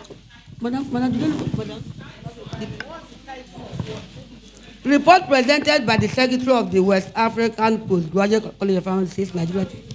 Yes. After page 11. So Nigeria had 1,816 fellows as at 2025, as at today. Then you see the EXCO of the Nigeria chapter. Then you see our activities. We held town hall meetings twice in 2023. We held one in Lagos and we held one in Abuja. And many states attended. Then we also hosted the immediate past college president. That time he was the president and he came to Lagos for a program, and we hosted him and gave him some of our concerns, which he promised to attend to. Though he might not have been able to attend to some of them, to all of them. But our major issue that we presented to him was the voting rights. That Nigeria is contributing almost 99% of the 95% of the money in the college, and Nigeria we are more in number and everything. But when they are voting, Nigeria has one vote, just like Liberia and Sierra Leone had one vote each. So we presented that one to him. He said he was going to look into it. He was not able to do that before he left office. So maybe we present it to the current president. Then we carried out many advocacy visits. In fact, 3 were met to the permanent secretary. and we all saw the outcome of that advocacy visit. It was not only the chapter that was doing that advocacy. We are doing it with college, with the PSN, and with other stakeholders in pharmacy, and we appreciate all of them. Then the pharmacy consultant cadre, as we know now, we have 25 health facilities that have implemented it. Federal health facilities, federal, there are some states that have also implemented. And the most recent one is the Pharmaceutical Society of Nigeria that just implemented last week. So let's clap for them. Then the collaboration for the residency program. We have done one batch of residency program in Delta State University, and the second batch is ongoing. Then the minimum standard of practice, which the LG had just presented to us, the booklet that we are talking about, the minimum standard of practice, it was Nigeria chapter that was given the job of doing that. So we compiled it from the respective faculties. We appreciate the faculties for their cooperation, and today you have seen the outcome of that, the output of that project. So I want to thank the Nigeria chapter chairman and all of us that worked tirelessly to ensure that that booklet came out. We also had some webinars, and we also had some work against drug and substance abuse. Then the zonal activities coordinators are here, and they all came with their zonal reports. If you look at the agenda, you see that in agenda there is zonal report presentation. So all the zones are going to do their own presentation by themselves. That is why it's not captured in my report. But there's something I want to correct, please. Under zonal activities, lines 1 and 2. Line 1 in particular, we have 14 zones, but only 8 are active and not 7. Why I said that is now 8 and not 7 was because after we have printed the document and bound it, Anambra State sent their report. Most of the time we call them for meetings, we don't see them at the virtual meetings, and we didn't get their report last year and last 2 years. So we recorded them as inactive. If you look at that table, you see Anambra is inactive. But 2 days ago, after the booklet have been produced, they sent a report, and we were surprised that they were actually doing something, and they were not attending meetings, and they were not reporting. So they said they have repented now that they will be attending meetings, and they sent their report, and also sent someone physically to come and present that report. So that please correct in your report, please, that we have 8 active zones. And where you see Anambra, please remove the IN and leave only active. Clap for them, please.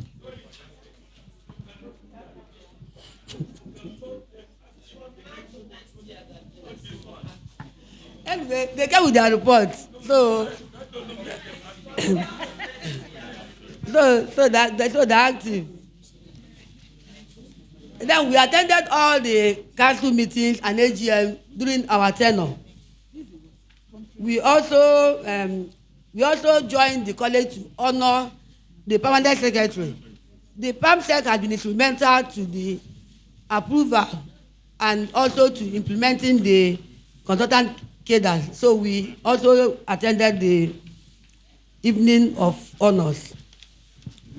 The financial status has been circulated, so please take your own copy and go through it. Then on 3.4, you will see some appointment and promotion of members, the one that we are able to capture. Please, if you are promoted or you have some awards that are not here, maybe it will be in your zonal report. Forgive us if yours is not captured in this my report. Then we have some challenges and some recommendations. And we have bereavement. I don't know whether I want to have one. Okay, we have bereavement, we have challenges, we have recommendations. Another question. And then conclusion. On behalf of all the members of the EXCO Committee of the Nigeria chapter, I wish to convey our deep appreciation of all members who have in one way or the other contributed to the progress of the chapter. Thank you very much, Dr. Kamako Okafon, Secretary outgoing.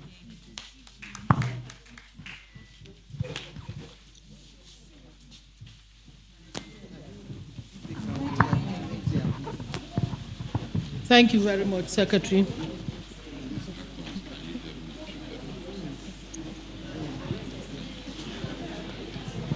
So that's the report of the chapter that has just been presented. And if there's any comments on it, anything that needs to be noted,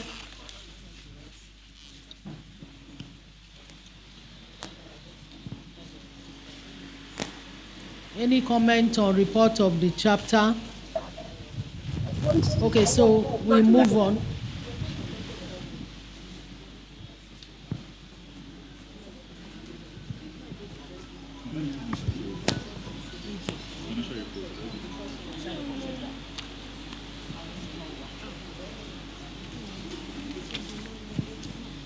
So this report, if there's no comment, could somebody move for adoption?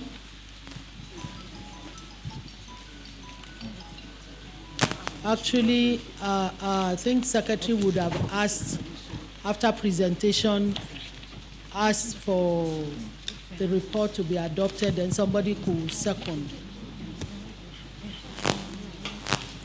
So, Secretary, are you asking for?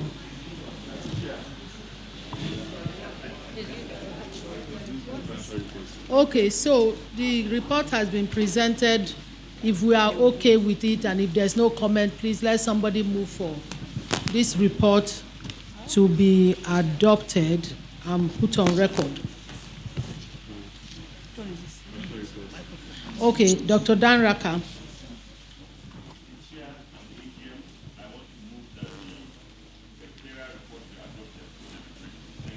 Thank you. Any seconder? Yes, please, let me take you. Introduce yourself. My name is Dr. Ayeko Abiodun from Ondo Ekiti Zone. I second the motion for adoption of the secretarial reports. Thank you. Abiodun. Ayeku. Thank you very much. The next report is the financial report. I believe everyone has a copy. So we could look through, and I will call on the treasurer to present it. Highlight places you want us to know before we take comments. So, treasurer, please. Okay, thank you. Good afternoon, everyone. The distinguished council members here present, the esteemed fellows of the college, invited guests, and ladies and gentlemen that just strayed in. Okay, so I'll be presenting the report from the financial report for the period between 1st January 2022. We actually took over in 2021, but I think we started transactions in 2022. So the reports under review will be from 2022 to 31st of May 2025. So starting in 2020, at 1st of January 2022, the cash that was in the bank was about 14,679,833 naira. Now, so for the operating incomes from 2022 to 2025, we had the annual dues. That's for the annual dues. It was from that period of 2022 to 2025 now, it has been 630,000. And that's why we really had to project the account number for members to pay. You know, it's been a bit difficult getting people to pay in the money. But well, with the zones coming up, I think it has been a lot better. But for those that paid straight into the chapter's account, we had 630,000 naira. And the annual dues, this relates to membership dues paid annually. And it stipulates amount for dues standing at 10,000 naira. Those that paid 10,000 naira to the chapter's account straight came to 630,000. And then for the zonal dues, we had 2,023,551 naira. Now, zonal dues relates to annual dues paid by WAPCP chapters of the different states. So you have the different zones that would collect the money, that those that are active. Yes, sir. Yes, sir. Yes, please. Madam Chairman, if we are to go by this, the way ITable is going about it, we spend the whole day here. Madam Chairman, all of us have a copy of this. I expected her to give us an average, a summary. Income 113 million, expenses 101 million, living at this.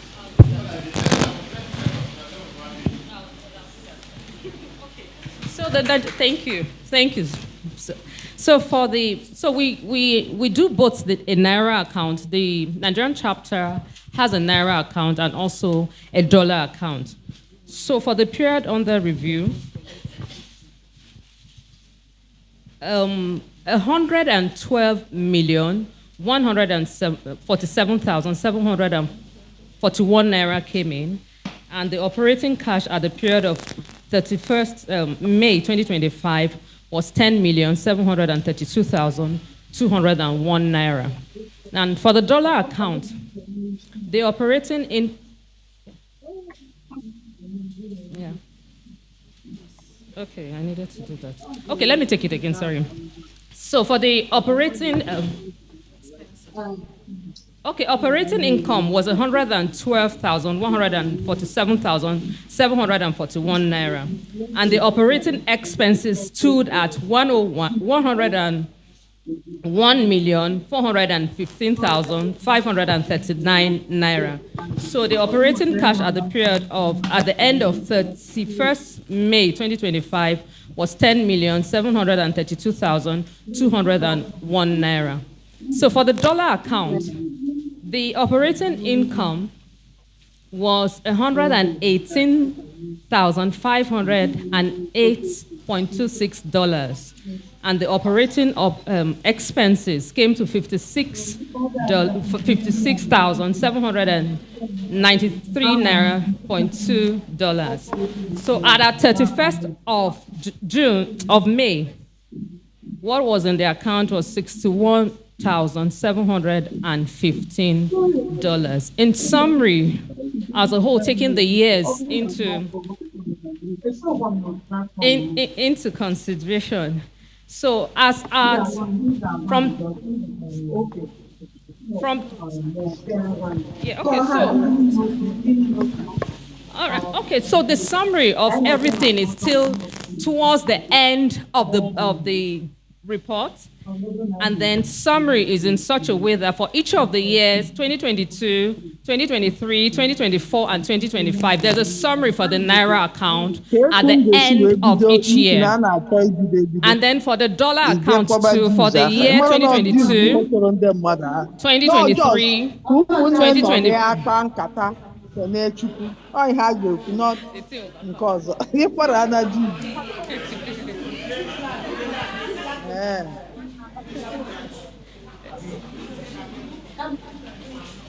Okay, let me just take the summary and we end. So for the summary for 2022, there's a summary for the year 2022, 2023, 2024, and 2025 as at 31st of May 2025.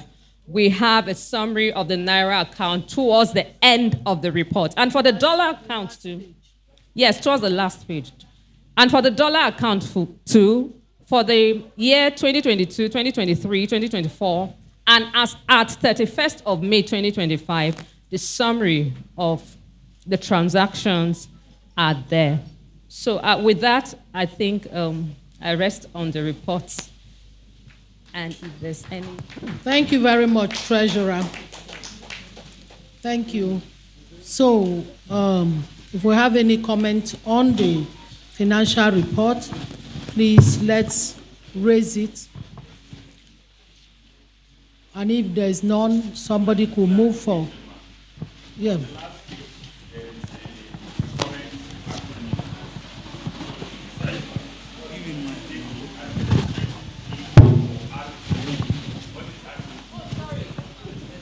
Residency program. The residency program for the ASHP that we're running in the DELSUT. So it's residency program. What would be? I don't know. Residency program. Okay. Okay. So if there's no other comment, it is clear. Will somebody move for adoption of this financial report? So we'll move on. That's a comment. Okay. You want to move? Okay. Fellow Mutia Tadepoju. Good afternoon, everybody. I, Pharmacist Adepoju Mutiat, hereby move for the adoption of the financial reports of the AGM. Any seconder? Seconded by Pharmacist Rochfeisha Ajay. Thank you very much. Thank you, everyone. So we'll move on to the next. After financial reports, I don't know if we'll be able to take zonal reports here. We will not be able to take zonal reports here. Also, I want to say that during this period under review, there were newsletters published by the chapter, very rich newsletters. The very last one, we thought we could project some things from it, but the day has been busy. But I think in all, how many newsletters, editor? I know of 2. Let me touch her. How many newsletters did we do for this period? 3 newsletters. Okay. All right. Thank you very much. So the reports have been adopted.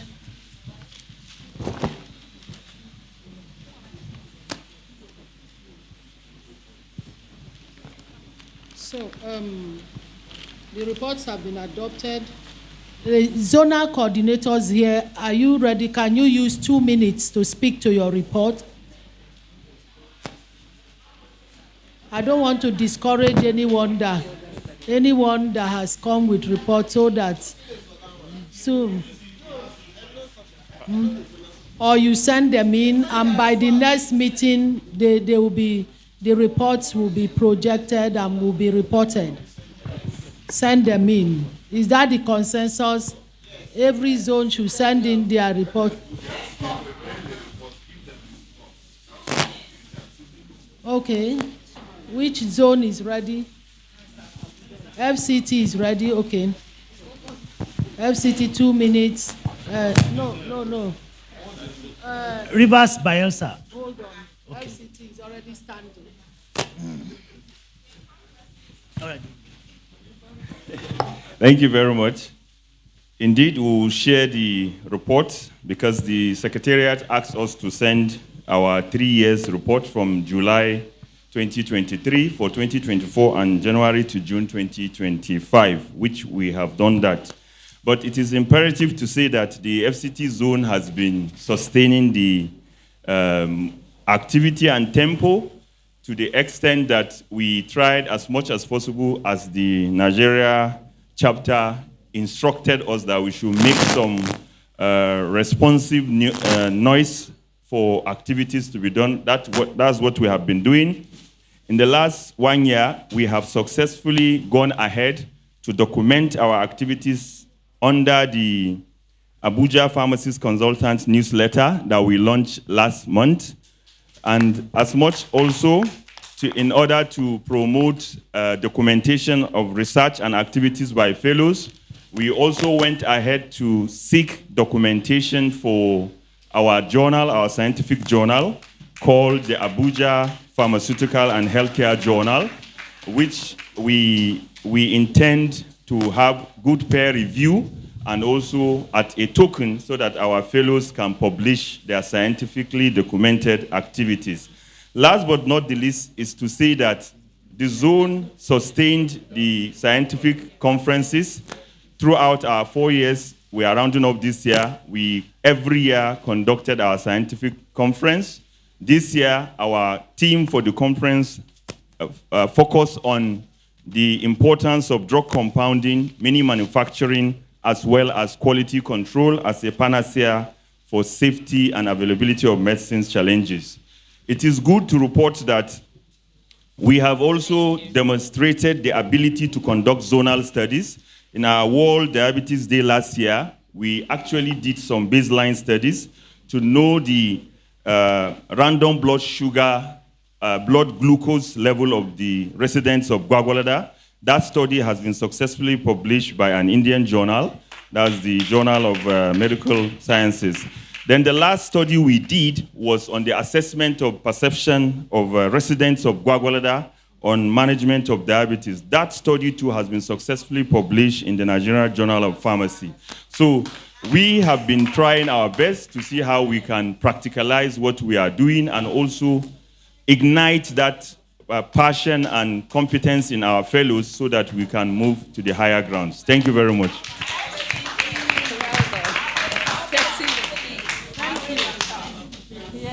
Thank you. Bayelsa Rivers. Yes. Yes, we talk.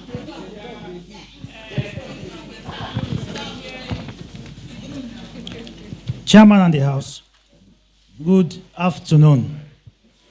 My name is Dr. Momo Andrew, Zonal Coordinator, Rivers Bayelsa Zone of WAPCP. I present my report for the period under review, part of 2023, 2024, and part of 2025. As at today, we have a total of 70 fellows across the two states, 48 from Rivers, while 22 from Bayelsa. Within this period, we have had 5 meetings, 3 EXCO meetings, and 2 general meetings, all online. If you look at our reports in the month of June 2023, one of the things that we said we were going to do was to organize activities for all the World Health Days. Well, to some extent, we have been able to do that. In 2023, we commemorated the World AIDS Day. That was in December. And it was done with a lot of counseling, a lot of HIV screening and testing. There was a radio talk show in Rivers FM. That same year, 2024 now, we had to we marked the World Pharmacists Day in both states, Rivers and Bayelsa. And there was talk to tell the people the role of the consultant pharmacist. It was done within the hospital, my hospital where I work, Ferrer Medical Center. It was done in Rivers State University Teaching Hospital too. Then in December, we collaborated with an NGO called Heartland Alliance to organize the World AIDS Day. That was last year. There was road walk, rally in the town of, in major streets in Yenagoa, Bayelsa State. We also carried out health talk, check-up, prep services. Went to the major motor park in Rivers State, the Tombia Motor Park, where we also did some screening. Then even at the Rivers end, there was also a talk show in the Rivers FM. In 2025, while we had our meeting, we said, okay, what we are going to do is to dedicate the month of the first half of the year, first to meetings, then the other part to drug abuse campaign. So in the month of January to March, we had 2 meetings, 2 very serious meetings, and there we created a roadmap to what we are going to do in the month of June. And when the month of June started, there was a collaboration between CM International, which is a faith-based organization in Port Harcourt, with WAPCP, and we organized an online lecture with the theme, Drug Substance Abuse. Free Generation is our collective mission. While on the day proper, 26th of June, there was a road walk. In fact, we even had to collaborate with other pharmacist organizations within the state to campaign against drug abuse and illicit trafficking. Please, let me just talk about the fees that we have collected in these years. We have a very active zonal account, and as of today, we have about 138,000 naira in that account. Yes, we have been sensitizing members on the payment of dues, and so far for this year, 19 members have paid for 2025, which is over 50% of the total eligible members. Why eligible members, I talked about eligible members.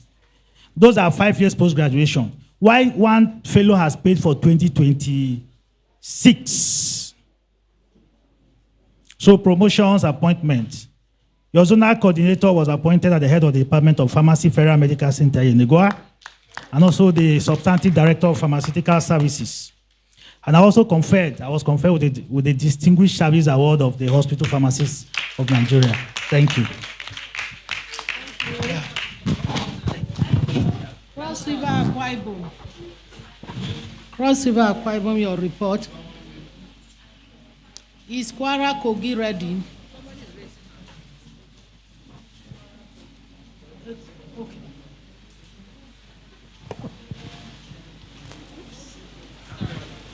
Good afternoon, everybody. I'm Dr. Ekpema Abasiatai, representing Akwa Ibom Cross River Zone. We've been sending our yearly reports, so this is like putting together everything. So briefly, we've been involved in all the induction ceremonies, and we robe. Then last year, 7 out of the 11 fellows of the college were appointed consultants at University of Uyo Teaching Hospital. Then for this year, with regards that we're trying to do more of advocacy visits. For this year, we visited the various DPS at the Ministry of Health, Hospital Management Board, and we were supposed to have a visit with the commissioner because there's just been a change of commissioners, but unfortunately with the defection we're given, the visit was postponed. So we hope to meet with him because they've been quite busy with that.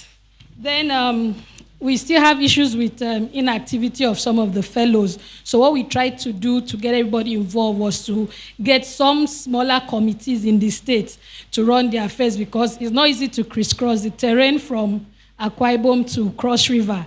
And I'm not able to go by sea most of the time. So we had to get that. And they welcomed the idea and they've started showing some form of seriousness.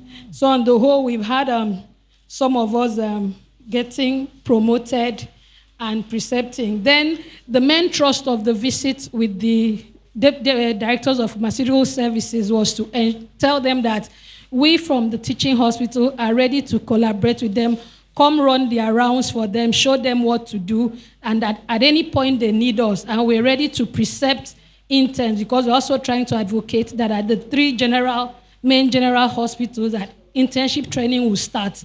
So we've offered our services to them. At any point they need us, they should call us, collaborate with us so that we can take them around and ensure that pharmacists ward rounds takes place in those various centers. Thank you very much. And we'll be remitting our dues. Thank you, Akwa Ibom Cross River. I'm also aware that you during graduation of students, pharmacy students, the fellow induction, the fellows go in their gowns. So that inspires other people to enroll. So Kogi, Kwara, are you ready? Then we'll take Enugu. Any other zone? Ondo Ekiti, your report. Oh yeah, okay, we'll take. Yes, okay. Good afternoon, the chairman, other people to observe. My name is Dr. Ibrahim Bello, the zonal coordinator of Kwara Kogi Zone. Our report, number 1, introduction. The Kwara Kogi Zone has 37 members, 32 from Kwara State and 5 from Kogi State. Our member works in various institutions, including UIT Jilori, Kwara State Ministry of Health, PCN Kwara State, NAFDAC, members of ACPN, NAIP, and more. And they specialize in several areas, including clinical pharmacy, community pharmacy, public health pharmacy, and more. Our activities include meeting. We have executive meeting that holds every 2 months and general meeting quarterly. We currently mark the World Health Days. And in 2023, we mark the World Diabetes Day with webinar, well attended, and also we mark the World Pharmacy Day in 2024 with speakers from US, UK, and other countries. Other activities include the health education program, medical outreaches, training and capacity building for members, receptive pharmacy students, attending graduation ceremony, and more. Annual due, in 2024, about 8 members paid their annual dues, and 30% was remitted. And in 2025, 12 members paid their annual dues, and 70% was remitted. New fellows, we welcome 2 new fellows this period, increasing our number to 37. Then public health and medicine information. We continue to educate the public through social media posts, sharing tips on safe and proper use of medicine. This helps improve public health and highlight the impact of our fellows in the society. The achievements. We are proud to share that 8 of our fellows were appointed as consultants at UIT Ilorin. This is a step forward for our profession. Then further achievements include some members were made project manager, director of pharmaceutical services, zonal coordinator for PCN Kwara State, and NAFDAC as well. So members call back their PhD, 2 of them during this period. Then welfare, we provide members with birthday gifts and supporting them during their bereavement. Then retirements, 3 of our members retired from public service. This includes Mrs. Estu Ayitoro, Mr. Pharmacist Charles, and my humble self. Then our goals this year includes more training for members, celebrating World Health Days, and increasing member capacity.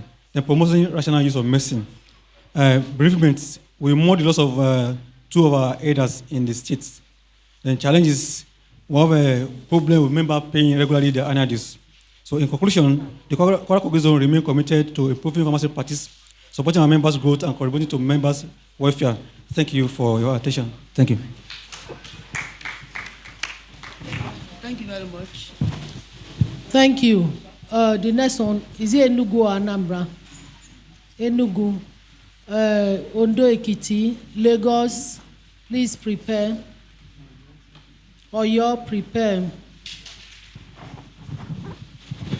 Good afternoon. Just summary. Yes, the chairman and AGM.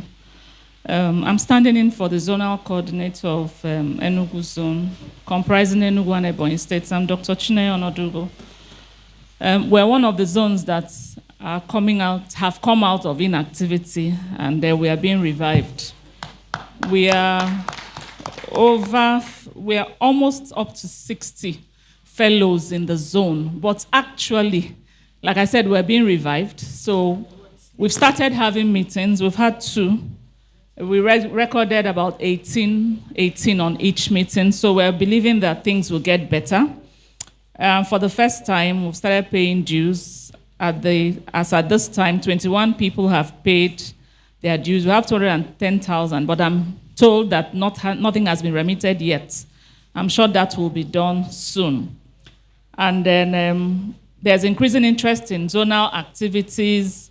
And this year so far, like I mentioned, we had 2 meetings. Then we held a health talk, a seminar on drug abuse on the just recently concluded Day for Illicit Drug Abuse, Day Against Illicit. And we're planning a workshop for pharmacy interns this month. We welcomed 5 new fellows of the college in the meeting we held last week.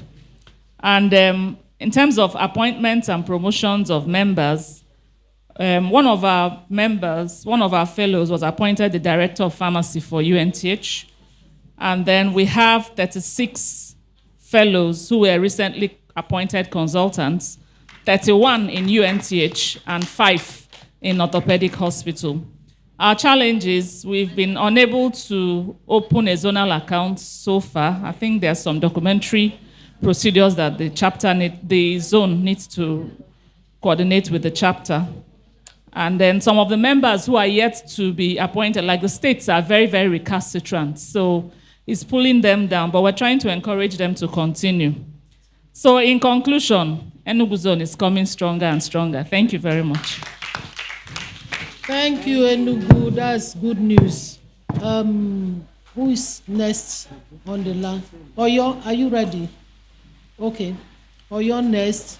Lagos. Ondo.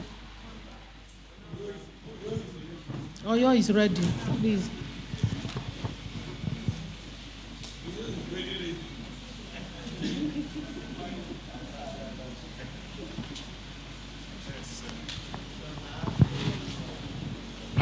Kole. Yes, the AGM, the chairman and the house. Well, Oyo will come out of inactivity. The fact that we are coming out of inactivity shows that we even have reports to show. That means we are doing something. Only we need to branch out our tentacles to embrace all stakeholders, which we are going to do.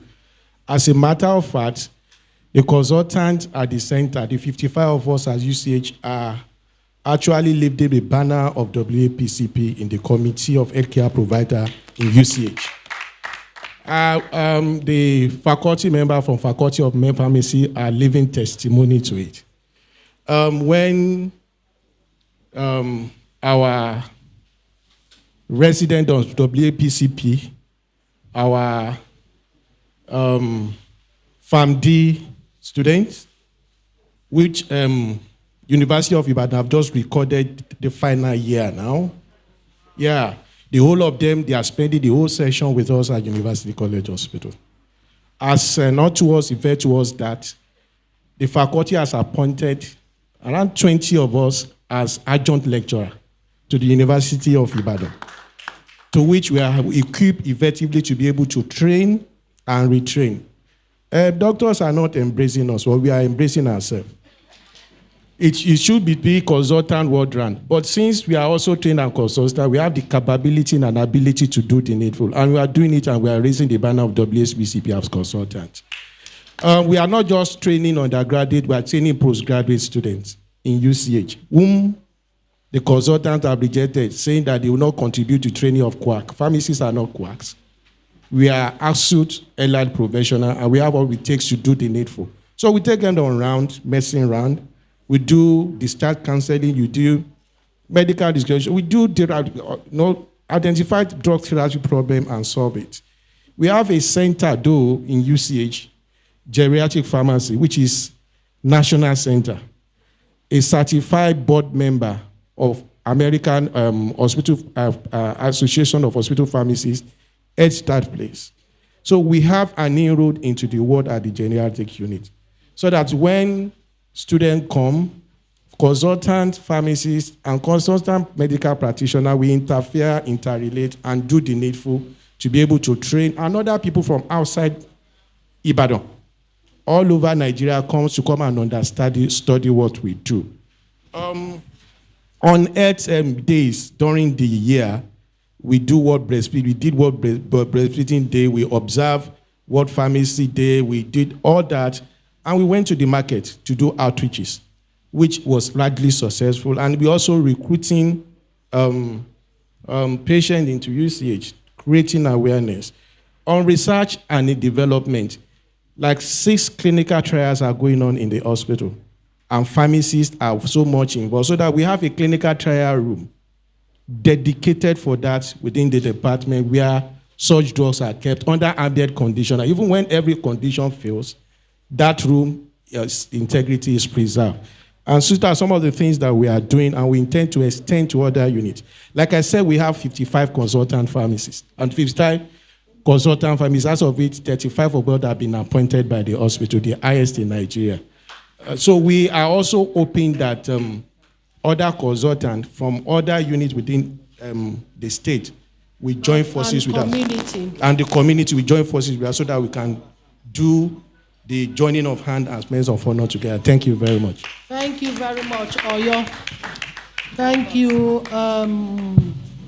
Ondo Ekiti, are you ready? Or is it Lagos? Who's going? Ondo Ekiti.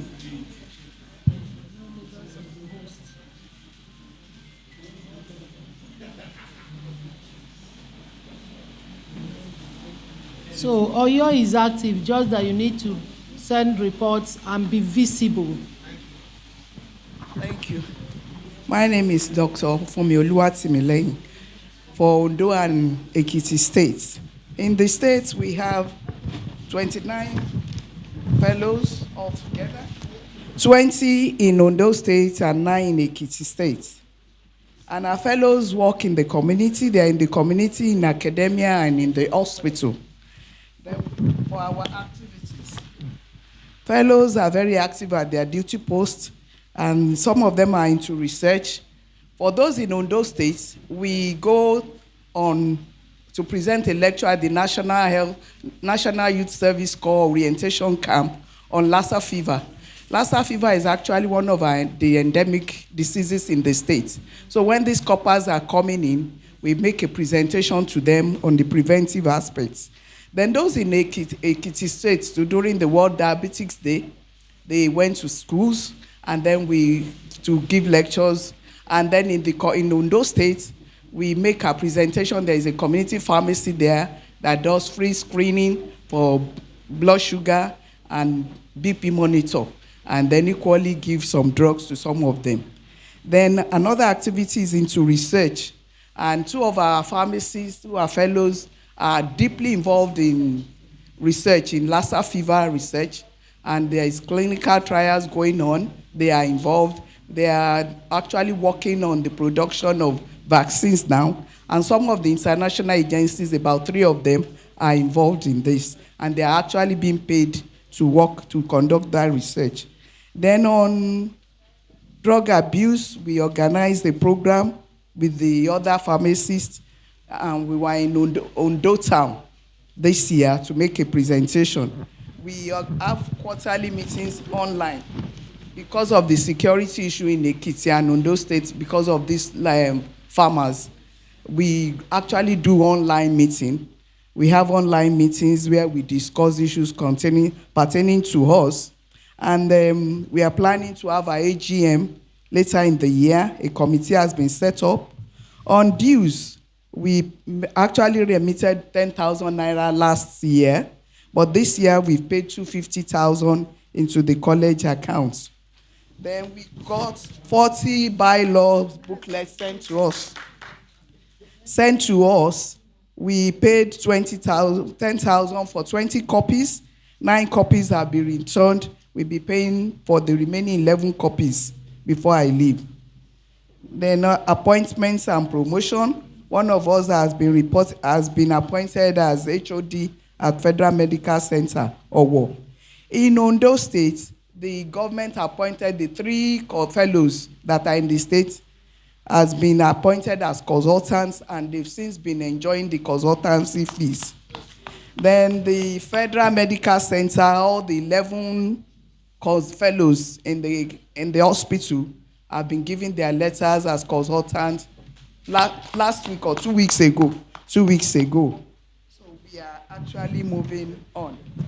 Then on achievements, well, our achievements is what I've said about the appointment of the consultants. Then there is collaboration with other members of the health team, and in Ondo and Ekiti states. Then our challenges are actually poor turnout of members, and we are trying to force our members to pay their dues.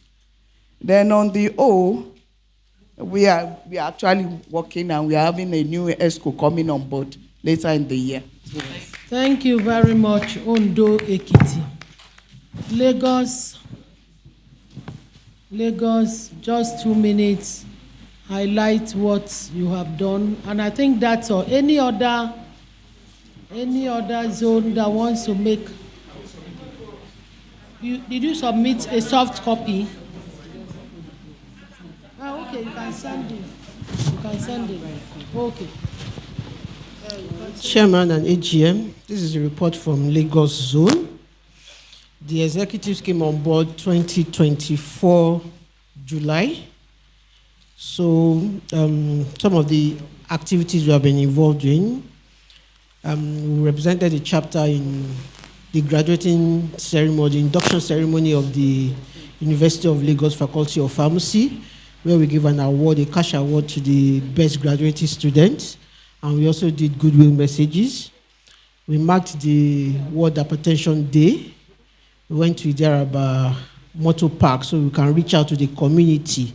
So we did health talk and we did screening, both for hypertension screening and for diabetic screening. The data is under analysis presently.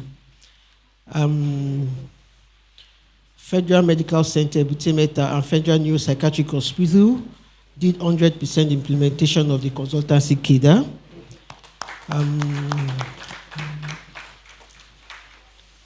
We lost one of our members, pharmacist Dr. Abiola Abibat, December 2024. May our soul continue to rest in peace. And we commiserate with the family. We've had a series of meetings, and we are hoping to do more activities as the year goes on. We have remitted the dues for 2024 and part of 2025 to the tune of 567,000 to the Nigeria chapter. And Lagos will keep performing. Thank you very much. Thank you very much. Thank you very much. So, Anambra, please come on. As Anambra is coming, I appreciate zonal coordinators, and I want to say you can have a plan for the year. Like in another 1 year, put down a plan, see how you can utilize the World Health Days for activities to enlighten the public and let them know who consultant pharmacists are or who fellows are. Yes, thank you, Anambra. Quickly, Okay. 2 minutes. Chairman and the House, my name is Fechi Njoku. I am not the zonal coordinator, but he sent me his report since I was coming here. So Anambra is one of the states, like they said, coming out of inactivity. We have 37 fellows in the state, and we've been trying to do a lot of awareness, reaching out to them, because everybody is busy doing his or her own thing. But our present coordinator was only appointed in June 2024. And he's been doing a lot of reaching out and convening online meetings. We've had series of online meetings.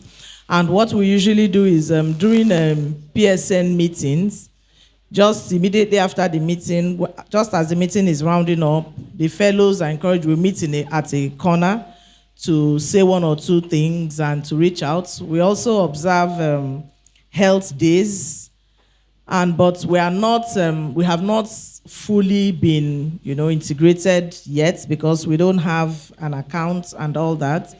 For our dues, we were asked to pay directly to the Nigerian chapter account. Some of us have paid. So what the zonal coordinator was doing was to reach out to those who have paid to send evidence of payment so that we can articulate and then get across to you saying this is our members that have paid. So as at yesterday, he said not only few people had reached out to him. So I'm sure if he's able to coordinate that, he will get across to you on how much we have actually remitted to the national account. The 16 consultants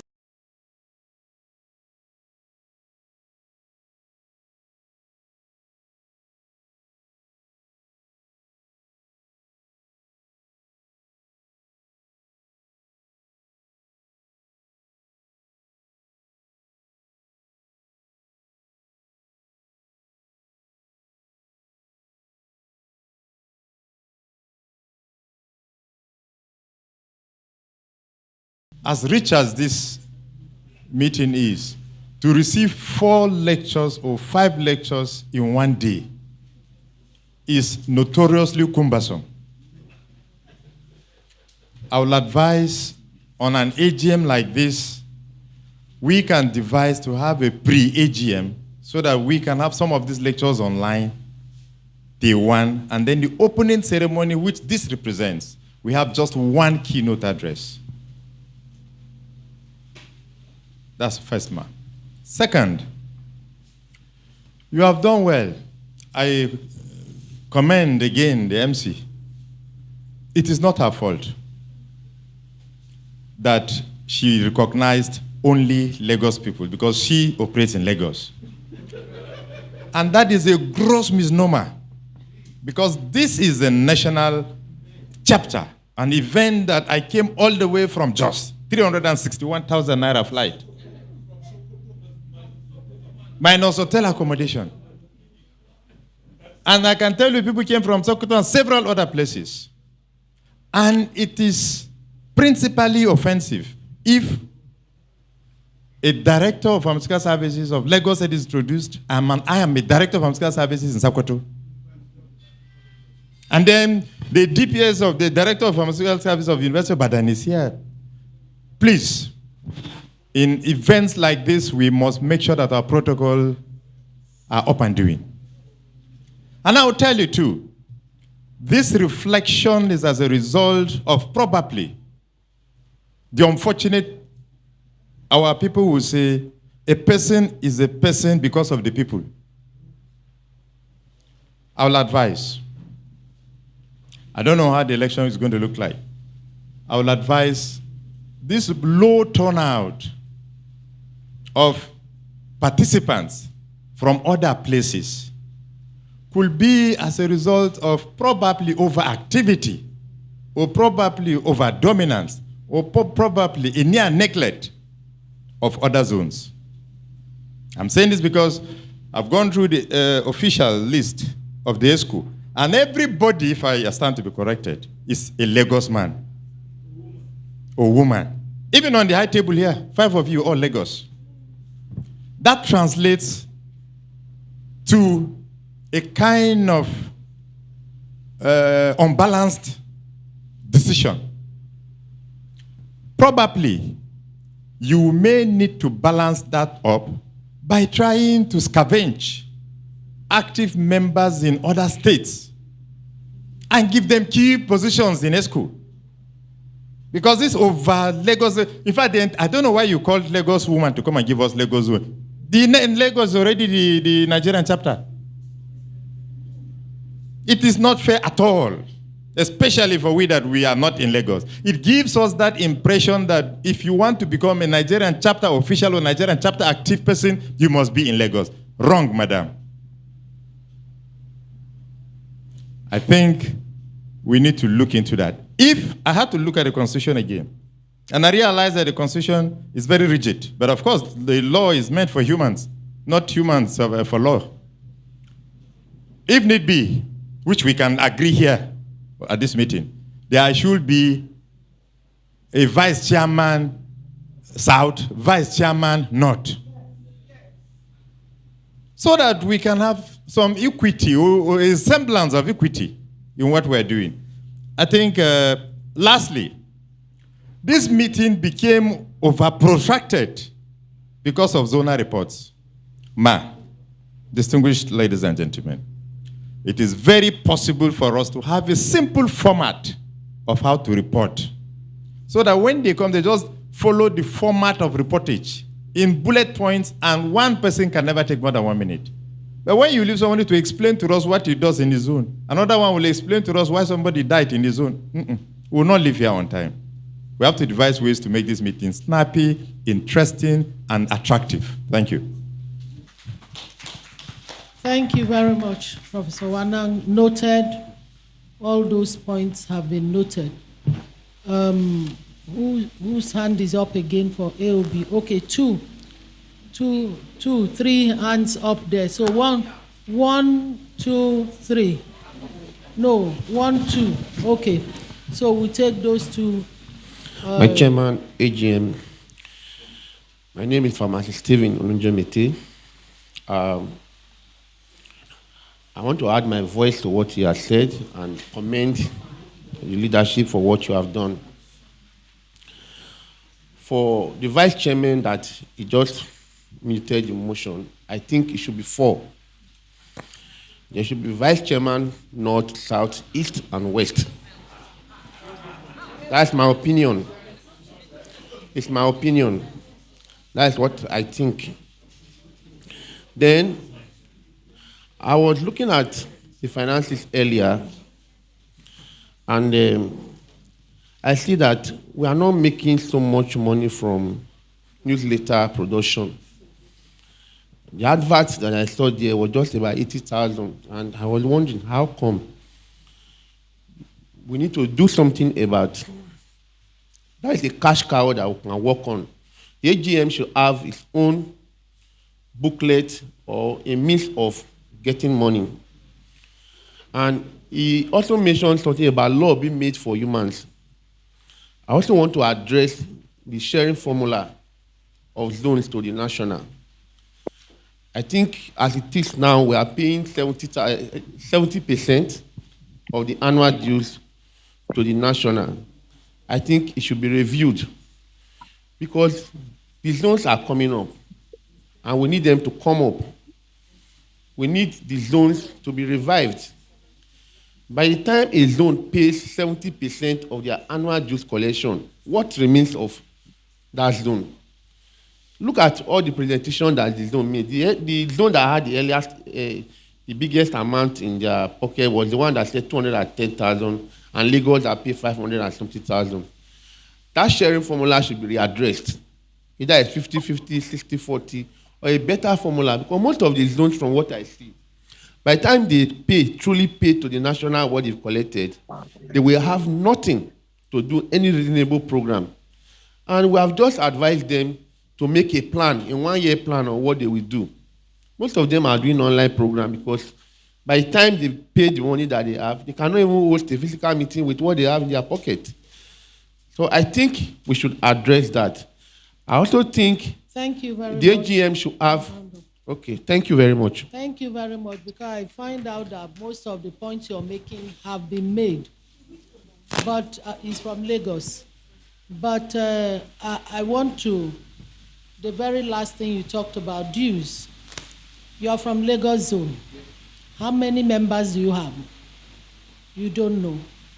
If Lagos goes out to collect dues from her members, Lagos will not lack what to use in implementing. That's one. Secondly, zonal coordinators know that if they have activities that require the national to support them or work with them, they do so, they get support. So I just wanted to correct that. So there was a last person that was to talk. Yes, please. Chairman AGM, my name is Okeke Ifeanyi Justine from Anambra. I wanted to comment about WAPCP and academia. I don't know whether there are efforts to harmonize and ensure that consultant pharmacists in the academia get some benefits. And also, I observed that some institutions recruit lecturers with WAPCP certificates, but some don't. So I don't know whether we have any reports in that regard about our efforts to harmonize absorption or recruitment of those with WAPCP in the universities and other tertiary institutions. And then whether there are benefits being a consultant pharmacist in the academia. Thank you. Thank you very much. I don't know who will speak to this. Fellows in academia, Professor Ari Jordan, please can you speak to that? Well, I know that for many institutions, if you have the fellowship, you would be appointed directly as a lecturer one. However, I think that is where the benefits really end. If you're already, by the time you're an associate professor, senior lecturer, you cannot get a protracted benefits for then having the fellowship.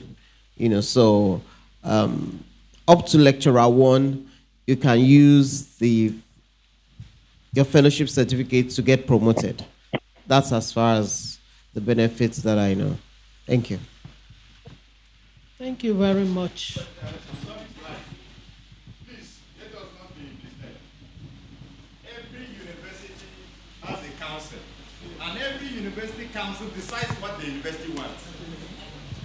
If UNILAG does that, another university may not do that. My university, for instance, they accept people for promotion, they grade you up to whatever. There are points that are given on that. So it is actually university specific. What we are going to do is probably to engage more in our political calculation so that we bring in more with the council members to make them change the policies to favor us. Thank you.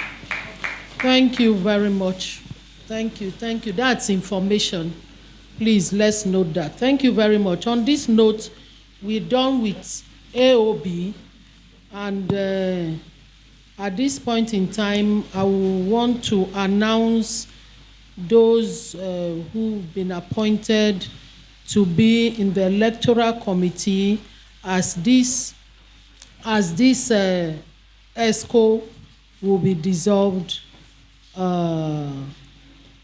after all these deliberations. So we'll now have the electoral committee come on board to conduct the election. So on this note, I want to call on the immediate past registrar, Dr. Elijah Mohammed. He will work with the immediate past SG, Professor Ibrahim Uriagba, and the immediate past chairman of Nigeria chapter, Dr. Chijoke Onyap. Thank you very much. And I don't know.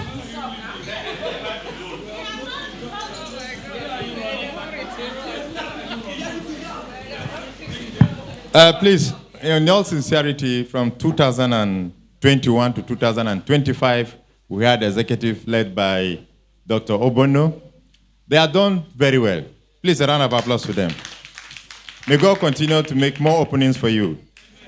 Unlike Africans, who will have, I thought you were going to suggest third term, but since you are in a hurry to leave, I can see, I hereby move a motion to dissolve them after a hard job, staying for 4 years and congratulating for 4 years. Who seconds? You are hereby dissolved. And take a bow. And with the power vested on me, I will hand over the microphone to the former registrar to continue proceedings.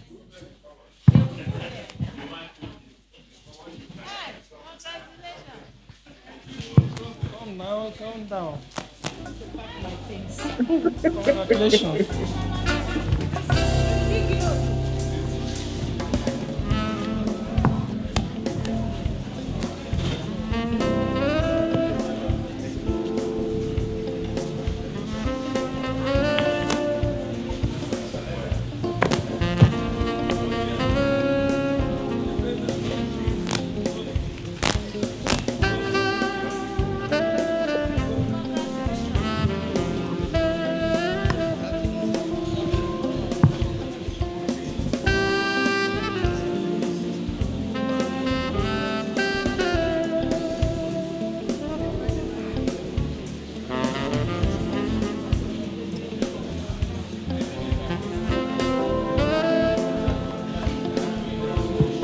Hello.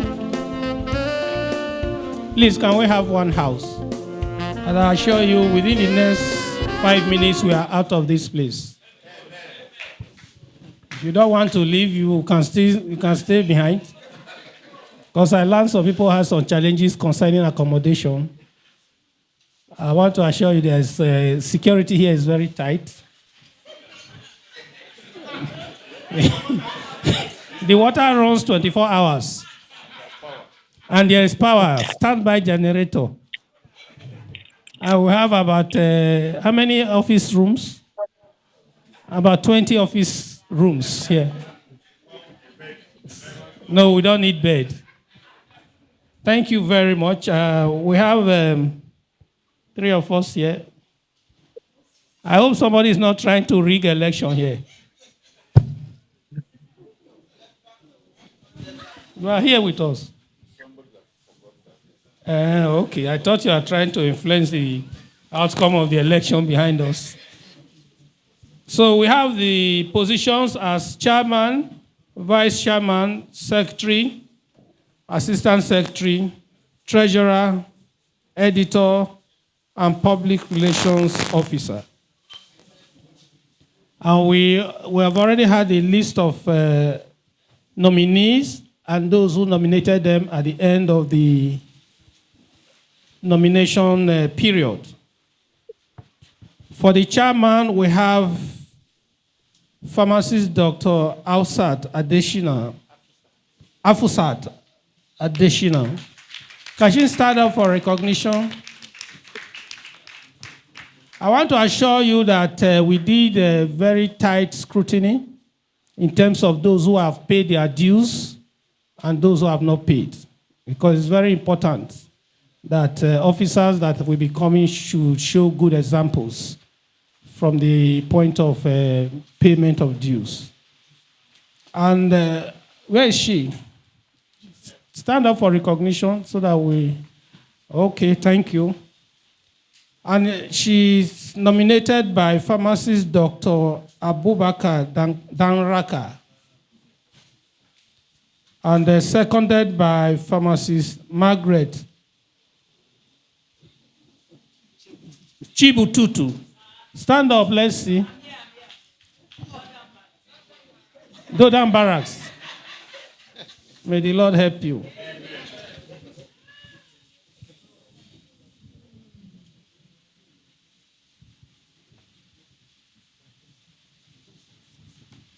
Approved?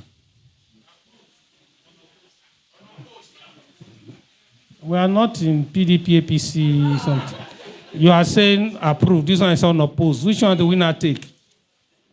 So the House has approved. Thank you very much. Clap for her now.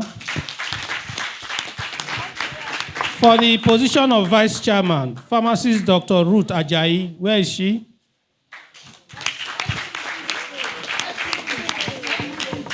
Which state branch? FCT zone. Thank God we are following the spirit of our prof. I hope you supported. Okay. It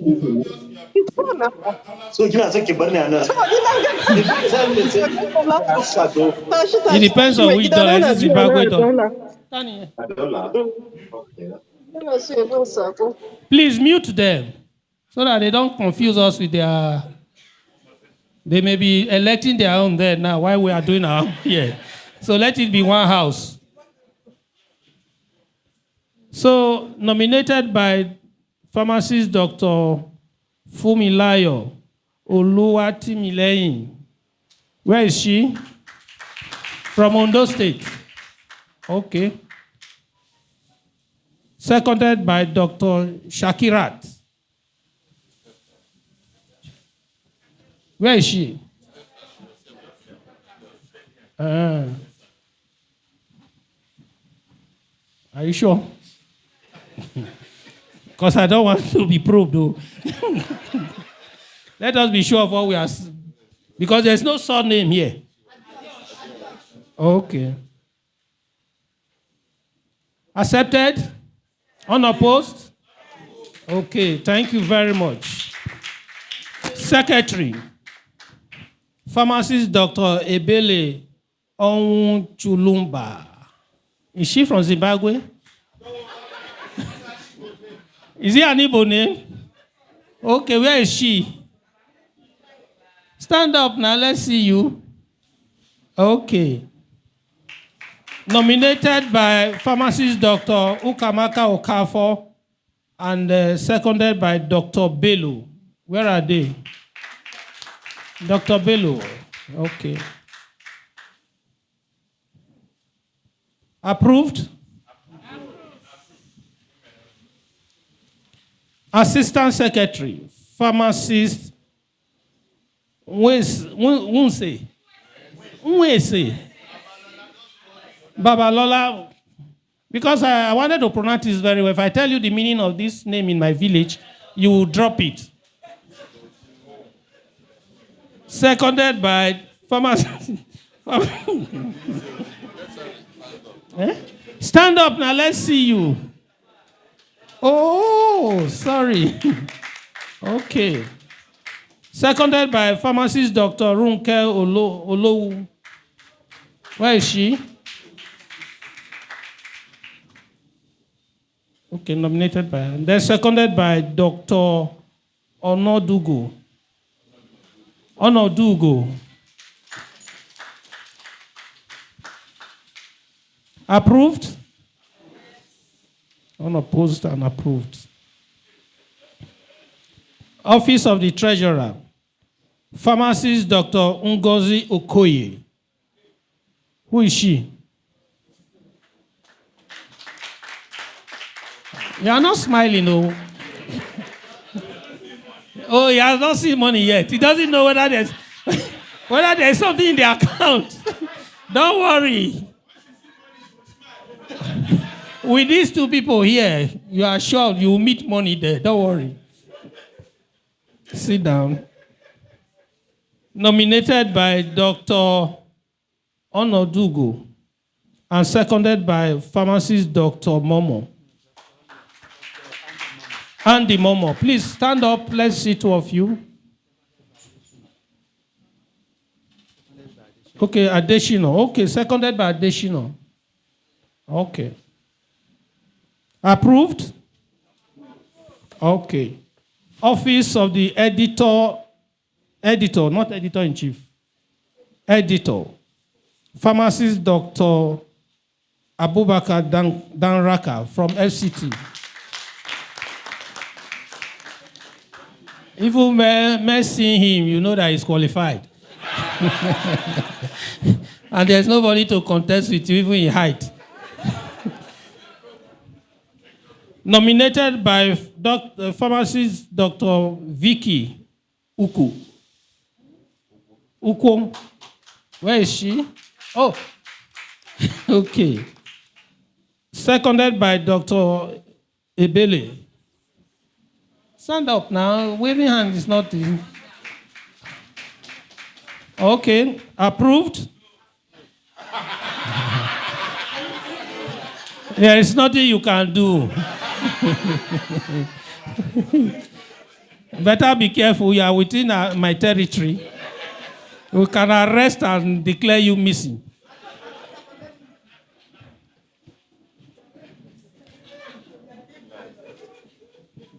The Office of the Public Relations Officer. Nominee, pharmacist Dr. Ibrahim Bello. So I don't need to talk about those who nominated because everybody is nominating you here. Okay, nominated by pharmacist Oyeniron and seconded by pharmacist Babalola. Stand up, let's see you. Okay. Approved? Okay. For the power vested on us here, I order you all to come out. Come out and face the house. Come out. We have the power to declare you. I will just tear the paper. That's the end now.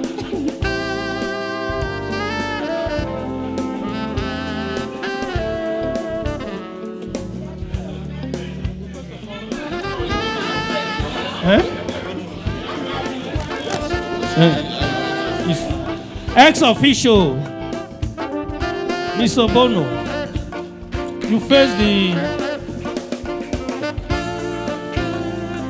chairman be at the middle, secretary close by, treasurer on the other side, and others take your turn.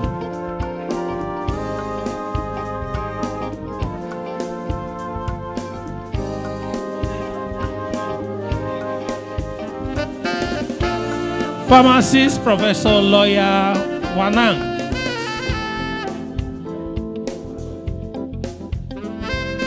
Do we need to swear them in before? Just oath them anyhow.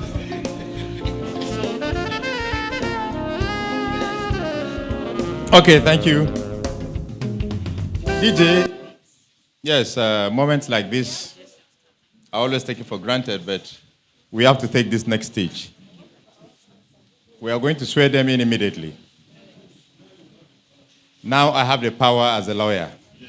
Though I am not with my wig and gown, but Please raise your right hand up and say after me. Where I say I, you now say your name and your position. I do solemnly pledge that I will be loyal to the Constitution of the Nigerian chapter of WAPCP and also to WAPCP, that I will act with integrity, with commitment, and I will do no harm to the country and to the chapter,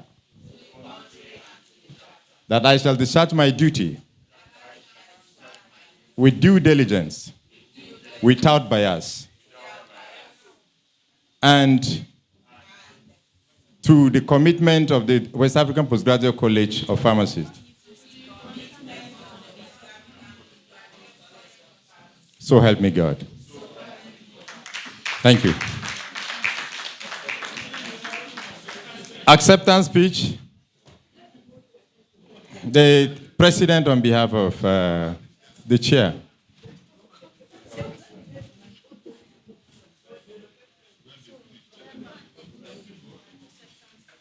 Before we meet. No, please stand there. So,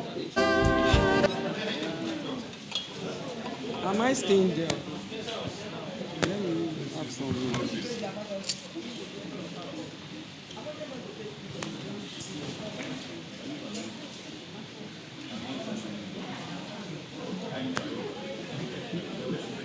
Distinguished council members, distinguished fellows, good afternoon. With deep sense of humility and sense of responsibility and gratitude to God as the incoming chairman, I want to thank everyone for having that belief in me to be able to lead the Nigerian chapter, West African Postgraduate College of Pharmacists. And I want to say to my predecessors who have worked very hard bringing the vision of this chapter into the limelight. There are a lot of things they have done, and I want to assure you that I'm not here alone with this committed set of executives, and also all the fellows. I'll need your support to be able to carry out what the college is meant to do. At these various gatherings, we will need collaboration. We will need a lot of work to be able to continue what the predecessors have done. And in the few weeks to come, we'll be looking at the strategic plan of the college and be looking at it to see where, just as it was presented, to see where we are going to put it together with that of the Nigerian chapter and be able to put our college through the Nigerian chapter in limelight. And we're not going to leave the zones alone. So we need the support of every fellow. Thank you very much for believing in us.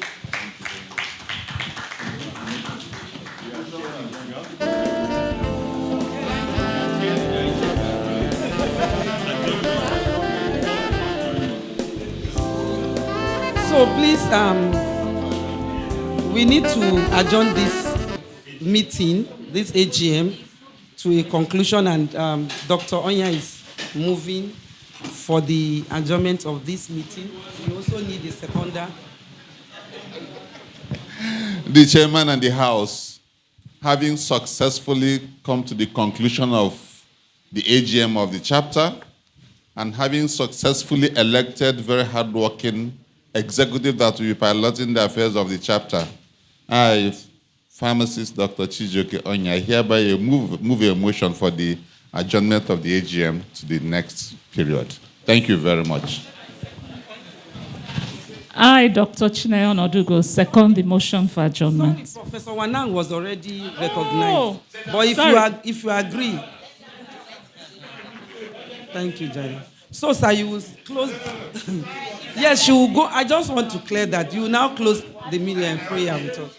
While I'm passing the microphone to Professor Wanang to close, I would like to thank the outgone EXCO for a job very, very well done.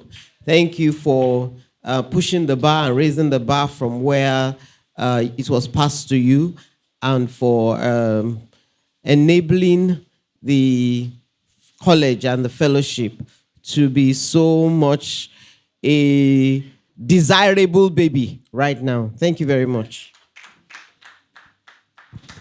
Thank you very much. Chair, it's like you are in the spirit because I'm very good at closing prayers.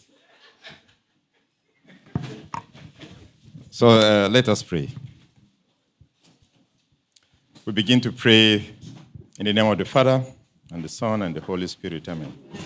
Our Lord and our God, we thank you for this beautiful day. We thank you for this meeting. Thank you for taking us far. And we want you to intercede for our new EXCO so that they will perform to the benefit of the society. As we depart from here, go before us. As we depart from here, bless us. Where we have made mistakes, may you intercede and correct. And where we got it right, may you continue to bless it. Go in peace. The meeting has ended. Thanks be to God. In the name of the Father, and of the Son, and of the Holy Spirit. Amen.